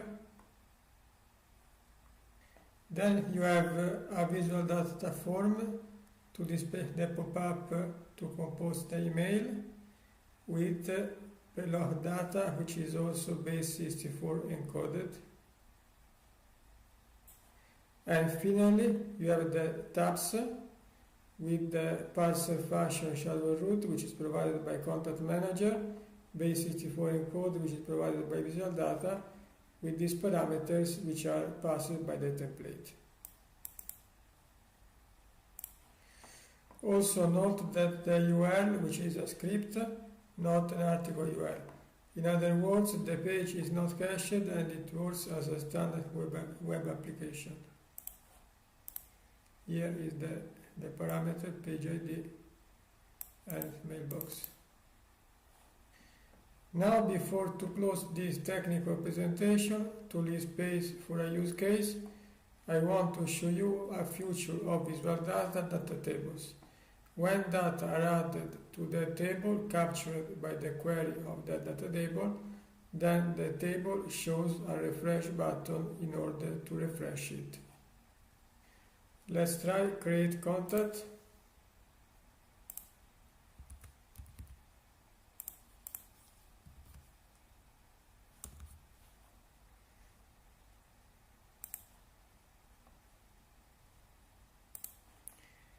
And here it is the context table. You see immediately the button refresh table. And here it is. We can add categories.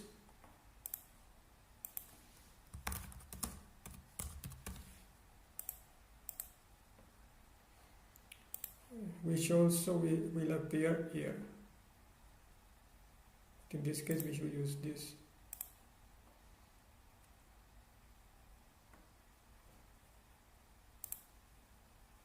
Test cut. So after this short and largely compact tour, let's say that from the beginning we have set all the search options. Then we run the job or set the cron task to automatize it, and we see something like that. Here are the options.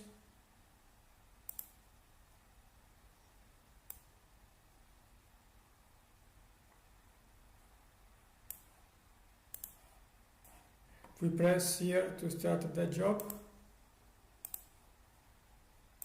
and here we run the command.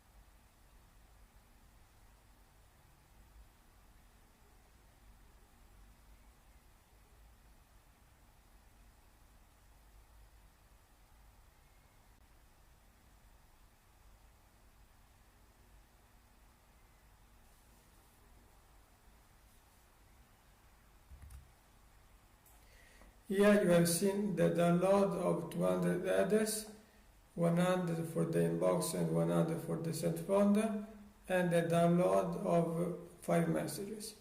For each message, also contacts and conversation are created automatically with as much relevant information as possible. Of course, everything is created in form of wiki articles, most of them in JSON content model, and visual data entries based on such data. I suppose it's quite fast, and the process now is also robust. after a lot of tryout and understanding the underlying mechanism. After the process, you will have notifications like that in the form of echo notifications.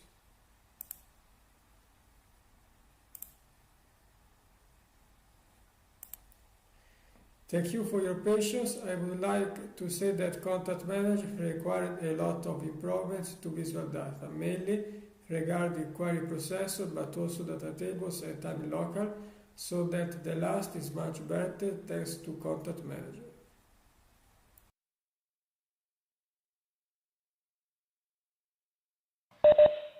That is the end of the video, and we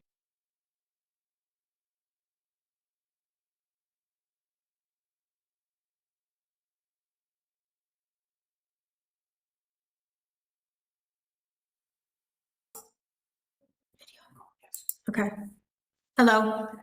Okay. I'm going to just kind of finish the presentation by reading a few more slides, which I will share, and demonstrating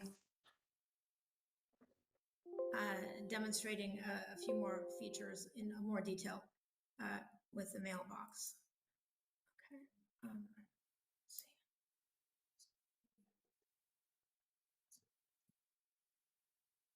All right. Okay. Are you ready? Yeah, you can. Okay. Okay.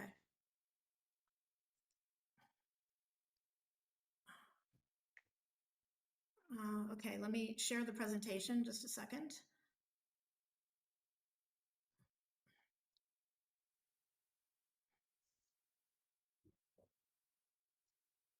Okay. And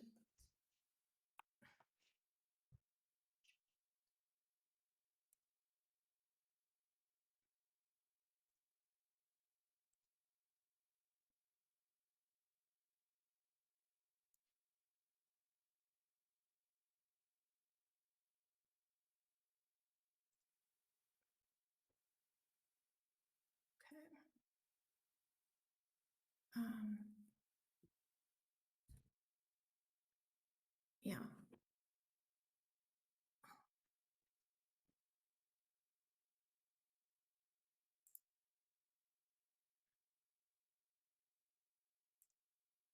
Just a second. We're looking for the presentation PDF. Here it is. Okay. Sorry. Okay. Can you see that? Okay. Okay. So with the Contact Manager, we're starting with a brief overview of the conversations feature. So the conversations in the context of Contact Manager, they are not like a Gmail conversations, which we find to be rather chaotically grouped by subject or internal reference ID. And they are not grouped by an internal email reference ID. They are grouped through a conversation hash, which is stored along with each email. And it's composed of the sorted list of all email recipients by their email address, including from, to, CC, and BCC fields. So the conversation holds all messages exchanged since the very beginning with all recipients in these categories. So they are a constant part of the conversation. If other recipients join the conversation later, then that is considered a different conversation. Which also makes sense in view of when you have a new person enter a conversation. It obviously influences it may influence the scope and direction of that conversation. When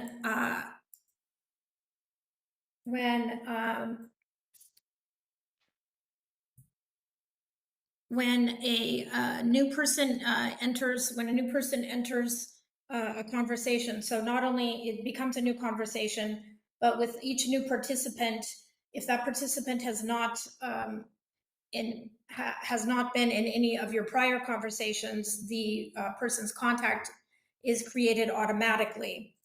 But we also have a way to add manual contacts who are not in any conversations. So now I will go to, I will show, for example, if we look here at the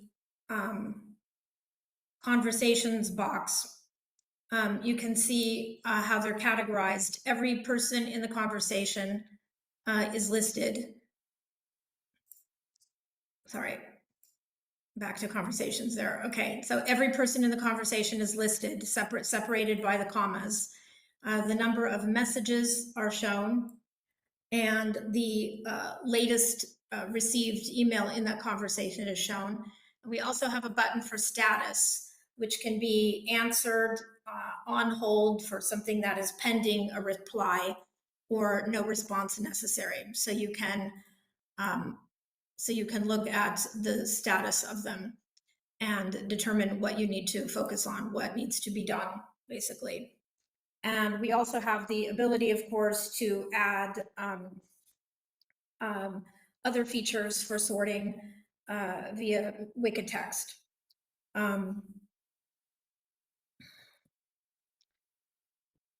For the contacts, then, we have a separate tab, and we have categories for each contact. So you can categorize people according to what they're involved in. And so for each, under contacts, it will have the groups of categories, and then how many people are in each category, and then it will show them here. And you can see for each contact which categories they're in. And then if you click on a contact,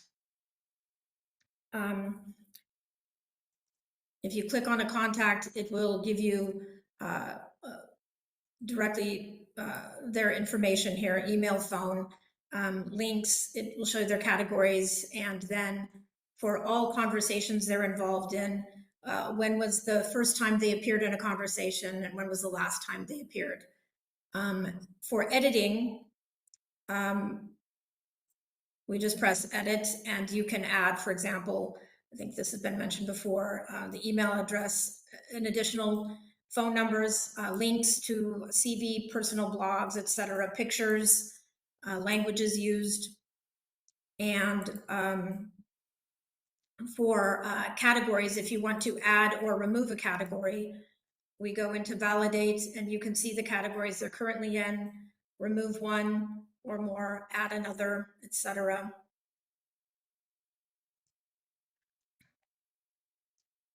Okay, and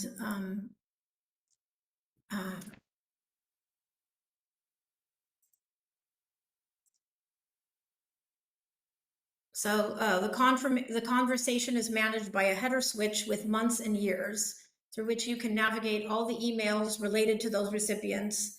You can look at each month, or previous year, current year, or all, to see, look at the messages.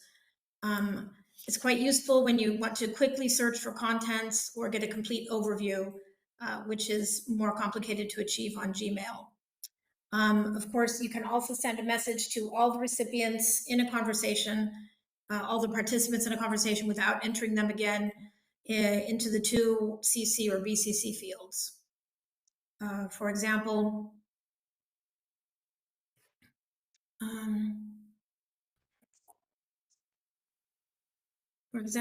the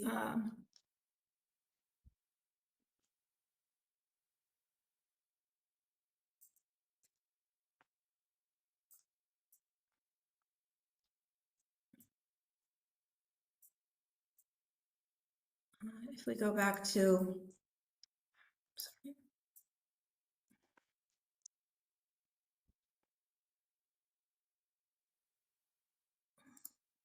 All right, if we go back here to conversations, and for example, in this particular conversation, we can see what happened in August. We can look at, there was nothing in April. We can show all.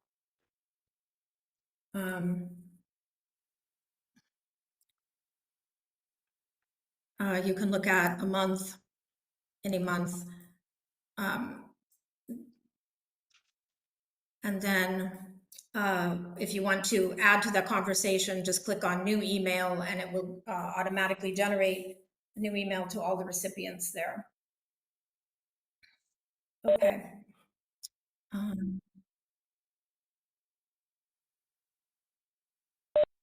Okay, yeah, we're just about finished. Okay. And then we have more features, for example, sending bulk email, tracking, Twig templates.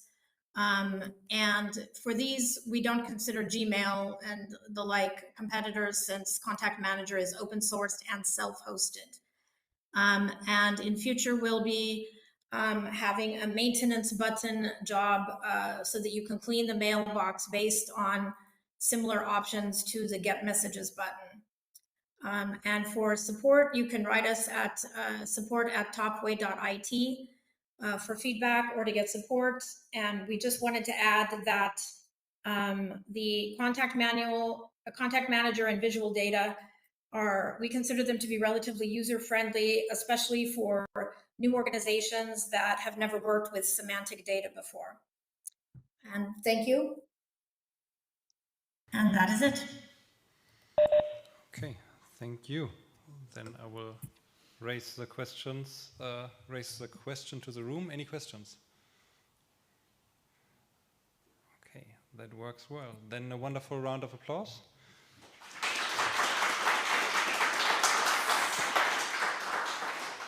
Thank you for the talk, and for the other ones into the coffee break. 25 minutes now. Thank you.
Okay, everyone, I think we can continue into the next set of sessions, which will be tackling the topic of AI in wikis. Once again, we've heard already several talks on this topic, but these specific sets of next talks will delve a little bit deeper into particular developments within wikis as extensions. And we are very sorry to say that our colleague, Collier Bailey, who was originally scheduled to give this presentation on the topic of RAG, Retrieval Augmented Generation in Wikibase, he's not able to be with us today due to sickness, so he's very sorry. But we do have this recording that he prepared. I have to say this was prepared several months ago because Collier was planning to give the talk live. So this recording wasn't made like yesterday. And it wasn't made specifically for this conference, so sorry about that. But there was no other chance to do anything else faster. And also we are grateful that our other colleague, Lucas, who worked together with Collier on some of the developments here, he's with us in person, so Lucas will be able to answer questions after we watch the video presentation. Now I have my weird Mac set up here, so I don't know how the sound will work, but I'm just going to try playing it and then we see. It's still muted. Oh yeah.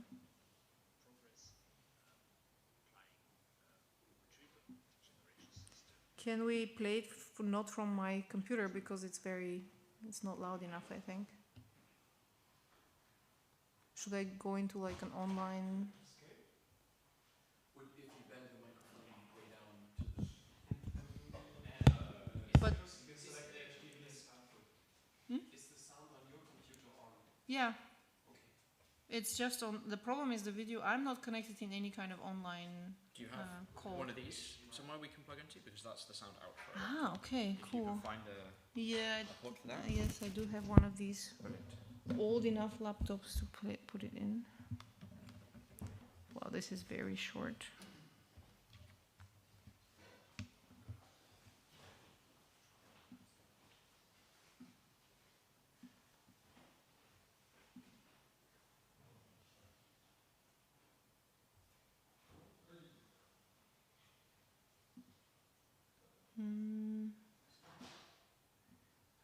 I don't know. Sorry, I thought it would play from Tim's computer. That's why I'm not set up. Is Tim around? No. Okay. But basically, no one has tried playing sound from here before, no? Tim has, but he has selected HDMI output so that I would get it. Is there a way you can like select where the sound goes out to? Like, how would you switch normally between sound outputs on a Mac? It should be going out of this now, if this is actually working. Is the computer volume on Macs as well, and not silent or anything? It's not silent, the computer is not silent. Press play. Leave it playing so there's constantly sound coming out. I know we'll skip ahead of it. There is no sound. Can you send me the Yeah, link? of course, I can send you the link.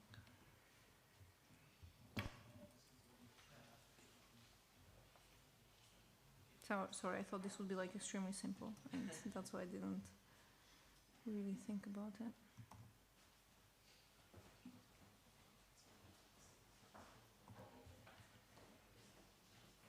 I'll put it in element.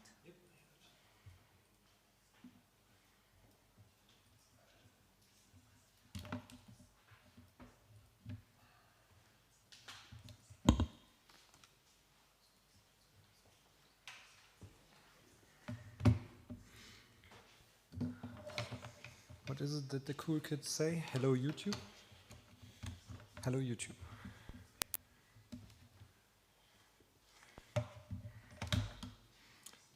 And testing. Hi, my name is Collier Bailly. We do have sound. It is not that loud yet, but I can make it a little bit more louder.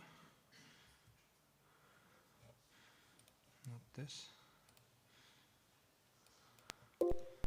The Open Science Lab at TIP Hannover, and today I want to inform you about our current...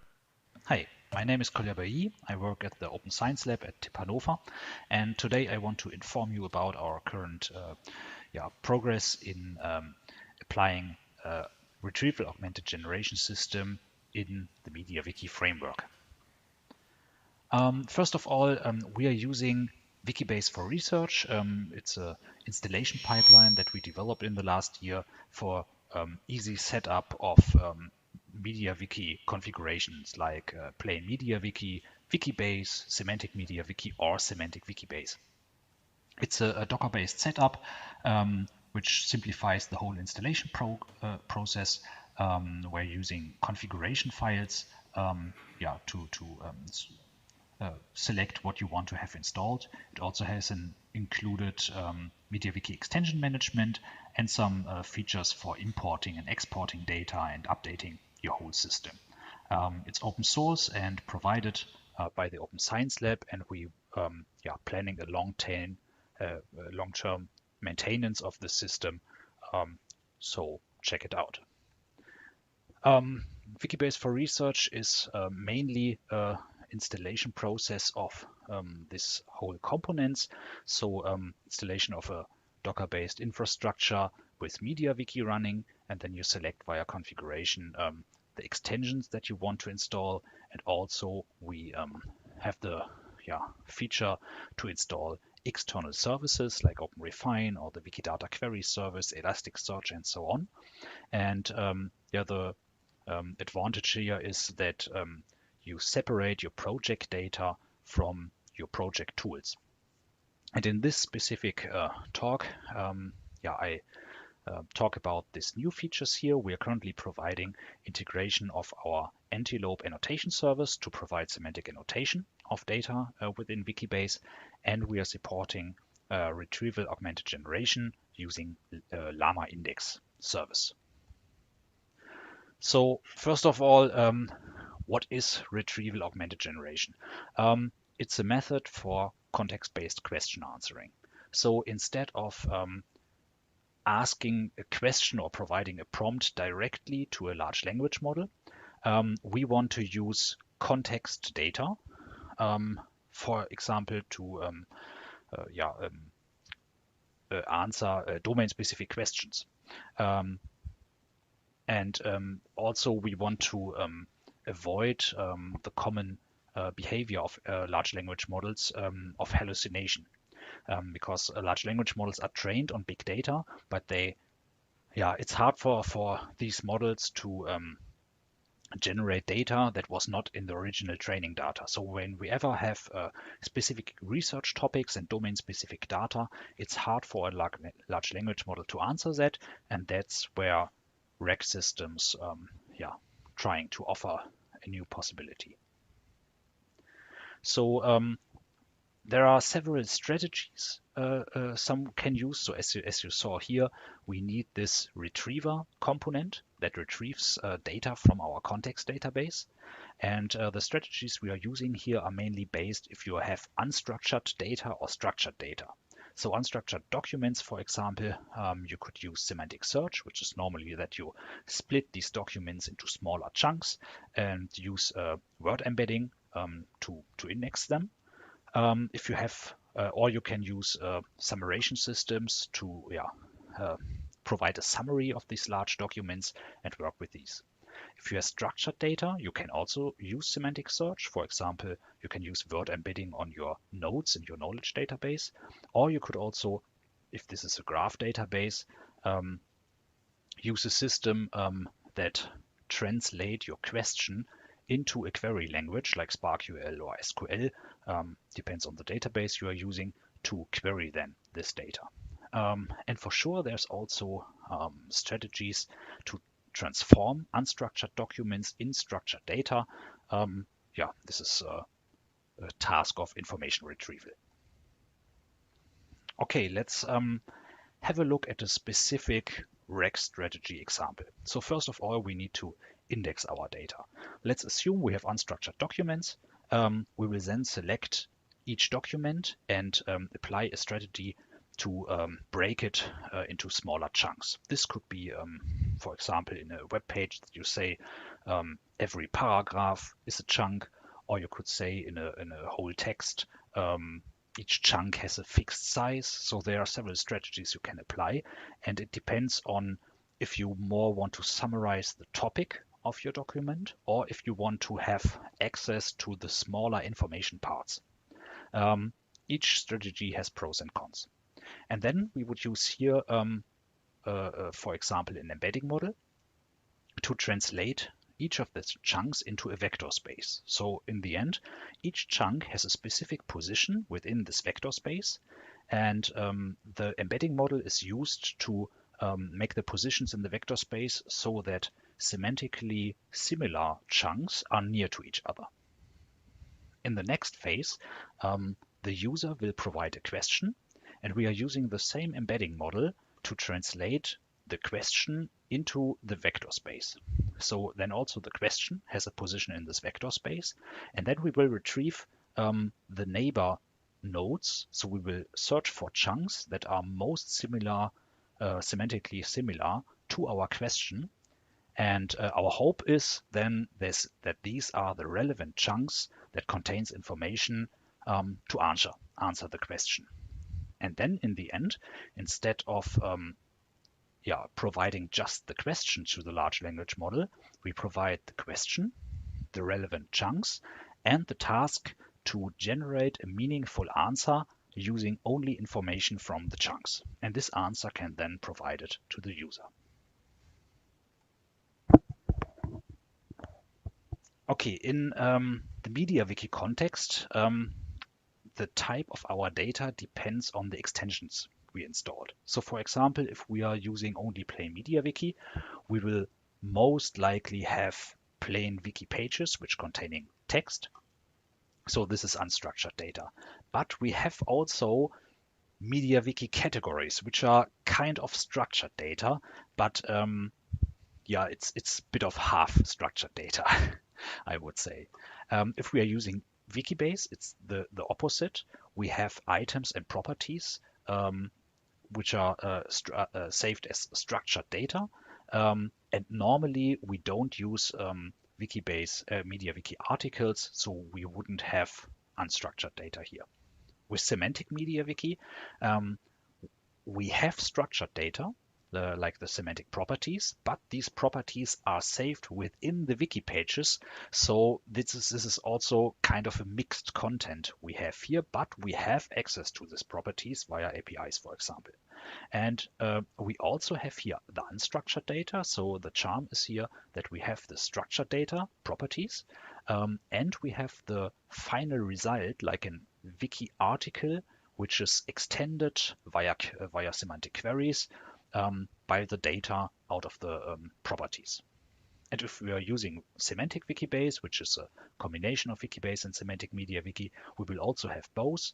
We have the structured data out of the Wikibase, and we have the wiki pages extended via Semantic MediaWiki queries to have the final results.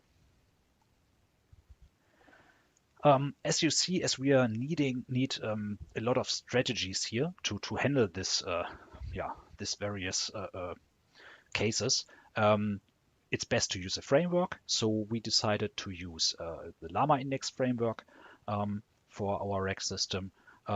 It's a large framework. There's open source libraries. It has a large community. It has a large support of various data sources, models, indexers. So it's a good base to start off. And our opportunity was that we had an already prototype that was developed at the TIB by Alexander Gezin, which was the integration of Llama Index in MediaWiki to use articles as unstructured data. And our goal was to integrate Llama Index into Wikibase for research. So the architecture of the whole system will then be that we have within Wikibase, you have several containers. For example, you have your Wikibase Docker container, or your Wikidata query service is a Docker container. And then we will have just another container which contains llama index. And llama index is combined then with Flask. Flask is a Python library for providing APIs. So this will then allow us to communicate with llama index, and this communication can be in various ways. So for example, we could include a web form into Wikibase or into a MediaWiki system, so really embedded using widgets or gadgets or plain JavaScript to access the rec system. But you could also use the form from externally. So like providing a single web page that communicates over the internet to the rec system using data out of the Wikibase. So there's a lot of possibilities for integrating this. And also it is possible for sure to use this Docker image that we create without Wikibase for research. So in Wikibase for research, it's especially easy to use or to install, but it's also usable as a standalone component. Okay, let's have a look at a specific case study. So we test this on one of our projects. It's a project about manor houses in the Baltic Sea region. This is built on a semantic Wikibase, so we have data within the Wikibase, but we also use this data to display it using semantic MediaWiki queries, like you see here. For example, displaying the owners and the main data in a nice way. But in this system also we have a lot of research articles, so a lot of text data, unstructured text data. So this is a great example of a project where you have both type of data and a very domain-specific content that a normal large language model wouldn't be able to answer. And if we use our current rec approach, it's a German Ladama model we used. So I translated the answers here into English. There we are using the unstructured data from the articles that are chunked via HTML tags. So here for this case, we use just the TD tags because we have a lot of tables, table formattings. So we didn't need to really identify the meaningful content. But there are other strategies for this as well. So for example, if we ask simple questions like who owns the manor house Christinehof, we get a good answer that it was owned by the Piper family, and this is exactly what we want to achieve with a large language model, because as we see here, the information that is provided is that there are more than one owner over the years, but the large language model is able to retrieve the information that these are all persons from the same family, and then gives us the information that it's overall owned by a specific family. If we ask for a specific year of building, we get the exact building here, because it was stated in the text at some point. But if we try to build more complex questions, like here, for example, I built a question which is more like a Jeopardy style, like, okay, which manor house was built by the widow of a man who played a significant role in the Swedish state apparatus? And then we get an answer like Hedvig Mörner built the main building of Stola Manor. And this is not completely wrong, but it's not the best answer. So the best answer here would be the manor house Christinehof, because in the text it's stated that the husband played by himself a specific role or important role in the Swedish state apparatus. But here the large language model retrieved another information. The model retrieved the information of Hedvig Mörner, and in the text it stated that her husband, after marriage, automatically became the brother-in-law of Carl Gustaf Mörner, her brother, and this man served as a governor in Western Sweden. So her husband is has implicitly maybe a significant role, but it's not completely correct. And here we see the things that we cannot achieve yet. Maybe we need bigger models out of it. We need better strategies, and the quality of the results we get here are completely based on the strategy and how good we implement the REC system. So in our current state, we have a running prototype. We have our indexer, which can access, so in the Menahouse project, we access the wiki pages via GET requests, and then we use HTML tags or HTML classes to retrieve chunks out of these wiki pages, and then we index it using word embedding to save all these chunks in a vector space. Currently, we are working on how we can integrate Wikibase data, so the structured data. We have a knowledge base in Wikibase, and in Llama Index we have a type of this type of graphs are supported. It's called a property graph, and what we do here currently is that we clone Wikibase into the out-of-the-box featured property graph store. So this is a in-memory database holding graph data. So this is the easiest way to do it, but it's maybe not the most performant way or the best way. So these are the things we want to improve. And here we access not the data over GET request, because then we would need to parse it. We use the MediaWiki API and Wikibase integrator to access the items and properties directly. But then again, we can use these nodes and, for example, save it via embedding in the vector space. And one important feature of this prototype is that there's also the possibility for updates. So we can use MediaWiki hooks if the Wikibase, for example, is updated or wiki pages are updated, so that we can rerun the indexer on specific documents.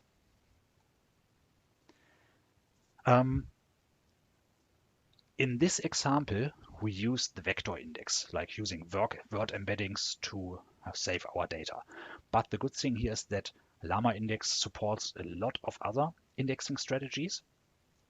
So, for example, we could use a keyword table index, which means out of the query, we use a large language model to retrieve keywords, like, for example, from a controlled vocabulary, and via these keywords identify the nodes, so the documents and chunks and items that are relevant, and then using these to generate the answer.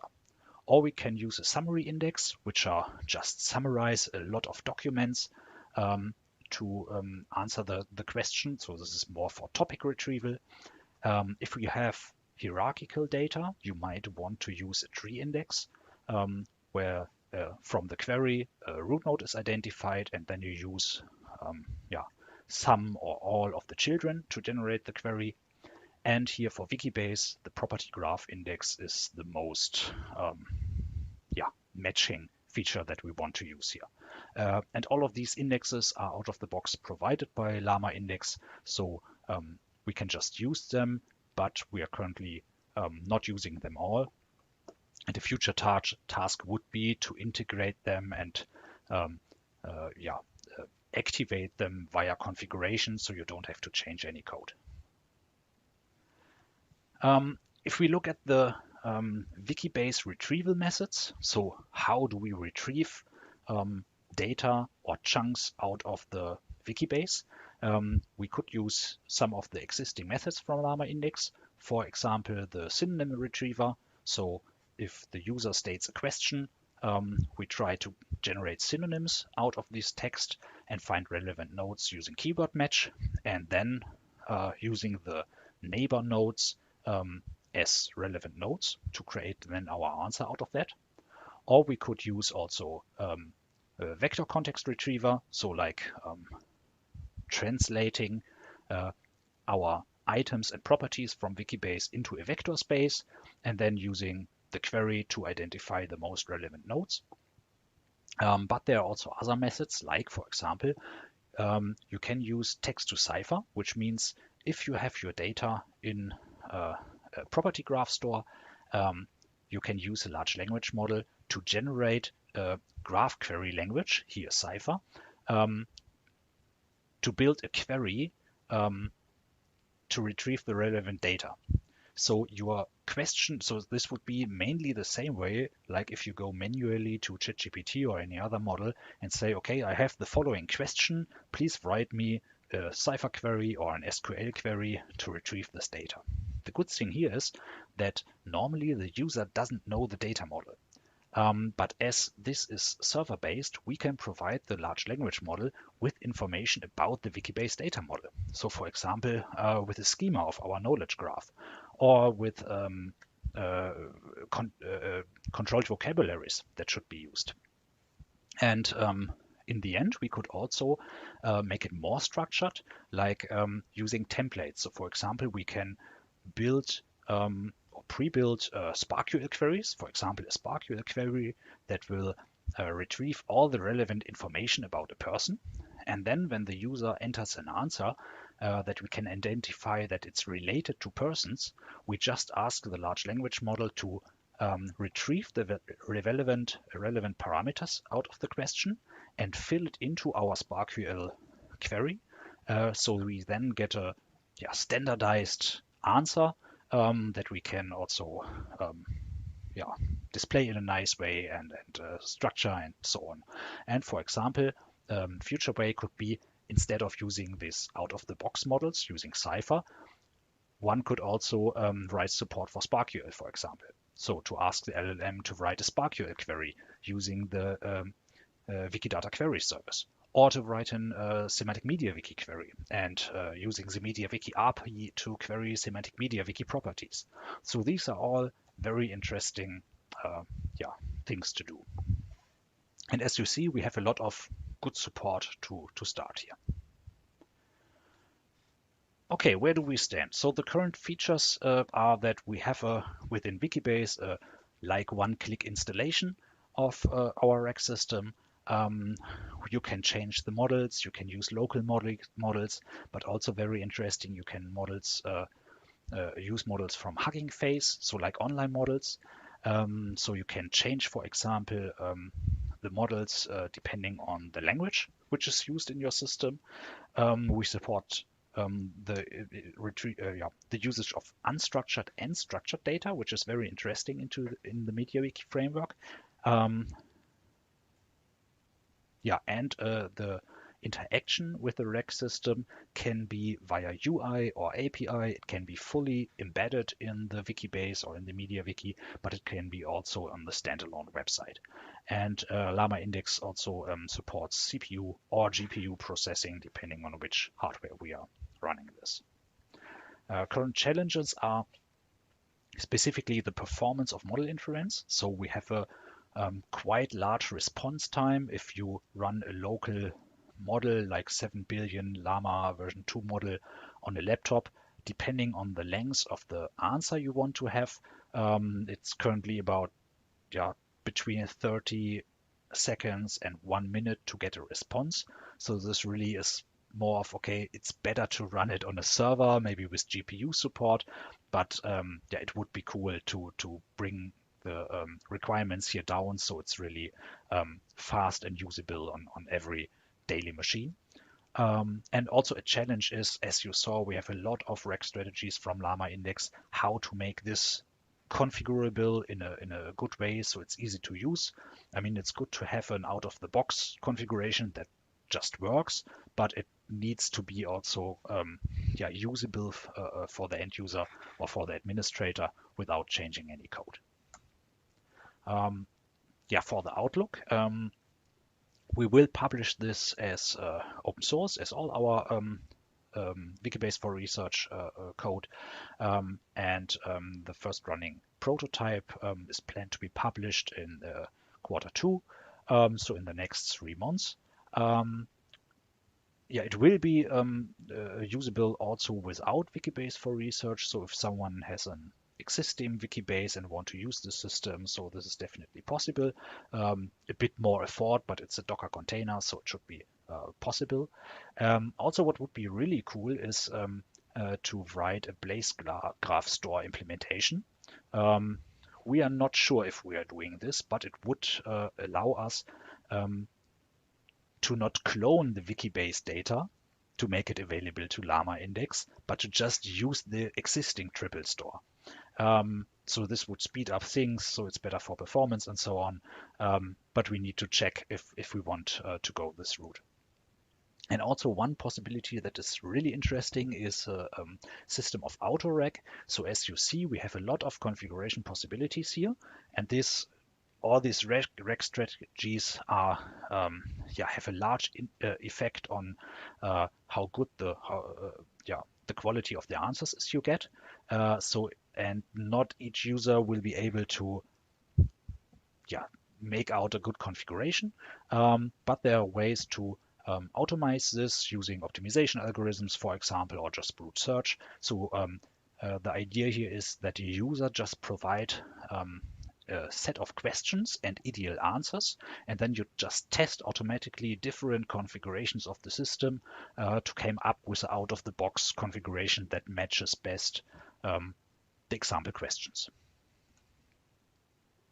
Okay, that's our Wikibase for Research rec approach. Thank you very much. If you have any questions, don't hesitate to contact us. And we cannot provide a Git repository yet, but we will do it in the future. So check out the content below maybe, and we will provide it as soon as possible.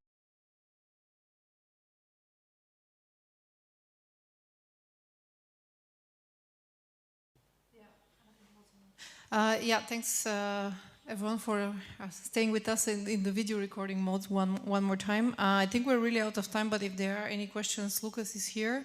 He can answer questions. I just want to say something, that there was a typo in there, like 2005, that was obviously 2025. And since the presentation is a few months old, we were intending to release the extension in Q2. I think it's technically online, but I think it's not really released. It's findable. It's on Git at least, but yeah. Okay. Questions?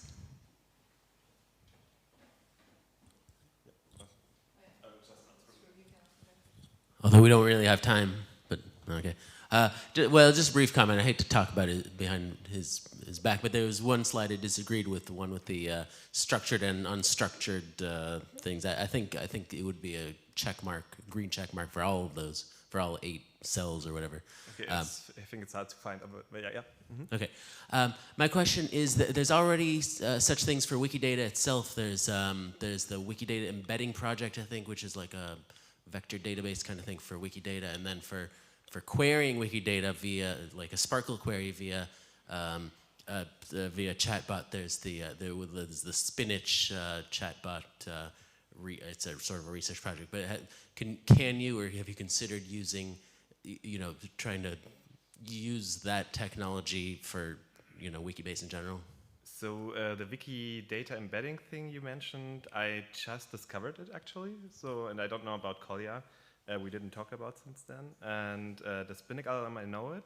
And we want to, like Collier also said, like these approaches are something we want to do, like to also do Sparkle queries and to not just rely on the chunking and then like retrieving through a vector store. But we didn't come to that yet. Okay, I think maybe we should just move on to the next presentation, but obviously we are available for questions later on as well.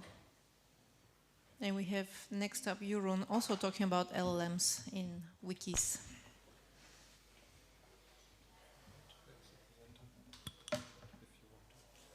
This one, right? Want to use a clicker? No, it's fine.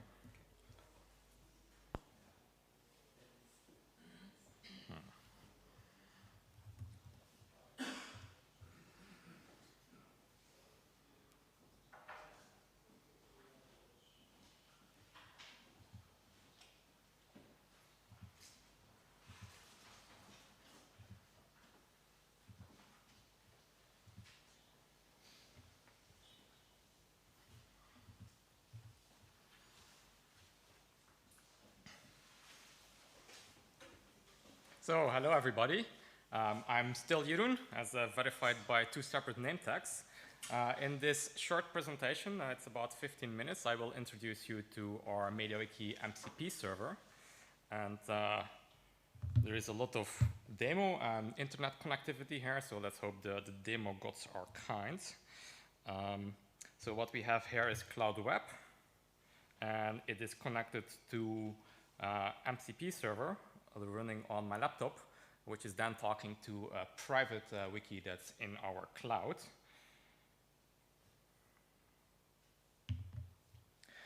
By the way, there will probably be time for questions at the end, but if something comes up again, feel free to raise your hands.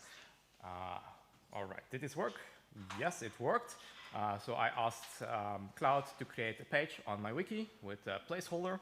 This is just to get started. And let's look at this page. Here it is, placeholder. Also, apologies, no cats slides in this talk, but at least there's a 9 cat over there. All right, let's see. What next prompt did I have prepared here? Right, okay. So, here is a kind of a very terrible PDF export of the conference page, which at some point here includes the schedule of the conference. And I can attach this and then ask Cloud to look at the page, do some kind of transformation, right? It's going to just find the AI-related talks and then put them in a table on the page that we just created. And let's see how that goes.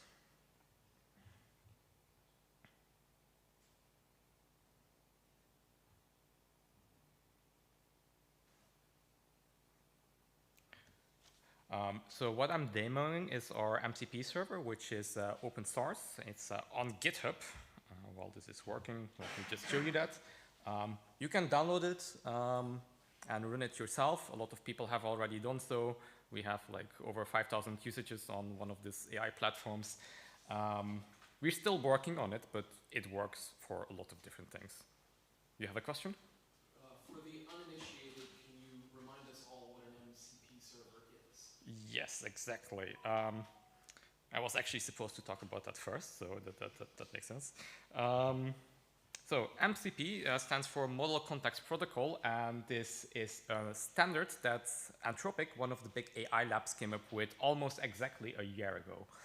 And why is this fantastic is because before MCP, all these AI tools like ChatGPT and Cloud and Cursor and whatnot, if they needed to talk to some other thing, like say GitHub or Slack, the AI labs would need to create a specific integration.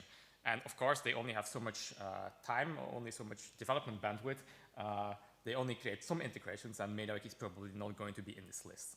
And what's great with MCP is that this is this standard that's in between the AI tool and the vendor tools, where the AI labs or whoever has a AI tool, they just need to implement the MCP standards, and then all the vendors, they can do the same. And this is fantastic because that means if we create an MCP integration for MediaWiki, we all of a sudden get all of this, the whole AI ecosystem can talk to MediaWiki because there is a very rapid adoption of the standards. So most of the AI tools that you are using probably already support MCP. So that's why we created the MediaWiki MCP server. On a very high level, it's kind of a wrapper around the MediaWiki API, and it explains to these AI tools how to interact with it. And it also gives you some control over which things is it allowed to do, because these tools are smart enough, and the MediaWiki API is well documented that they can just make curl requests and so on and do authentication and so on. That works, but then you have very little control over what exactly they are doing. Let's get back to this demo. Did this prompt stop while we did not look? Or is it just taking a very long time?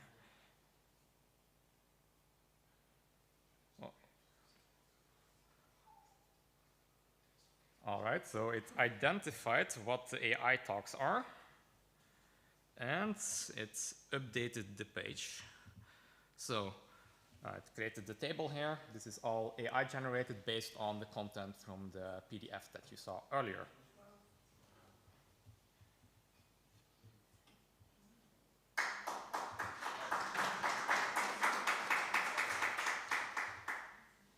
So why is this interesting? Like what kind of things can you do with this? Like these tools are very good at transforming data that you give it. So it can save you a lot of otherwise boring work, or putting together a bunch of different tooling. For instance, if you have a wiki where you're describing the vendors of your company, that happens often in enterprise context, and you have, say, a CSV with vendor information or JSON or whatever it is, you say just, hey Cloud, or hey ChatGPT, or whatever it is, here is this vendor data, now create pages in my wiki for each vendor using this template that already exists. Or, and we haven't gotten to the point where we tested interaction with Semantic, MediaWiki, and Wikibase and so on yet, but one bottleneck for users there is that it's difficult to, like, there's a learning curve that you need to know. I need to go create these properties, and they have this very specific syntax, and you need to create all these different pages before anything works. And with this kind of setup, you can just say, hey, Cloud, here at my library, we have this ontology. Here is some examples of the information that we have. Please go make Semantic MediaWiki ready for me, like create all the properties and whatever else that's needed.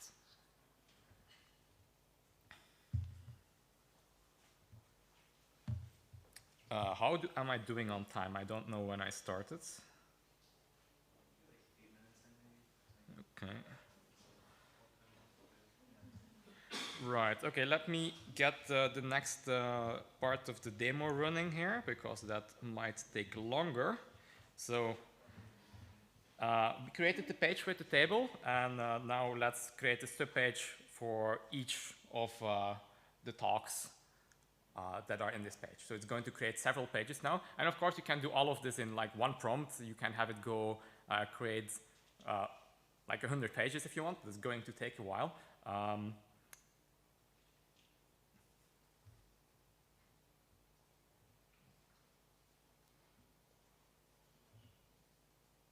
Where did my prompt go?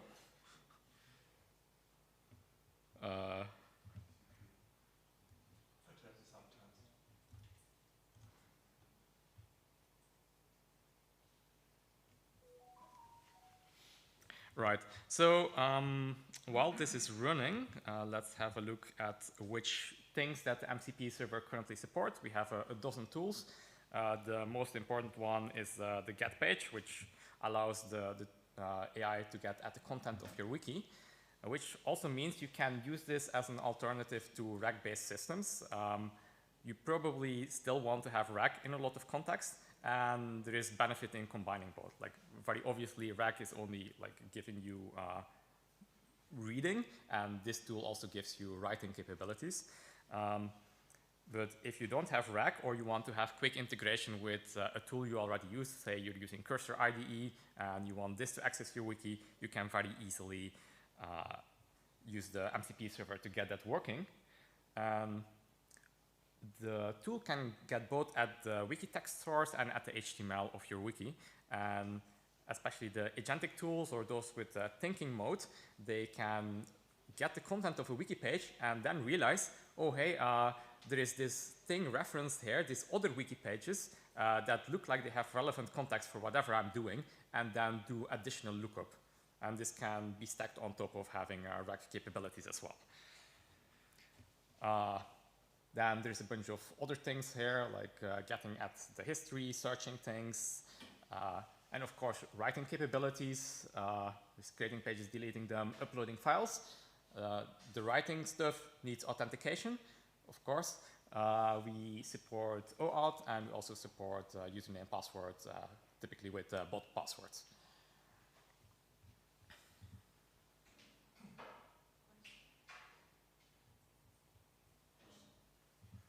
And here, this is the UI of Cloud Web for where you can configure which of these tools needs explicit confirmation. So maybe you don't trust the AI tool with writing to your wiki or with deleting pages, and then you can, by default, it always will ask for permission. Yeah, go ahead. Where is the authentication? Oh, wait. Just repeat the question. Yeah. Where is the authentication happening? Okay, so where is this? In MCP, or is it? I'm assuming it doesn't happen in the chat with. It does not happen in the chat. So you can configure the MCP server with the configuration file that you see here. In there, you can define a number of wikis. This is required if you need to do authentication because the tokens are specified there. For public wikis, it's not strictly necessary because you can just say, hey, I'll get this thing from the German Wikipedia and it will just figure out how to do this. Yes.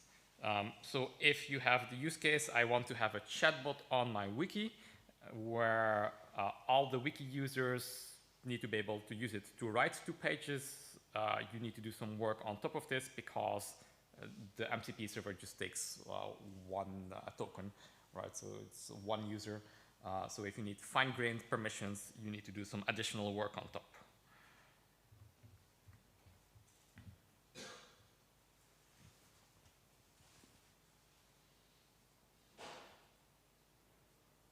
Yeah, so Cloud is not happy about the PDF.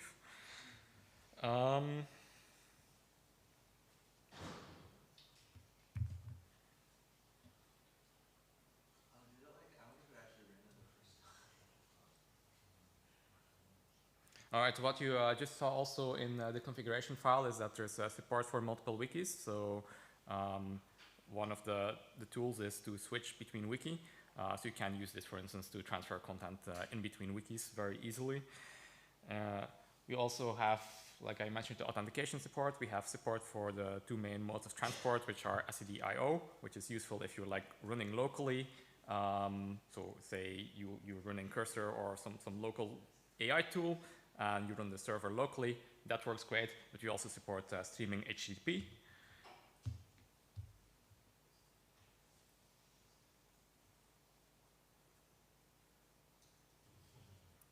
All right, the demo gods are really not happy. Let's look at our demo wiki to see what happened here. So some of the subpages got created, but I think the page or Cloud bugged out before it then added the links to the page here.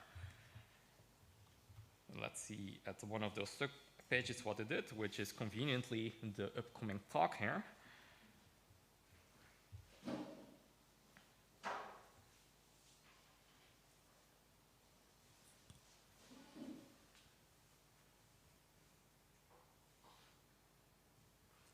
Yeah.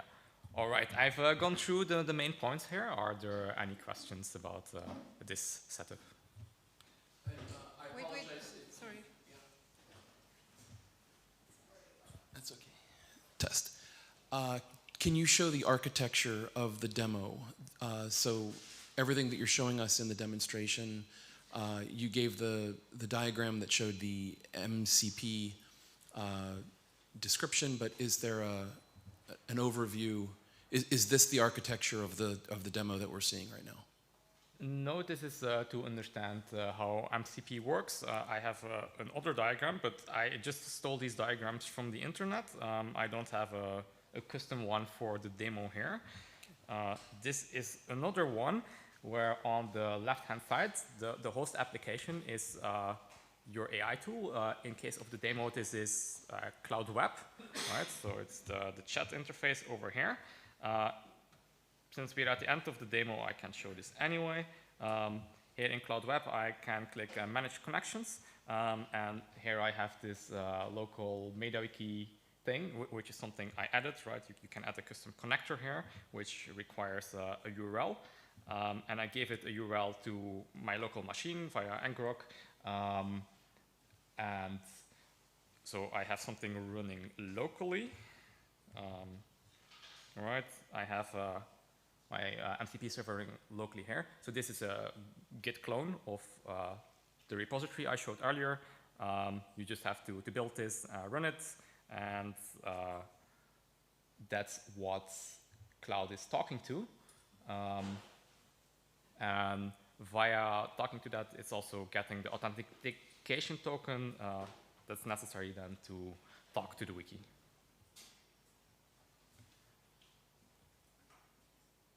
Any other questions?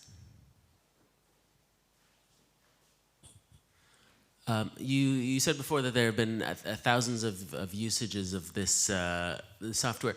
Are those for individual wikis, or are people using it to, say, access Wikipedia and that sort of thing, or outside wikis that they don't control, if that's possible? I don't have that good information on it. So this doesn't correspond to 5,000 wikis. This is like 5,000 people that downloaded it from that particular source. Well, I guess the more interesting question is it possible to use this to access a wiki that you don't, that's not your own? Yeah, exactly. You can. So if it's Wikipedia, it can definitely read things from there. And if you give it OAuth token for your account, then it can add it on your behalf. Yeah, okay, right, yeah. Nice.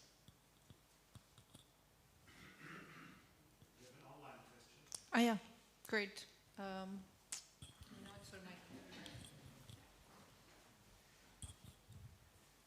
The online question is, why did you choose to run the MCP server outside of MediaWiki? Why not let it be an extension?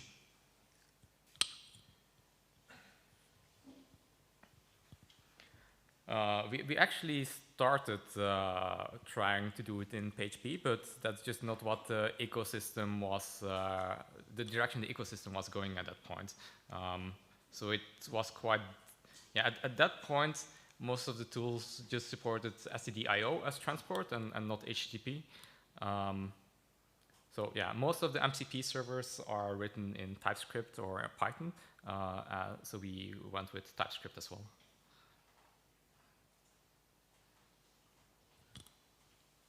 Okay, I think this is probably just checking the online chat again, but yeah, thanks Bernhard for flagging that one. And we have a thanks also from the online chat. So I think we can go on with the next presentation. All right, thank you very much. Yep.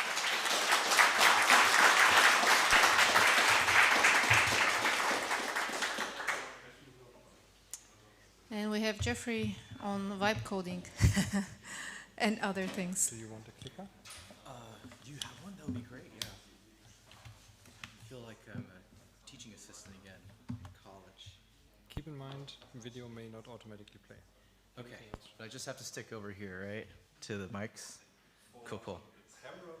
For the camera? Okay, wonderful. All right, well, thank you so much, everybody, for coming and taking a look. So I'm pretty excited to share some stuff today. But let me first remind everybody that there's been a rough start to the idea of using AI in coding. So we first started with the concept of prompt engineering soon after ChatGPT came out. And we have these sorts of memes coming out. And, you know, it's a very not so optimistic approach about what the future of AI coding looks like. But that was 2023, and we are now 2.5 years past the beginning of everyone talking about prompt engineering, at least where I work. So now there's this term that was introduced in February of this year called vibe coding.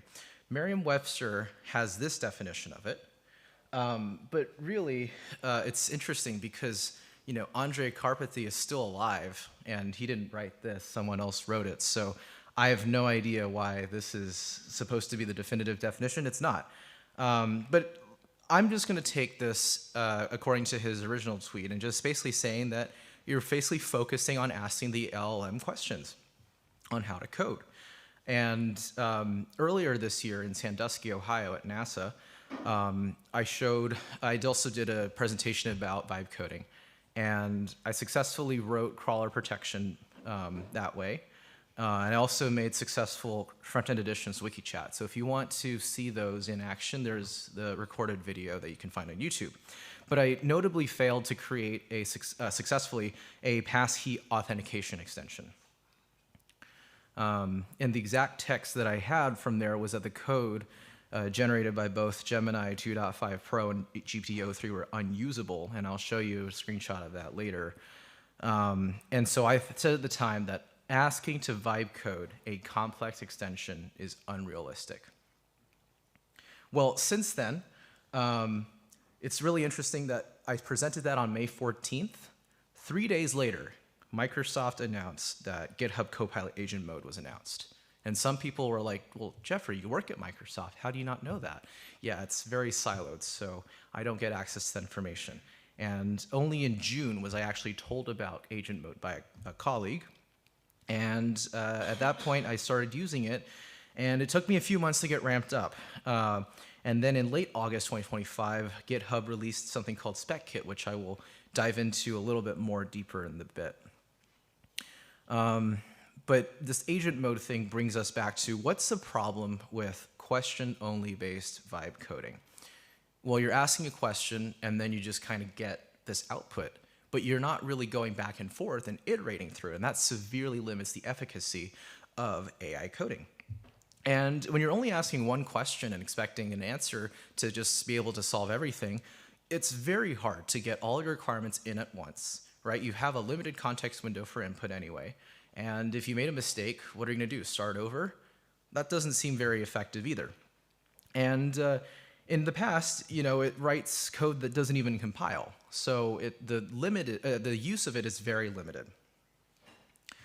And so let's think about now some approaches that we can take then.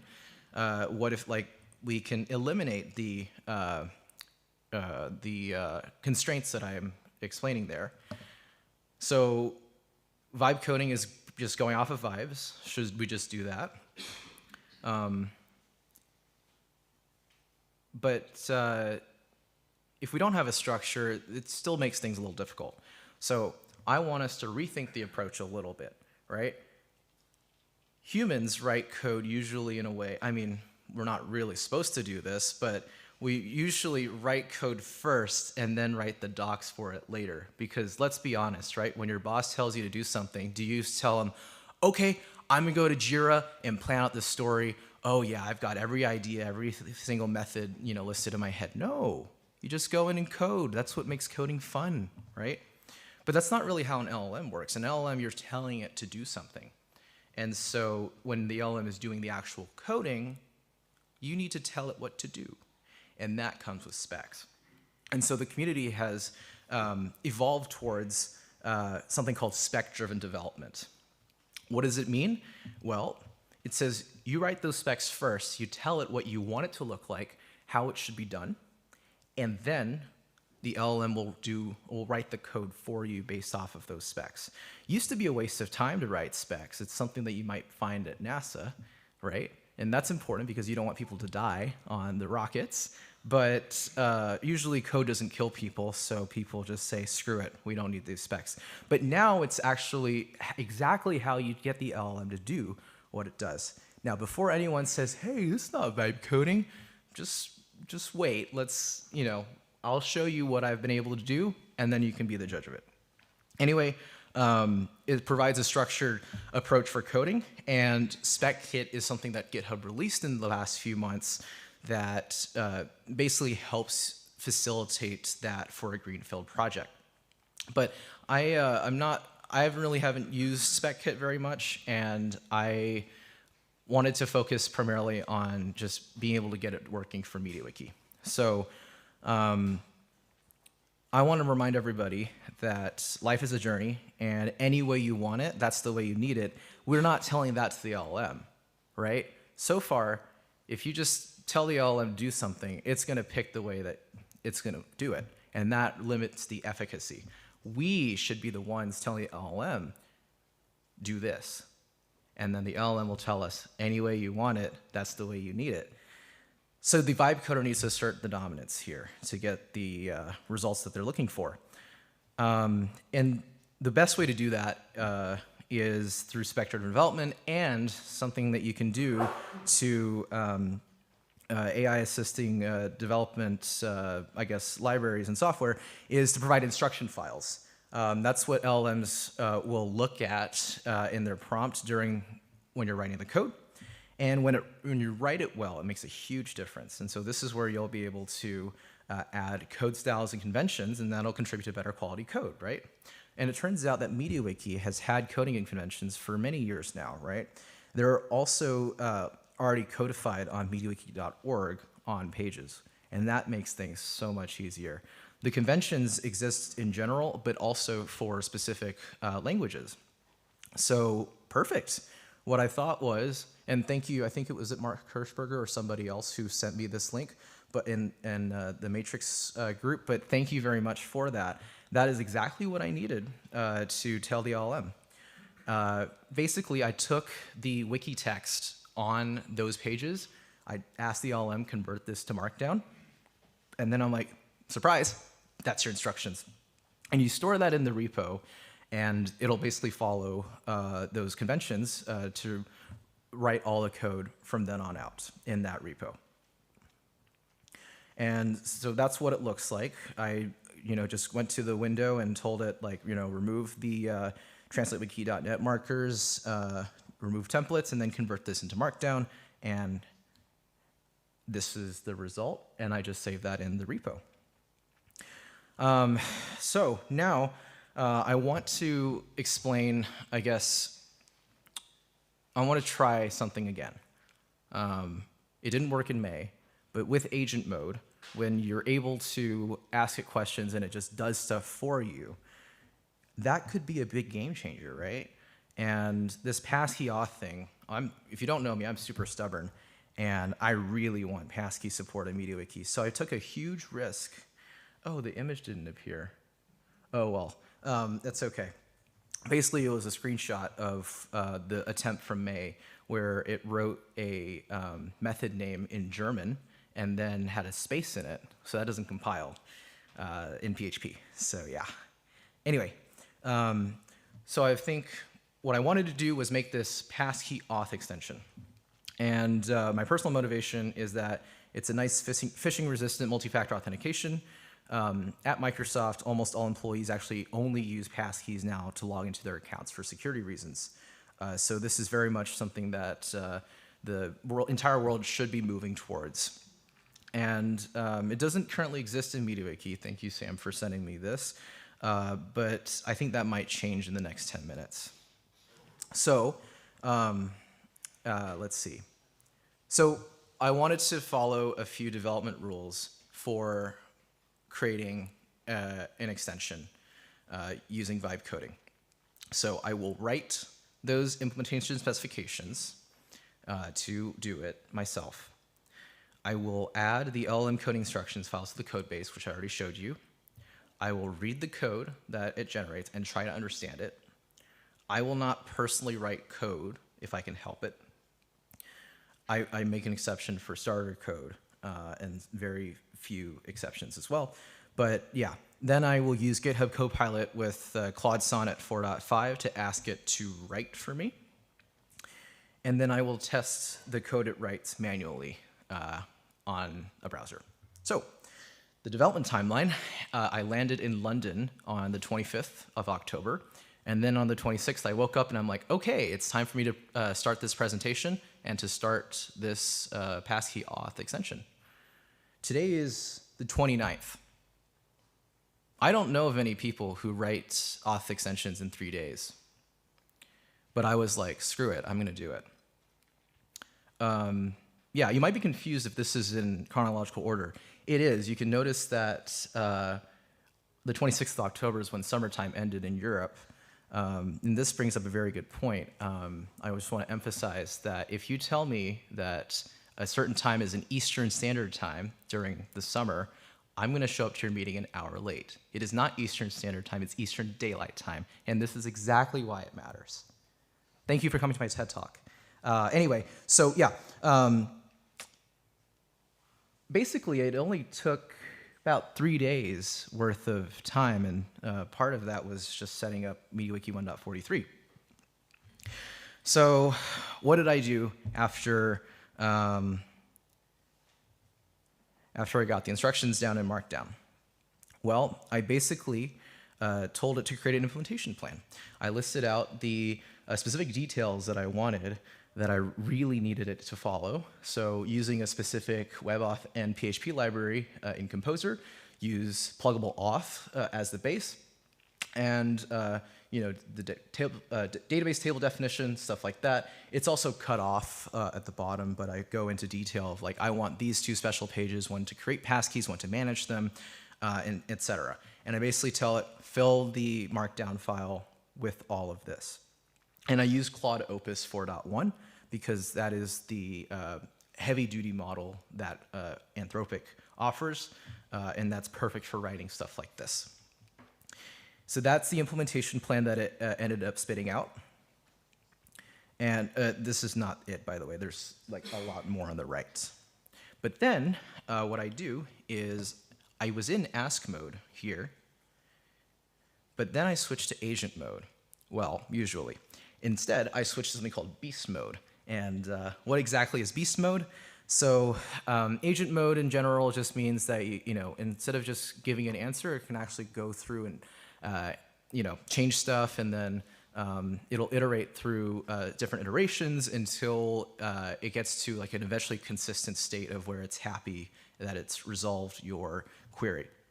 Beast mode is an agent mode that they have added like a custom chat mode where they have these instructions that it takes a different approach from the standard vanilla GitHub agent mode. And this was introduced to me by a colleague, and I found it very helpful. So I used it for this one as well. But yeah, basically, when created the implementation plan, I am going to now feed it into agent mode. And this is where I go to using Claude Sonnet because agent mode does not support using Opus. But Sonnet does a fantastic job of agent mode. And all I told it to do was implement this plan to create the MediaWiki extension. And I fed in the file. And it started with this, made a plan to like a concrete implementation plan with a checklist. And then I went to sleep for 30 minutes, and then I woke up, and it had written about 8,000 lines of code in docs with basic unit tests, as I asked it to. And I checked. All the intended functionality was present. It even uses dependency injection like I wanted it to. And, but it doesn't work immediately. So I went to the browser, and first things first, I saw this error, and I put it back into agent mode. I'm so lazy, I don't even tell it like, hey, I got this error. What does this mean? Paste. No, I'm just like, I just paste it in, but it understands. And it says, I can see the issue. And then it goes and reasons through it with system one, fake reasoning. And then it goes through and fixes that. So rinse and repeat. That's basically the process that I go through until one magical moment, it actually works.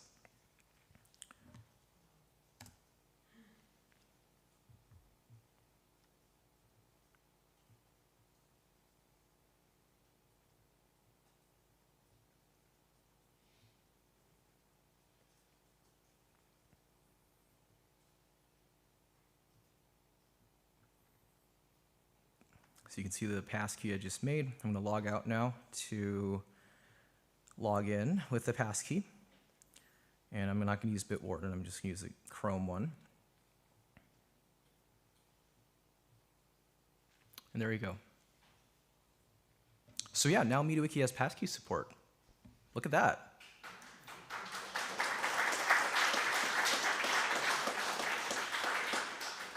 Thank you.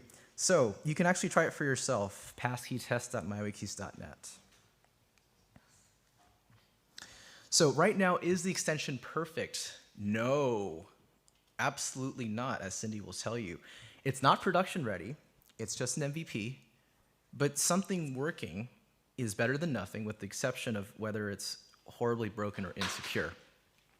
Now, that being said, it's still a good base, right? For research purposes, now we know that you can definitely do passkeys in MediaWiki, but it's now more than just saying, I think we can do it. It's that we've done it, and now we can refine it.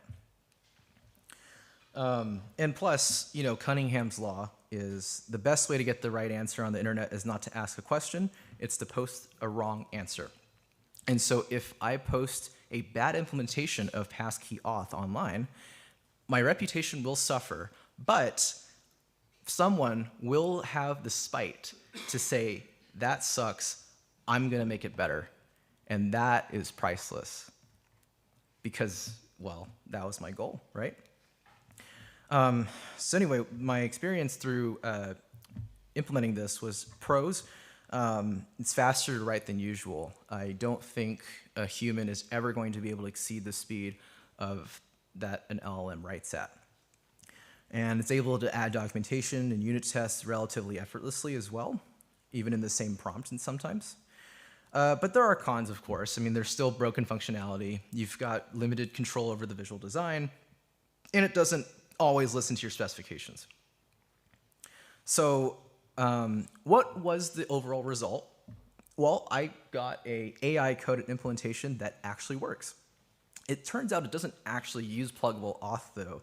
It uses Session Manager directly, and then it has some stub code for pluggable auth in there that does nothing.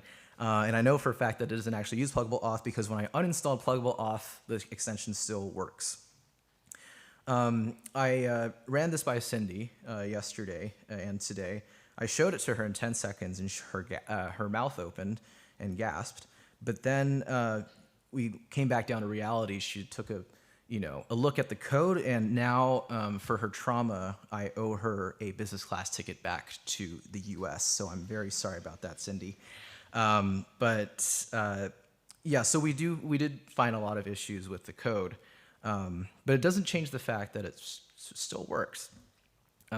So take that as you will. I think it is a really good learning process, though. Learning opportunity, very good exemplar of what it looks like. And by the way, this passkey auth thing, I think it was really meant to kill two birds with one stone. I didn't just make this just to prove a point. I also really wanted a passkey-based authentication system in MediaWiki, and I hope our community will use it. But yeah, I'm going to work with Cindy to change it to use pluggable auth. That will improve the security aspect of it and all that stuff. And then hopefully we can get a security audit of the underlying library that is being used so that we can fully guarantee the security. Well, not guarantee, but minimize risk. And so there are a lot of ramifications behind eventually migrating over to vibe coding. You've got code quality issues, whether it's going to conform to the software architecture. In this case, it mostly did. Security is a huge issue. I know people are going to be hammering me about security after this when questions open.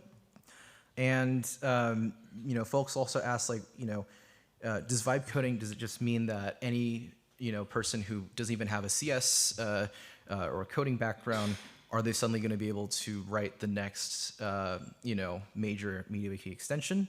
And so I'll open that to the audience. I personally think not as of right now. There's just so many details that I still had to pay attention to during the course of the vibe coding. But it's certainly an interesting approach. But that brings it back to the basic question of, is this considered vibe coding? And I want to point back to Andre's original post where he defined and invented the term vibe coding. And his description matches what I did. So I would consider it vibe coding because that's literally what the inventor said. Some people would say that it's AI-assisted coding. That's fair. I'm not here to debate words, but I think the semantics defining what that means is important. And hopefully what I just described, the process I've done, gives you an idea of what exactly I constitute as vibe coding and what result it has given. And so the passkey auth extension development indeed followed this process roughly. So looking forward, my hypothesis is that vibe coding, or at least AI-assisted coding, is here to stay. I think it is now feasible to use it as part of MediaWiki extension development lifecycle. or development. But whether it can be solely used is to be seen. This is not a question of like, oh, let's debate this tomorrow. No, we are not done yet with progress on vibe coding. Let's see what happens next year. In May, I said, let's see what I talk about here in October, and here I am telling you that what I couldn't do in May, I can suddenly do now. So where does it fit in today's world? 1 year, 2 year, etc. We'll see. I don't know, if you're nihilistic, then you might believe in Linkin Park that we tried so hard and got so far, but in the end it doesn't even matter. Wise words from Chester. So yeah, actually I'm gonna open the floor now to both questions, comments, concerns, and suggestions. What do you think? Is vibe coding the future? Thank you.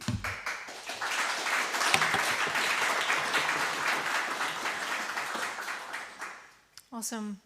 Thank you so much for the great talk. There is one question online, and it came earlier, so I think I will just do the online question first. Sure.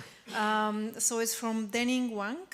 Can a spec writer with zero coding experience come up with a good spec for coding? If not, what are the first 3 most important skills needed before spec writing? Dad, I'm jet lagged, so that's too tough of a question.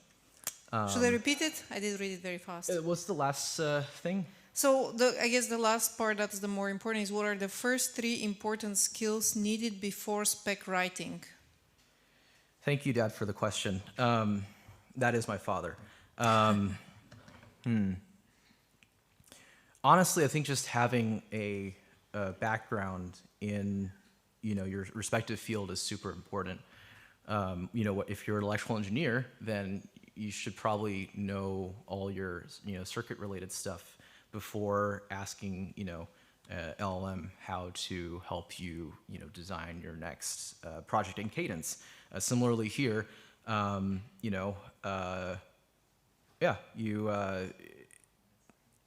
think this, at least for me, writing the specs comes with experience of if I had to deconstruct my previous code that I've written before vibe coding became a thing, then what did I have to do in order to get there? So, the HDMI cable. Okay, so I think that answers the question. Other questions in the room? Yeah, thanks, great. I think Jonathan first. And let's try to make this quick. I want to answer everybody else's questions. Sure. Wow. So that was eye-opening, and also I'm utterly horrified by it in a lot of ways. Yeah.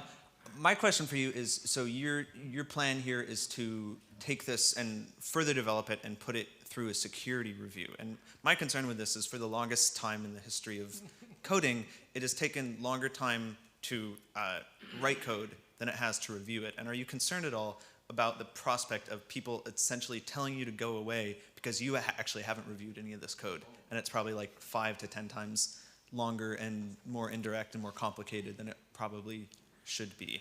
It's a great question. It's one that I deal with now at work as well on a daily basis, and it's something that I think us in the worldwide developer community needs to think about how we're going to approach the results of vibe coding. I think it should be the developer's prerogative to review it. For me, I wrote this and presented it to you today because I wanted to show you what could be done in 3 days, and I didn't want to keep, adding it on. I just wanted to give scientifically an example of what would be done. But yeah, actually, I was hoping that we would have more discussions today over dinner to, really think about what are the most effective ways, what are the safest ways that we can keep a check on this new manner of coding. Because I want it to be effective. I really want it to be. And that could look like right now just using this as a base and then rewriting it from scratch by yourself as a human. That's fine, but at least it'll save you time. Or maybe there are parts of the code that you can reuse. So what remains to be, what happens to this code base remains to be seen. But yeah, this is meant to be a conversation starter, not necessarily a prescription on what to do. Awesome, thanks. I just want to make a small comment, and I feel a little bit sorry, but I can convince what you say. it's possible coding with no coding experience, and you just answer it by your the first question. You did this in 3 days because you have a coding experience and you That's know correct. how to handle this one. That's correct. And if I have somebody with no coding experience, they will have no chance. They will create something, but not the thing they want to create. So Right. just Right, exactly. Yeah. Yeah. Thank you for that comment. Yeah, I agree. I Okay, agree. lots of questions here. One more.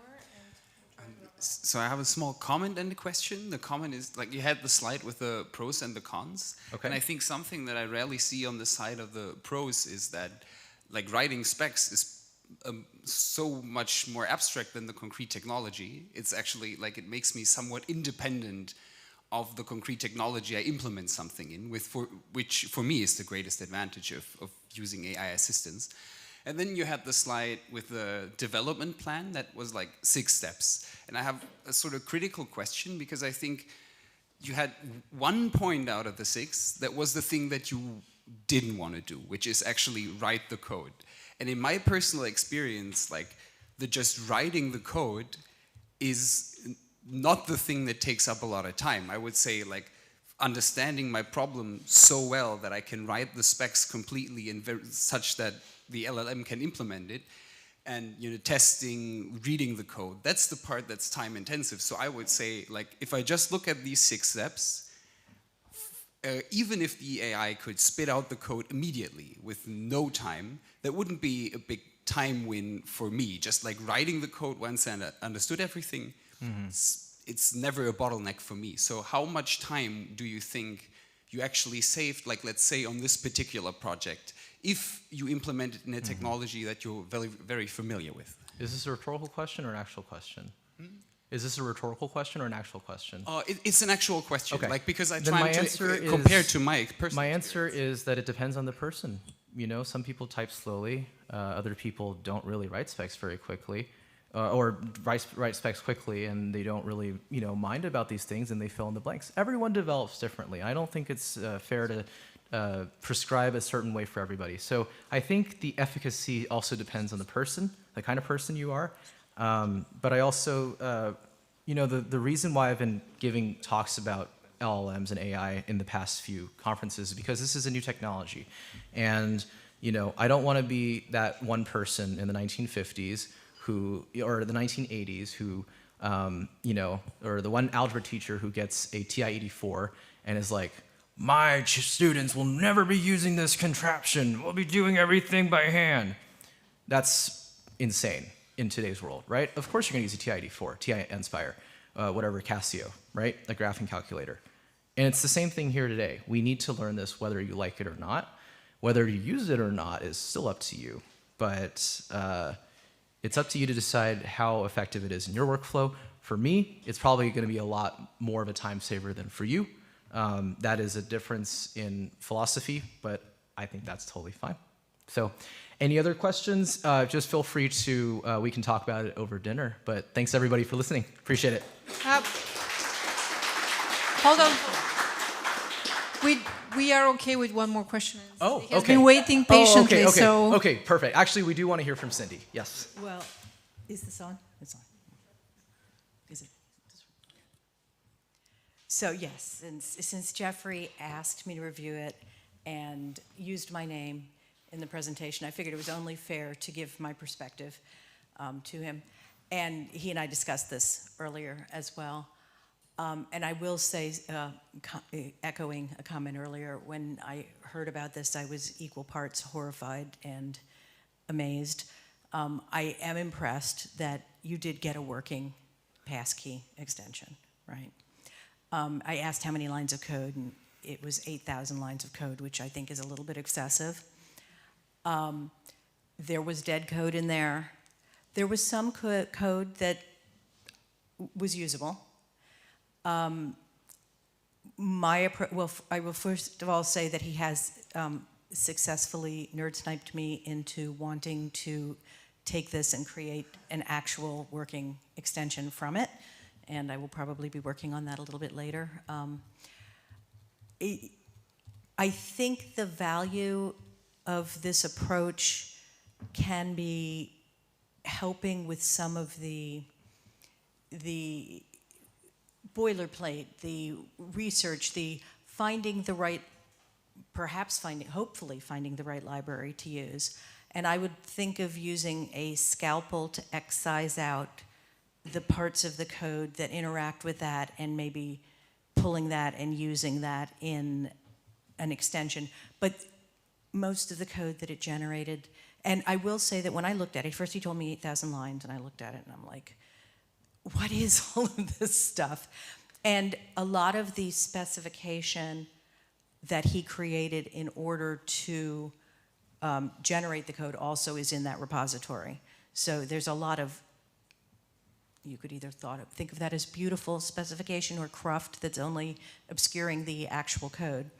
And there was, of course, and I do not think all authentication extensions need to be built on top of pluggable auth. I think that there's a role for pluggable auth, but it did actually have some structure for pluggable auth in there that was not used. In fact, it had an authenticate method which always returns true.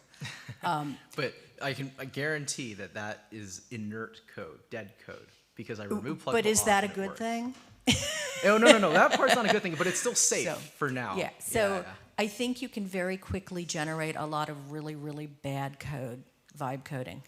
I think vibe coding, or what I prefer to refer to as AI-assisted coding, can help you in some aspects of the coding journey to do some of the routine boilerplate things faster and perhaps actually even more fun. That's the thing that I've learned over the last 6 months by dabbling with AI-assisted coding, was that often coding is a very solitary experience, and I actually found myself lecturing, mentoring, arguing with my AI assistant, my junior intern, about what I was developing, and it actually sort of made the coding process a little bit more fun.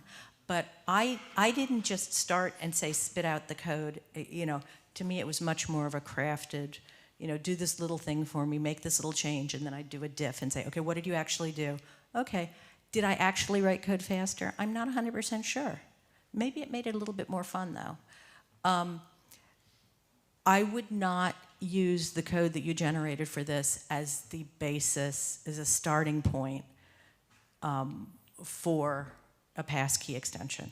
But I would excise, with a scalpel, cut out little pieces of it and use it as a model for building the actual extension, and I may actually do so. Great. I'll release the code to the public very soon. So, yeah. Amazing. Thanks so much, Jeffrey, and thanks also for all the questions. There's one more question in the chat, but you can maybe answer that because I think it's good to wrap up. Okay. Yeah, so in the program we had like a short 10-minute break. I think in theory we have enough time until the dinner, so we can take, but I would say really like a 5-minute, only if you need to get some water, whatever. Don't start long conversations. Let's do a 5-minute just to stretch our legs, and then we come back and we have our keynote by Tom Arrow. All right. Thanks, everybody.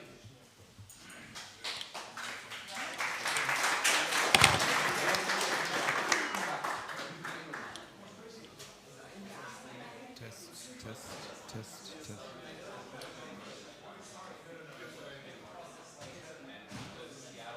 Whose laptop is this? Anybody know?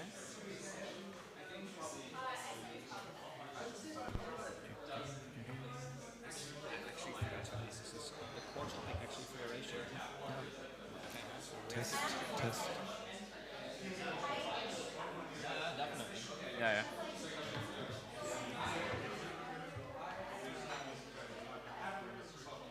Oh, that's a clicky, is it? I might use that. That sounds good. And where was this power that you were claiming is here? Okay. Oh, I see. So I should bring the whole brick.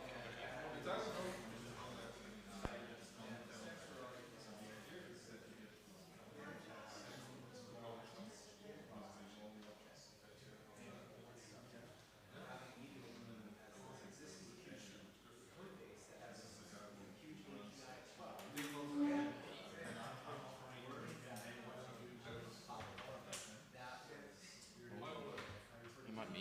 Sam, can Can I borrow your USB-C charger?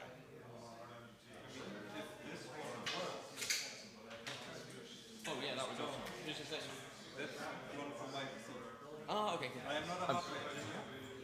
I don't know if it will break everything. I like living dangerously, so it's good. I'm happy. Yeah, cool. No, this is a bit the short. microphone may still have a direct connection to YouTube. So whatever you say now in the microphone should still go to YouTube. Okay, great. That's cool. Did I say something funny then? What was that? Oh, that's not that funny.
Ich teste den Ton einmal, ich teste den Ton. Das ist ein Soundcheck.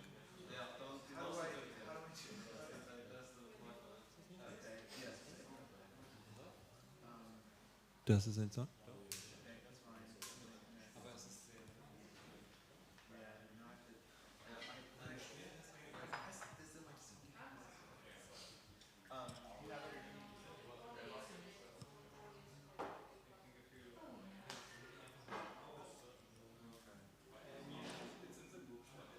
Yeah, but now I'm in like I'm like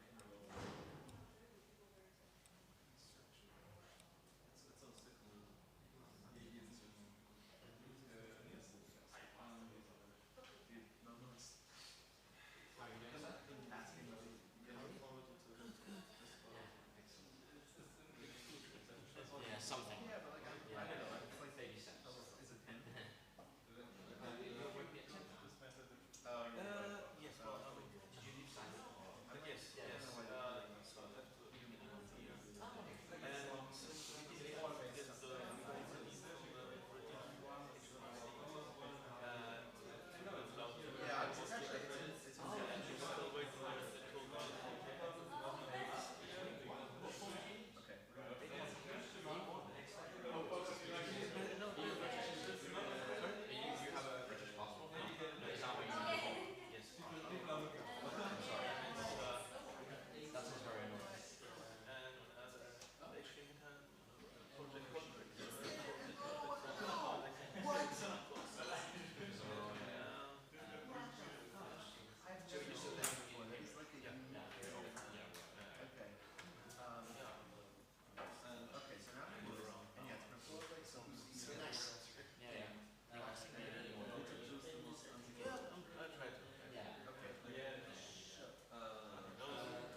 I'll try it, then I can see if it works.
Okay, everybody, let's get started. Thank you. So, as you may know, keynote speakers are very hard to find, and that's why we are so amazed to have not only Zaha here, but also our second keynote speaker, Tom Arrow. And Tom took the advice of starting every talk with a riddle very literally. He started even way before today, because even after he was recommended to us by very many sources, it was very much of a challenge to actually find his email address. So if you want to have something to do afterwards, just give it a try. It's very hard to find right now. That's why we're very lucky to have Tom here today, speaking as an engineer of the Wikimedia Deutschland, working on Wikibase Cloud and Wikibase in general. So Tom, thank you for being here. The stage is yours for your talk on Wikibase Federation and the future.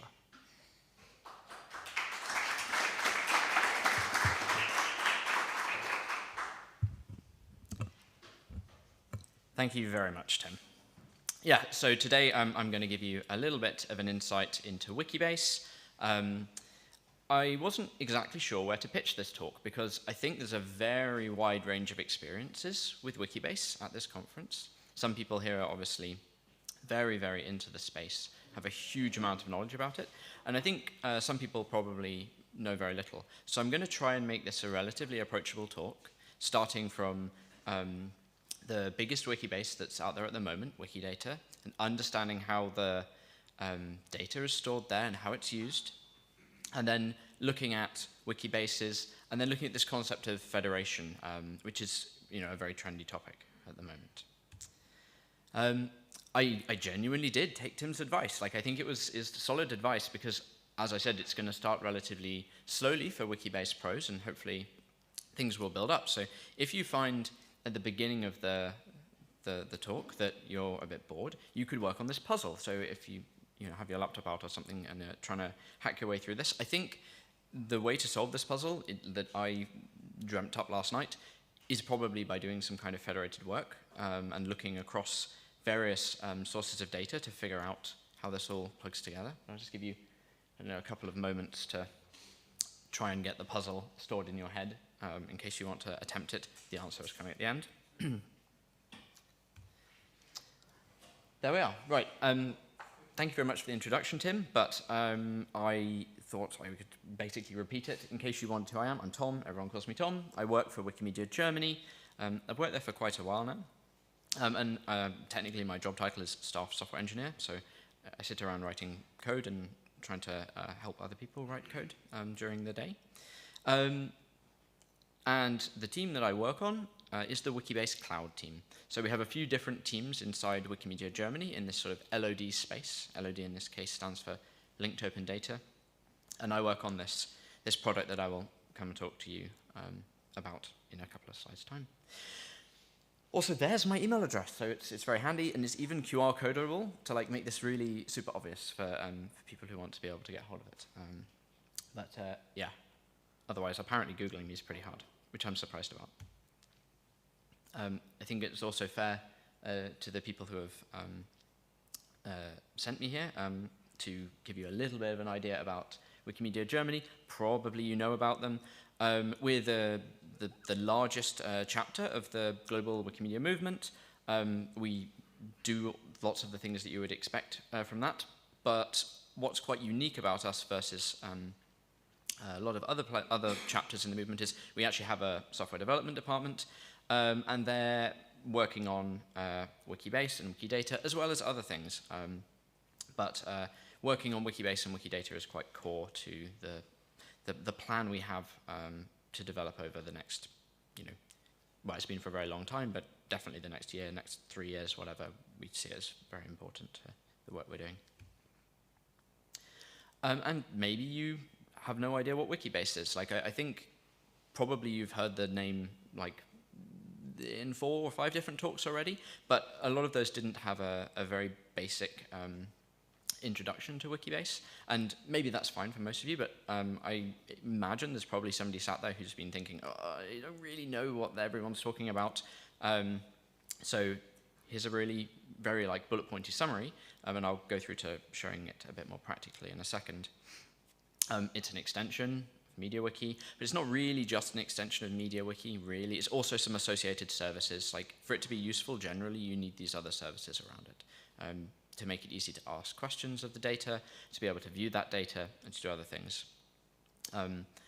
Like some of the other knowledge management MediaWiki extensions people have talked about here, it's very flexible. It allows users to design the data scheme, sort of the schema for the data, and to even argue about it and to work on it. That's quite important. And it's also thinking very hard about how to connect these data sets to other sources. And it's also quite convenient to edit or read with machines, which is very nice and is a thing that obviously is going to become increasingly more important after things like the talk you just saw, or 2 talks ago, doing things like using AI to edit data. This is probably going to be more successful if you're trying to put some kind of structure on it and things. And we do community-based software development and stuff. Before I come on to the nitty-gritty of what Wikibase is, I wanted to give you a flavor of all the different Wikibases that are out there. Here's just some of them, and I'm going to go into a few more in detail, but there are plenty of people on the internet, from independent single persons sat around in a basement to galleries, libraries, archives, museums who are now exposing their data sets using Wikibase and trying to connect them to other data sets. And here's just a couple of samples of those. Which brings me on to trying to give you an introduction to Wikibase via the best known Wikibase, which is Wikidata. This is the first one out there. And today, exactly today, is Wikidata's 13th birthday. So yeah, woo, it's the 13th birthday. Yeah. And it wouldn't be a birthday without cake. So I did sneak out at lunch and obtained a cake. So I'm going to disappear from the mics for a second and bring a cake back on.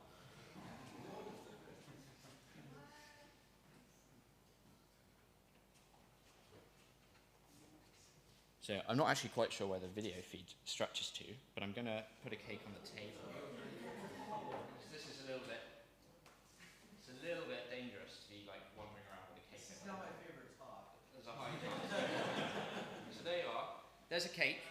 It's a relatively small cake, but I think probably looking at the size of the room, we should be able to slice it up. So that's going to be available downstairs at the end of the talk as a sort of like birthday present. I'm going to just leave it there as a thing for me to knock over partway through the rest of the talk. But yeah, so it's the 13th birthday of Wikidata, and obviously that means there's been a lot of things that have happened since then. But for you to kind of understand that story, you probably need to know what is Wikidata. And what I'm going to be doing throughout this talk is tabbing a little bit in and out and giving you some live-ish demos. And like some other people, I've already prayed to the demo gods that the internet's not going to fail me. But if it does, then hopefully there's a couple of backups here.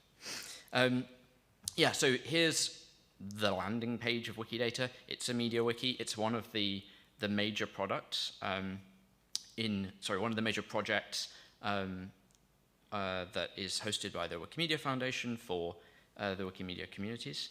And to give you an idea of what data looks like in it, I wanted to show you this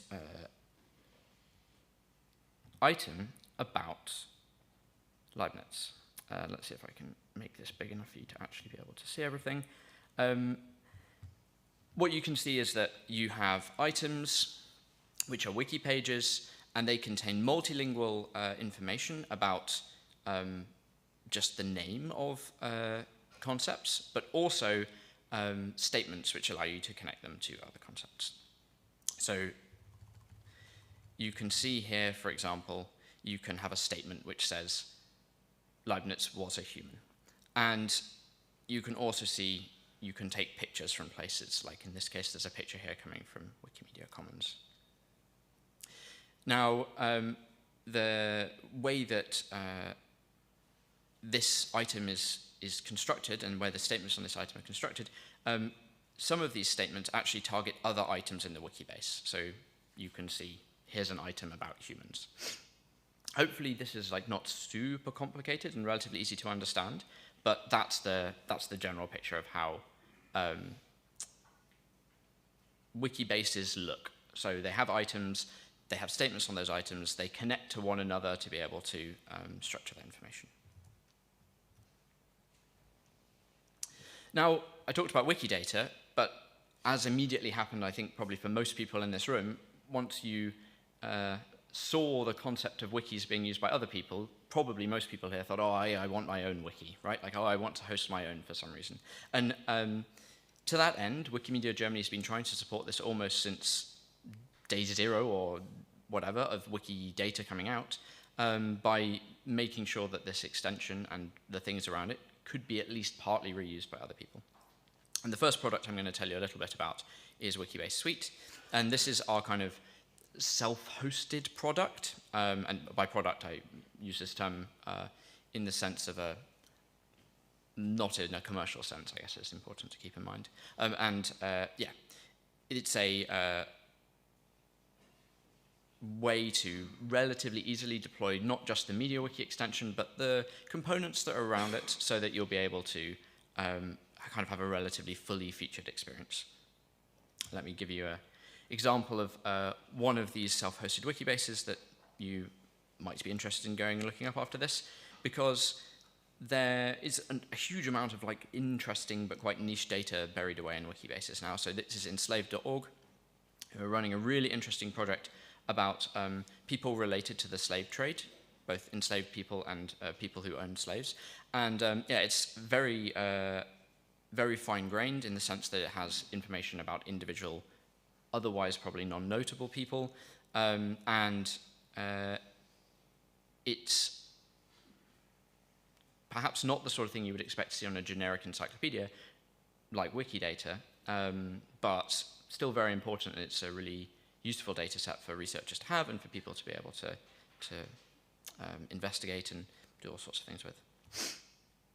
I wanted to give you a quick idea of what Wikibases are out there that are hosted by people. This is sort of the backup slide, which I will tab over to the live one in a second. This is a chart which shows in descending order the largest Wikibases that are self-hosted. You can scan the QR code to get there, or you can have a little look at me navigating there. Here? I hope this is large enough. So you can see that the size of these Wikibases varies pretty dramatically from a few hundred thousand, well, not a few hundred thousand, a few hundred million triples, and dropping very rapidly down to millions of triples, and then under the million triple bit before you get to the kind of 8,000. Is this large enough for people at the back to see? Can you kind of see back there? Yeah, great. Yes, so that's the kind of scope of some of the self-hosted Wikibases. I also wanted to tell you a little bit about the thing that's my kind of neck of the woods. So we also have another product, which is Wikibase Cloud. This is a quick and easy way to have a Wikibase because we think that generally having Wikibases is pretty complicated, and it would be convenient to have one that just works with some restrictions, but without a huge amount of difficulty to set up. It's basically, I guess you could think of it like another wiki farm. Like maybe you recognize some of these logos.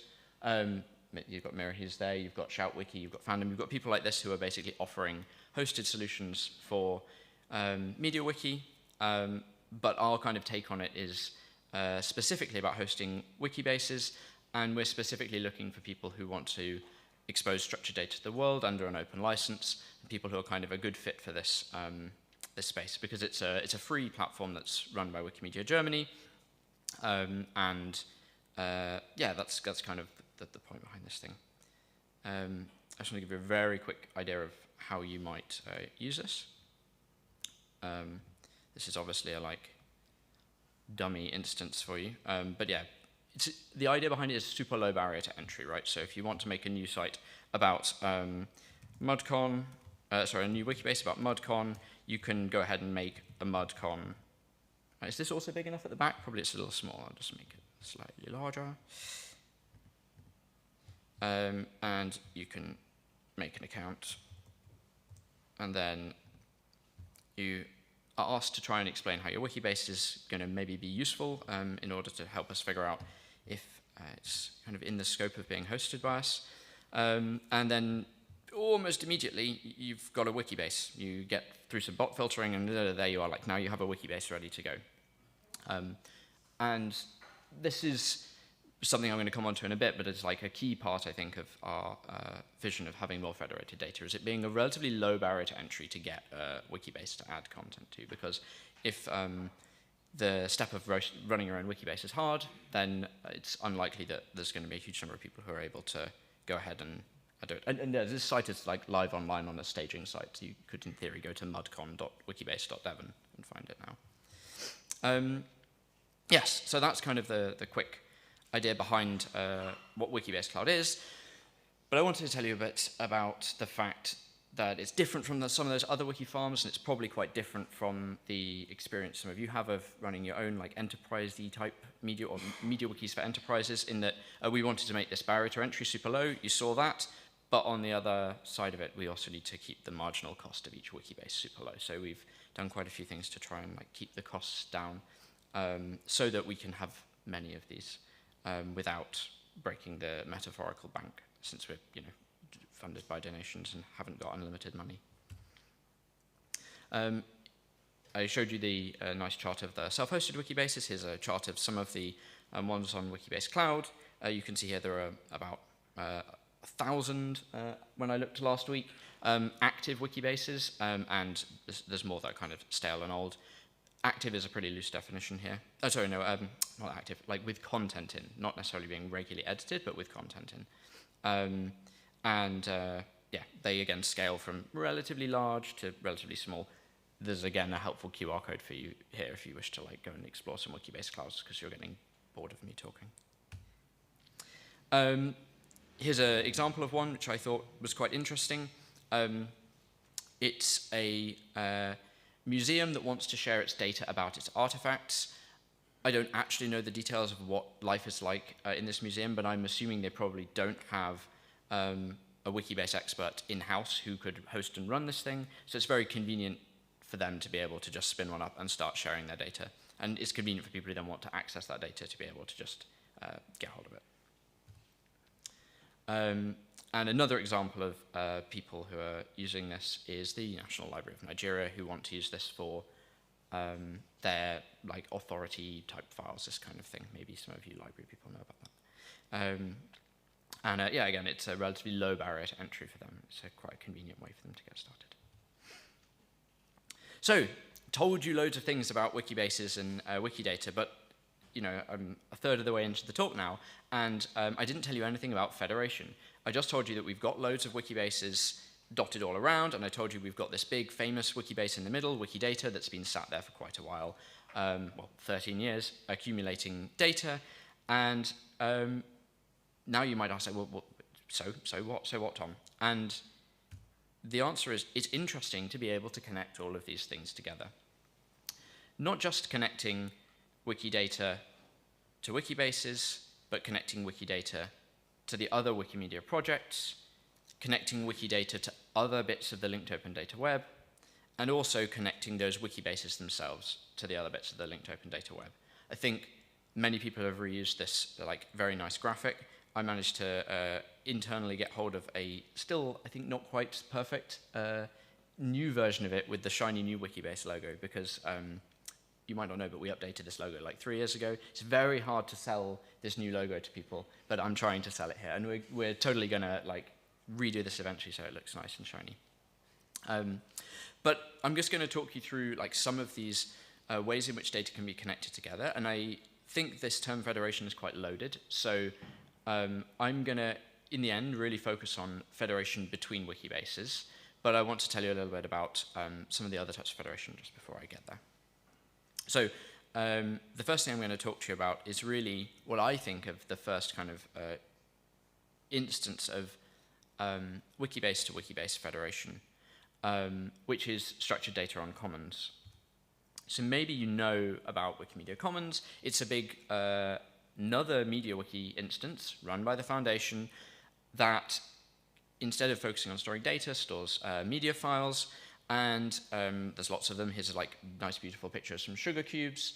And they initially were really just described by Wikitext. And it's obviously convenient to be able to describe them in more detailed ways. So there was this concept called structured data on commons, and what you can see here is structured data about that picture. Specifically, what you can see you see my cursor? Yeah, you can, brilliant, is the sugar cube depiction line here. And this is not just some random thing written in by a human.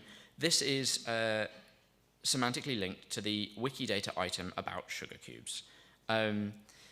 And I think this is probably like where federation between Wikibases really kind of kicked off. It's only possible to do because Commons and Wikidata are running kind of on the same servers in the same data center, and the way that this was designed was possible because of that. But yeah, it's reusing the concept of sugar cubes from Wikidata on another Wikibase. And in this case, yeah, Commons was kind of like made to be a bit of a Wikibase for this.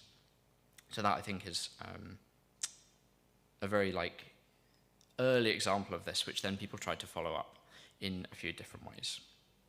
So now I'm going to talk to you about the current state of the art of federation between Wikibases, and then I will tell you a little bit more about where we're going to go in the future, in both the near and probably the more distant future.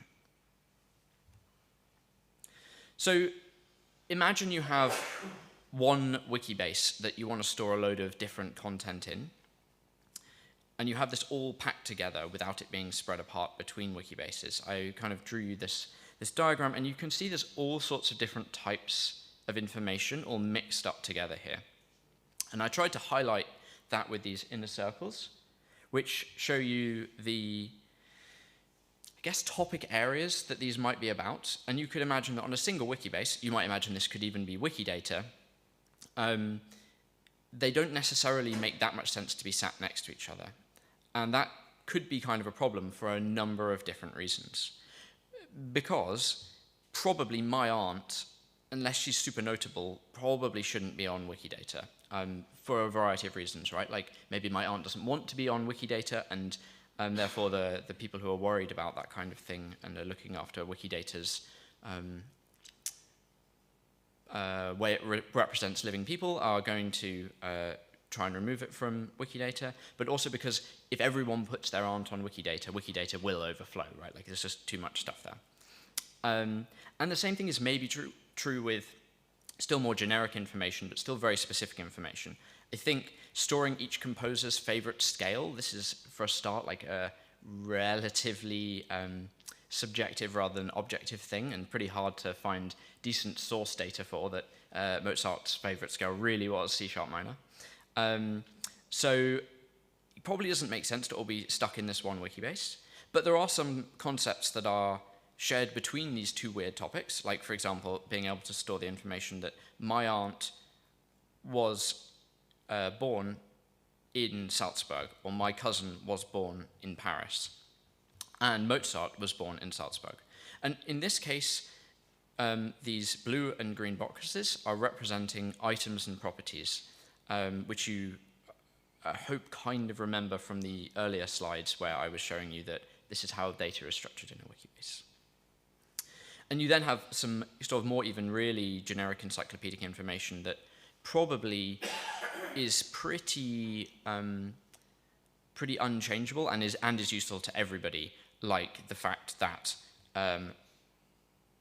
Paris is in France or Salzburg is in Austria. So now I'm going to jump you forward to a kind of futuristic world, which we aren't at yet, and show you what things could look like if you were to split this apart. So you could imagine splitting this into separate Wikibases run by different people, right? You could imagine I run my own private family Wikibase, and someone else with a load of other contributors runs their own composers Wikibase, and they want to be able to store their specific data in their own Wikibase, but they manage to reuse the common concepts when they want to. So, for example, probably not every Wikibase wants to recreate the concept of Mozart or the concept of being born somewhere, but Wikidata probably shouldn't have information about my aunt in it, and this Wikibase about composers probably shouldn't have that either.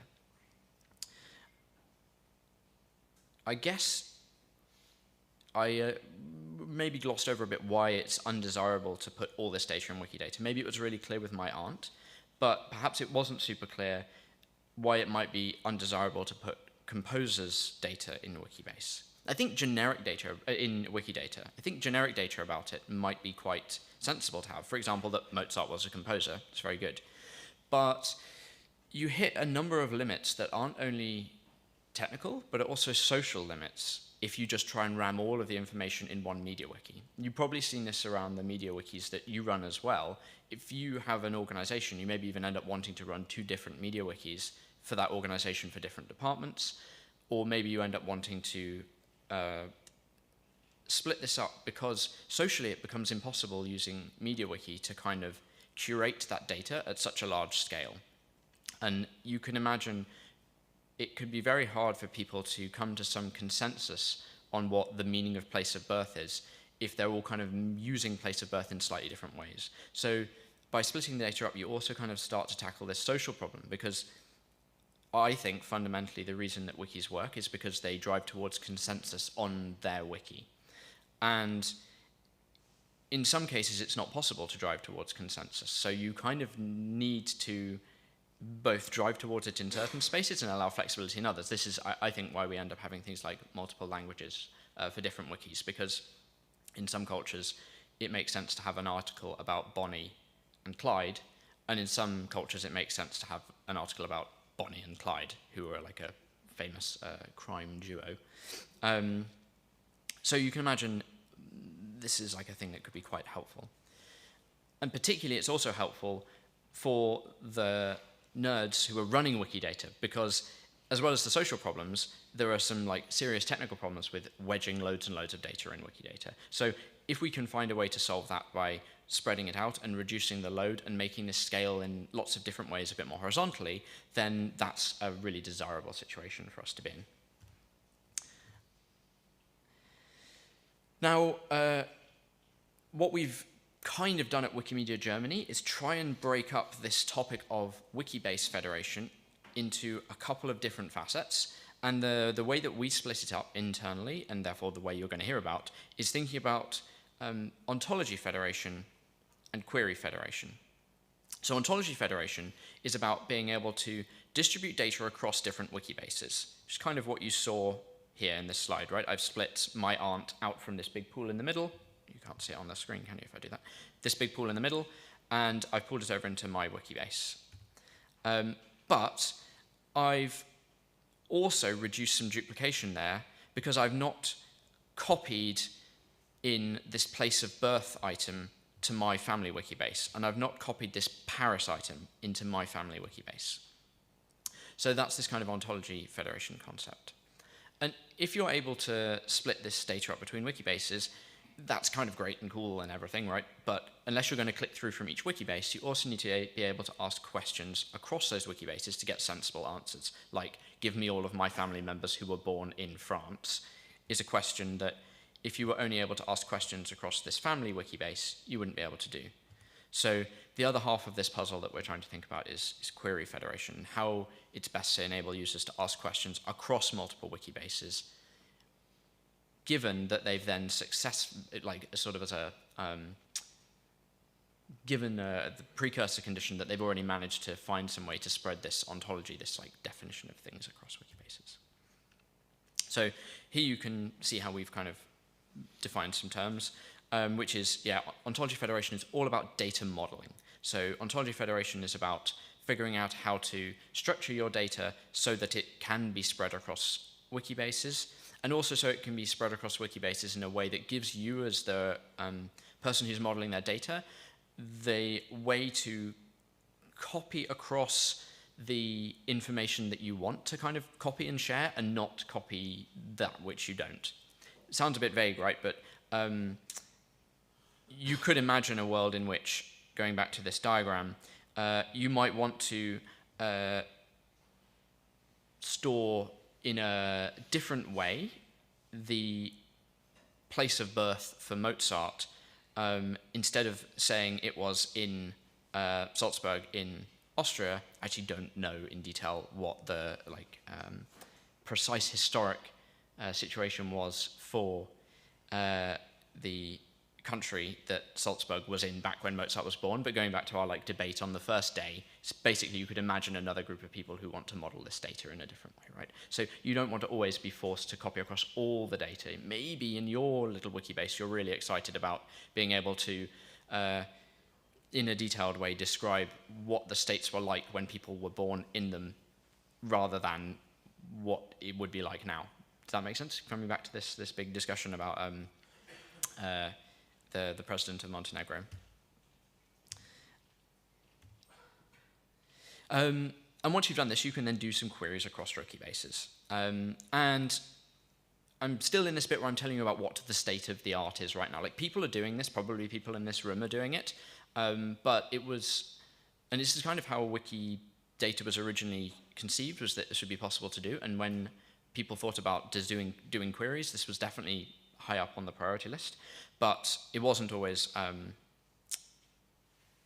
well known, and still the interface for doing it is pretty complicated, but I'm just going to give you a little flavor of it. So this is an example of a query across Wikibases. You can click the link and it will take you to the doc article about it, and spoiler for the puzzle, this doesn't answer the puzzle for you, but this has like some hint towards how you could construct some queries to answer your puzzle. So if you're playing along in the back, then maybe this is going to speed up your getting to the answer. We're going to have a really quick look at what this query looks like. And yeah, what you can see here is probably something very zoomed out. This is the query that was on the slide. And then what I've done here for you is execute it. And what's kind of magical about this is Wikibase run by an institution who, I hope I'm getting this right, is really interested in storing information about historic French literature and the content of that literature. Pretty like niche, but obviously really important to them, and so therefore something that wouldn't really make sense to go into the main bit of Wikidata, but they also probably don't want to copy and maintain all of this generic geographic information about like where cities or countries are. So what you can see here is this query is combining detailed information about books and their place with the geographic information that's coming from Wikidata. If we keep clicking into this, we're going to eventually get to a point, and we can see that this is an article about a book that was placed somewhere because it's associated with a place on Wikidata that has coordinates, so you can see it on a map. And you can imagine that this like group of exceedingly knowledgeable about French literature team probably don't know a huge amount about coordinate locations, and they certainly don't want to be maintaining this over time, right? Like they don't, when it turns out that actually they didn't really put the center of France in the center of France, or this city changed name or something, they don't want to have to maintain this. So being able to spread this across different Wikibases is very convenient for them. And this is done right now. You could read about it in this nice article. And it's possible to do because of how they've structured their data.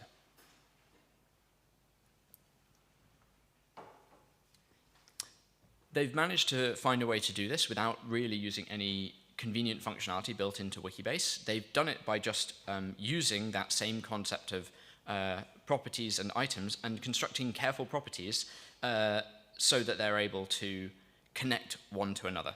So what they've done in this case, and I've simplified it here using our nice Composer example, is they've got an item in their Composer Wikibase that references the item in Wikidata and says it's the same as this. And also, actually, this is a bidirectional link. So this is in the literature case, maybe not in my fictional composer's Wikibase case, often on Wikidata they will say this is the same concept described in this other Wikibase on Wikidata. And that means that they're able to run queries that go backwards and forwards like we just saw. And it just wanted to give you a flavor of what this looks like. I showed you what the statements look like. So you have an exact match to Wikidata on your article about some author in some French Enlightenment novel, and you have a link to the French Enlightenment Wikibase on Wikidata. And you can see even here, right, this has allowed them to have some flexibility about how they want to describe their items. On Wikidata, they want to describe this author as just Granville, and actor as Granville, and in Memotext, they want to describe it in some other way. So it gives you this flexibility. Now I'm going to tell you a little bit about a concept that kind of died, right? This is a thing we tried. It's a thing we tried like 4 years ago and never really took off very well, which is this federated properties idea. So we had the idea we could bake into the Wikibase software the chance to reuse properties from Wikidata. So you could reuse, for example, your place of birth concept from Wikidata. You could say, my cousin was born in my house. That's a bit of a contrived example, right? But we didn't really manage to get this thing off the ground. I think it wasn't really very well shipped as a product because of all sorts of complicated reasons about like convincing people to use features and making them good enough before people use them. But this is like historic state of the art. And so I want to tell you a bit about where we're going in the future, because that was kind of a like failed experiment from like 2022 or something, and then everything went a bit quiet, and you're probably wondering what we're doing now about this. So the next thing we're going to be thinking about in the very short term is this idea of federated values. So we'll go back to look at what federated properties was. This was reusing the kind of place of birth concept here from Wikidata, not about reusing either my house or my cousin. And in the Mozart case, this would be about reusing, again, the place of birth concept, not about reusing the Mozart concept. So yeah, we have probably got the plan to enable users to create statements where they are going to target the values in Wikidata.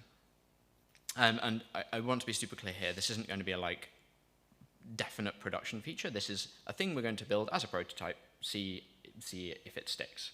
I think this is a very interesting thing to think about because although we assumed everyone would want to reuse properties, it seems like actually having talked to people, most people want to reuse items.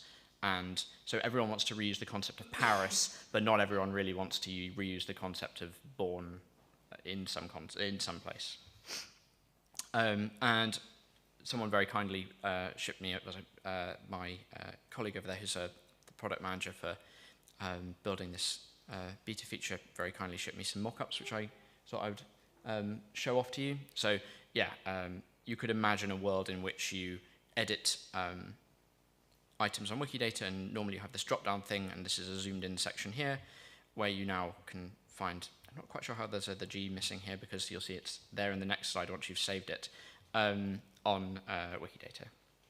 And that's probably what's happening in the very near horizon.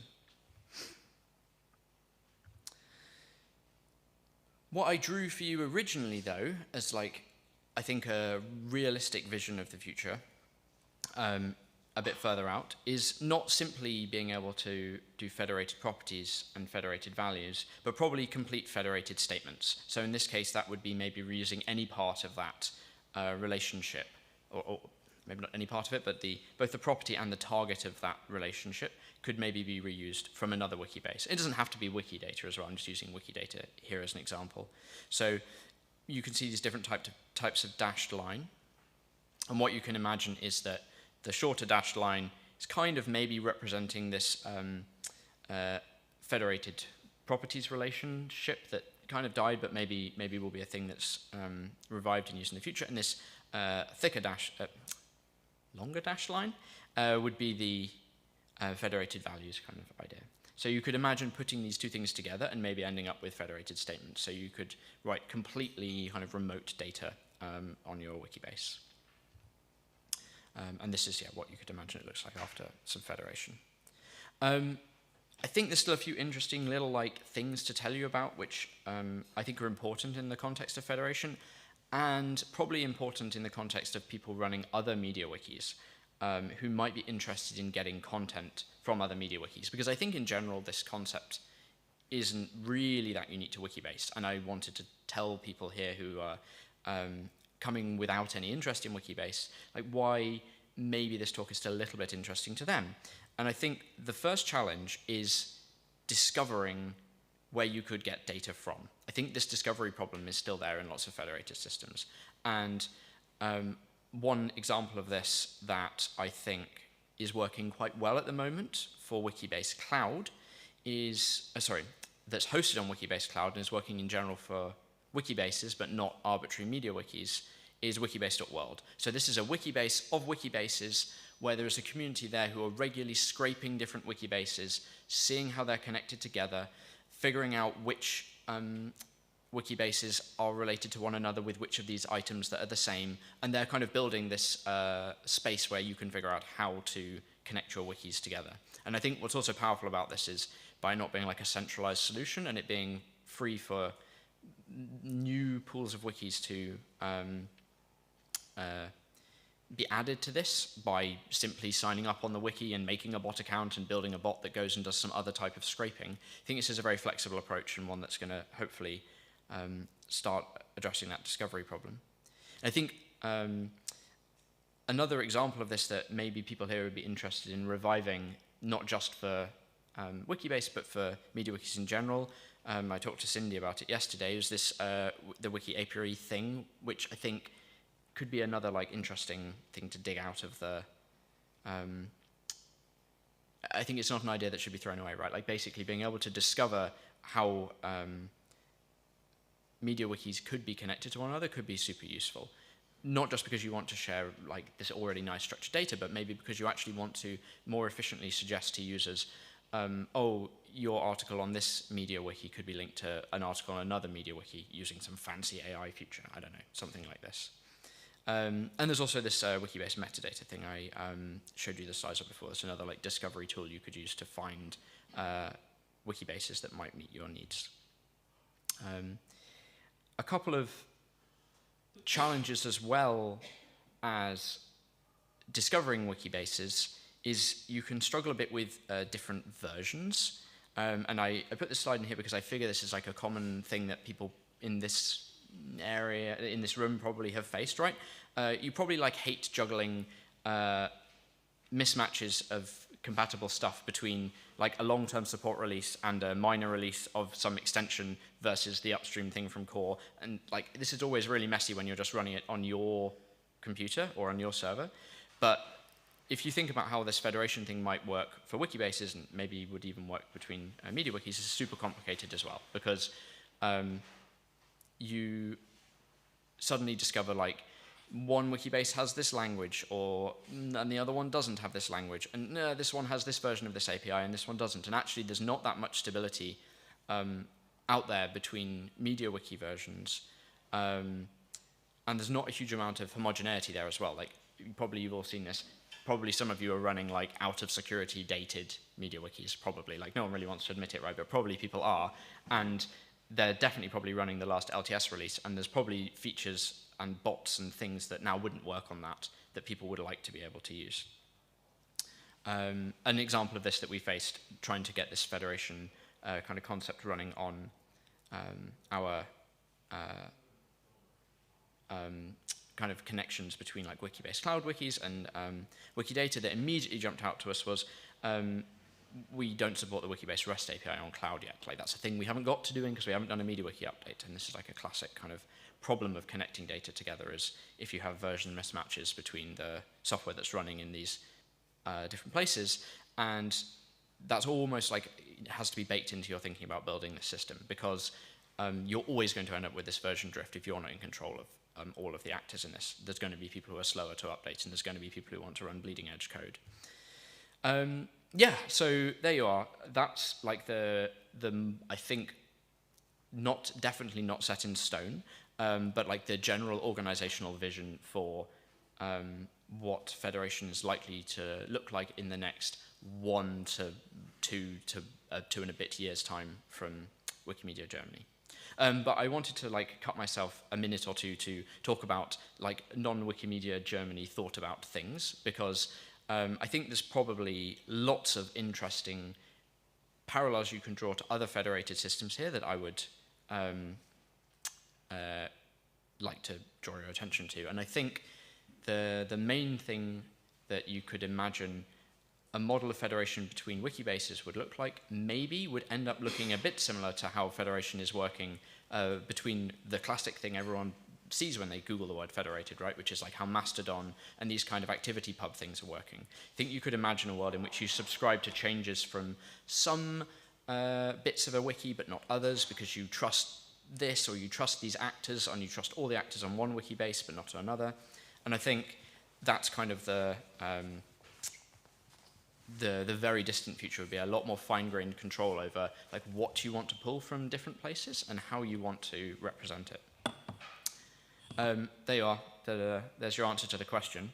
It was Voltaire. I don't know if anyone put the time and effort into digging it up.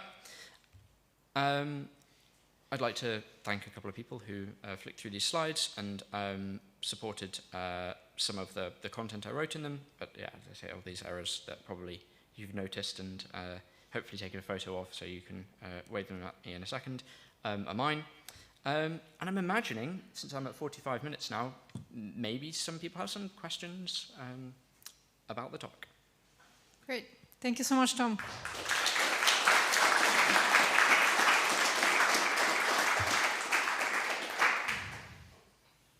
Questions? Okay. Who was faster? I don't know.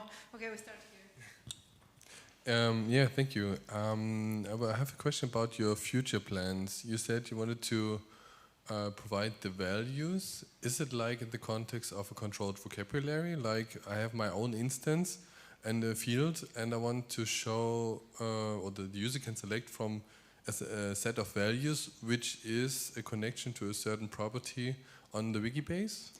I think, if I'm understanding the question correctly, not exactly.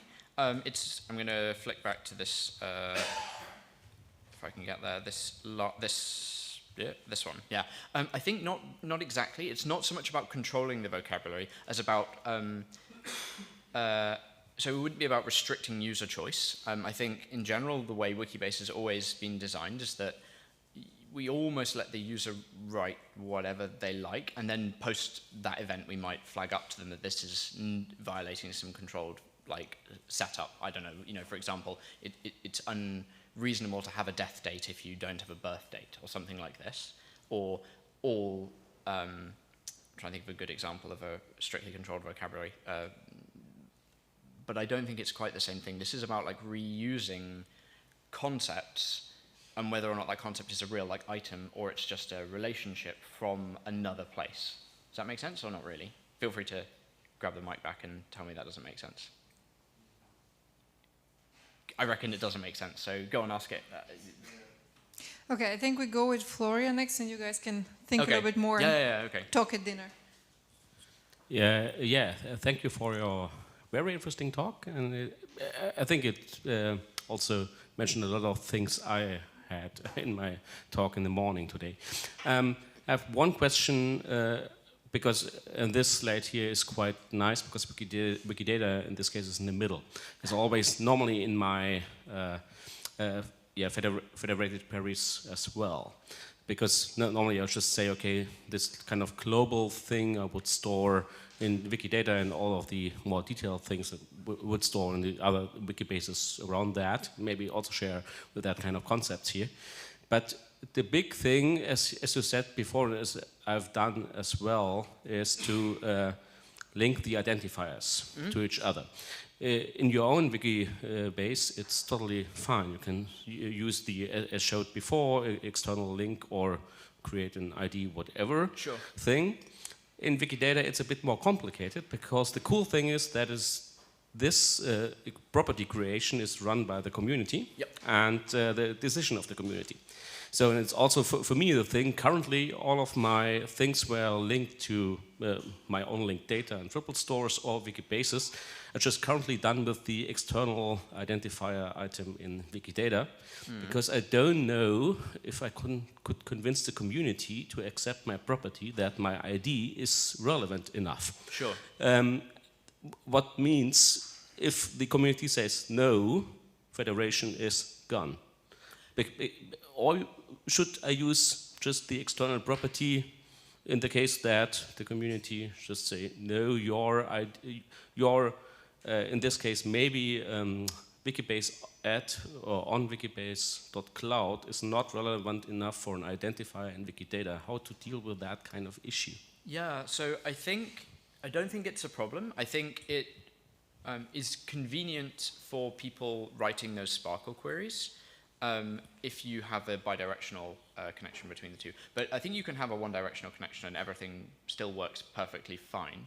I think you can just have, I'm not sure I followed exactly the terminology used, but you can have a property on your Wikibase, Florian's Wikibase over here, that says this concept is the same as that concept on Wikidata, and Wikidata doesn't have to have any agreement with this. I guess the problem might be with how you then construct the queries to ask about it, but I don't think it's impossible. I think if we look at maybe we don't want to fall into it now, we should look at it afterwards, it's a bit detailed, but if you look at that MemoText one, I think that MemoText query doesn't rely at all on Wikidata caring about MemoText. It merely relies on MemoText caring about Wikidata. Yeah, I have, yeah. Okay, but maybe keep it short because it's a very niche discussion. Yes. Just one short remark. Yeah, technically I think it's possible. That the thing is that normally you just have my linked data, whatever, as some kind of a primary database, and Wikidata is a secondary thing, and in this case the bidirectional links are very important to link back to the original data. Sometimes it's not really happening, but it's a discussion for having by the beer. So yeah, sounds good. Great, thanks. And we have one more question from Bernhard. Yes, thank you a lot for your great presentation. I think there is one more aspect about federation that we should talk about, maybe not now, but during the course of the conference maybe. We have crawled the internet on openly available MediaWiki installations, and there are roughly 1,000 semantic MediaWiki installations. Some might have obscure data about my cousin or your cousin. Some might have very well curated data, research data. So maybe we should talk about how we could federate queries, not queries or ontologies with semantic MediaWiki, because I think there's a lot of potential there. For Wikidata, but also for other Wikibases that might want to link to a semantic MediaWiki out there and the other way around. So I think that would be an important topic, and it would perfectly align to the Foundation's goal of sharing the sum of our knowledge, because some of the knowledge is still and will be curated in semantic MediaWiki. So I think that would be an interesting discussion maybe over lunch. Yeah, I think it would be. Dinner. I think in general, I try to be a bit cheeky, right, and narrow the scope of the talk down to something that would fit in 45 minutes about Wikibase to Wikibase Federation. But in general, yeah, I think the whole point of the kind of linked open data web is that, and I don't really fully understand exactly how semantic MediaWiki works, so someone's going to have to teach me about it, but it's still very happy to spit out RDF, and you can stick the RDF somewhere. And if you can stick the RDF somewhere that you can query, then it's exactly the same process. But it does still kind of come with that prerequisite of ontology federation, I think. I.e., somebody somewhere needs to say, hey, this concept on my semantic MediaWiki is somehow connected to the rest of the graph, right? It doesn't have to be via Wikidata. It could be via some other resource, but you do have to have some connection there in order to be able to make meaningful queries. And I think, yeah, maybe building some kind of standard way to do that would then make people more willing to do it. I think that's a good idea. I don't know what that would look like, not least because I don't really know what the RDF that comes out of semantic MediaWiki looks like, and how well, how homogeneous it is, not how well structured it is, but how homogeneous it is, and therefore how easy it is to do. But yeah, it sounds super interesting. And I think kind of I didn't really talk about it a huge amount in this presentation either for time reasons, but improving the experience of users doing these federated queries is also really important to Wikimedia Germany. It's something we're also hoping to look at in that same kind of time window. So making it easier to construct those queries, because I'm not going to jump back in slides to it, but it was like pretty complicated, right? Like there were a million lines of Sparkle and the service lines and blah, blah, blah, very complicated. It's also kind of hard to know even, can you talk to Florian's wiki, or do you have to go to Florian's wiki and go from Florian's wiki to Wikidata? Like this is also a bit of a space that we think there's a huge amount of user experience stuff to be improved upon. And I think you could do the same thing with other LOD resources, whether or not that's a triple store that's filled with content from Semantic MediaWiki, or just some other triple store from a government agency that ships out mapping triples or whatever. Like, I think there's also a possibility to really improve that experience. I think, if I can steal another 30 seconds though,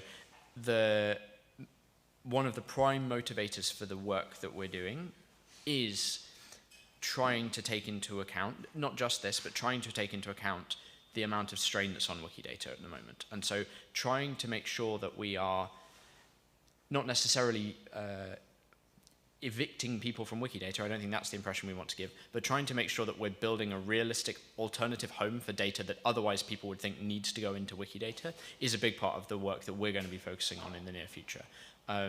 So yeah, connecting to Semantic MediaWiki is great from the very high level like mission goal, right, of connecting the sum of all knowledge, but it's maybe a little bit further in our like focus window, I guess, because we're probably a bit more worried about trying to find homes for data that would otherwise be perhaps putting social or technical strain on Wikidata. Thanks so much, Tom. I think that's an excellent question, Bernard. I basically had the same question in my head, and I feel like what I actually really want is a 2-hour podium discussion on federation, yay. And I know there are 2 more questions in the room, but we really have to close down, so I would encourage those people to ask the questions at dinner. I do want to say we had a fantastic workshop end of last year with Tom and other folks from Wikimedia Germany on federation. And in my head, I can now imagine like my next dream is actually having one more dedicated workshop on federation, but inviting people from the Semantic MediaWiki community as well. Because I think we can get a little bit insular in our wiki-based world, and actually we're not thinking properly like, wait a minute, there's so much more data out there. And I think also sometimes in the wiki-based world, we forget a little bit about the core concepts of semantic web, where I don't feel like we have to reinvent the wheel, like federated values, okay, I don't know, I think, you know, the concept of semantic triple generally works. I think we have to bring back Wikibase and thinking about MediaWiki on that level of like, we want to be connecting triples across different resources and not being like, oh, I have to figure out how to map the thing that's in my Wikibase to this other thing. But anyway, I am super passionate about this topic. I love it. I would instigate this workshop somehow. I will put some effort to making it happen. And sorry for the others that I know you have questions, but I think we really should wrap up for the move on to the dinner. Well, Tim, any other announcements? No? Okay. So. Ooh, cake. Oh my God. Yeah, okay. So I think I left this poor thing on Tim and said, is it okay if we take over downstairs to make cake? But yeah, if you want some cake, there'll be cake downstairs, and while you're queuing for cake, you could maybe ask me all these questions while other people get some with it. That's an excellent suggestion. I think we should like close the live stream because people might start getting jealous. So, you know. Yeah. Okay, great. Thank you so much again, and let's have some cake.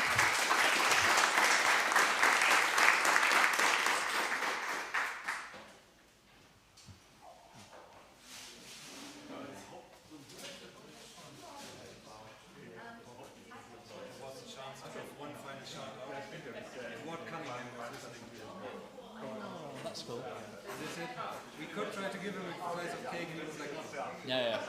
Oh, that's really cool. Yeah, like I kind of, well, I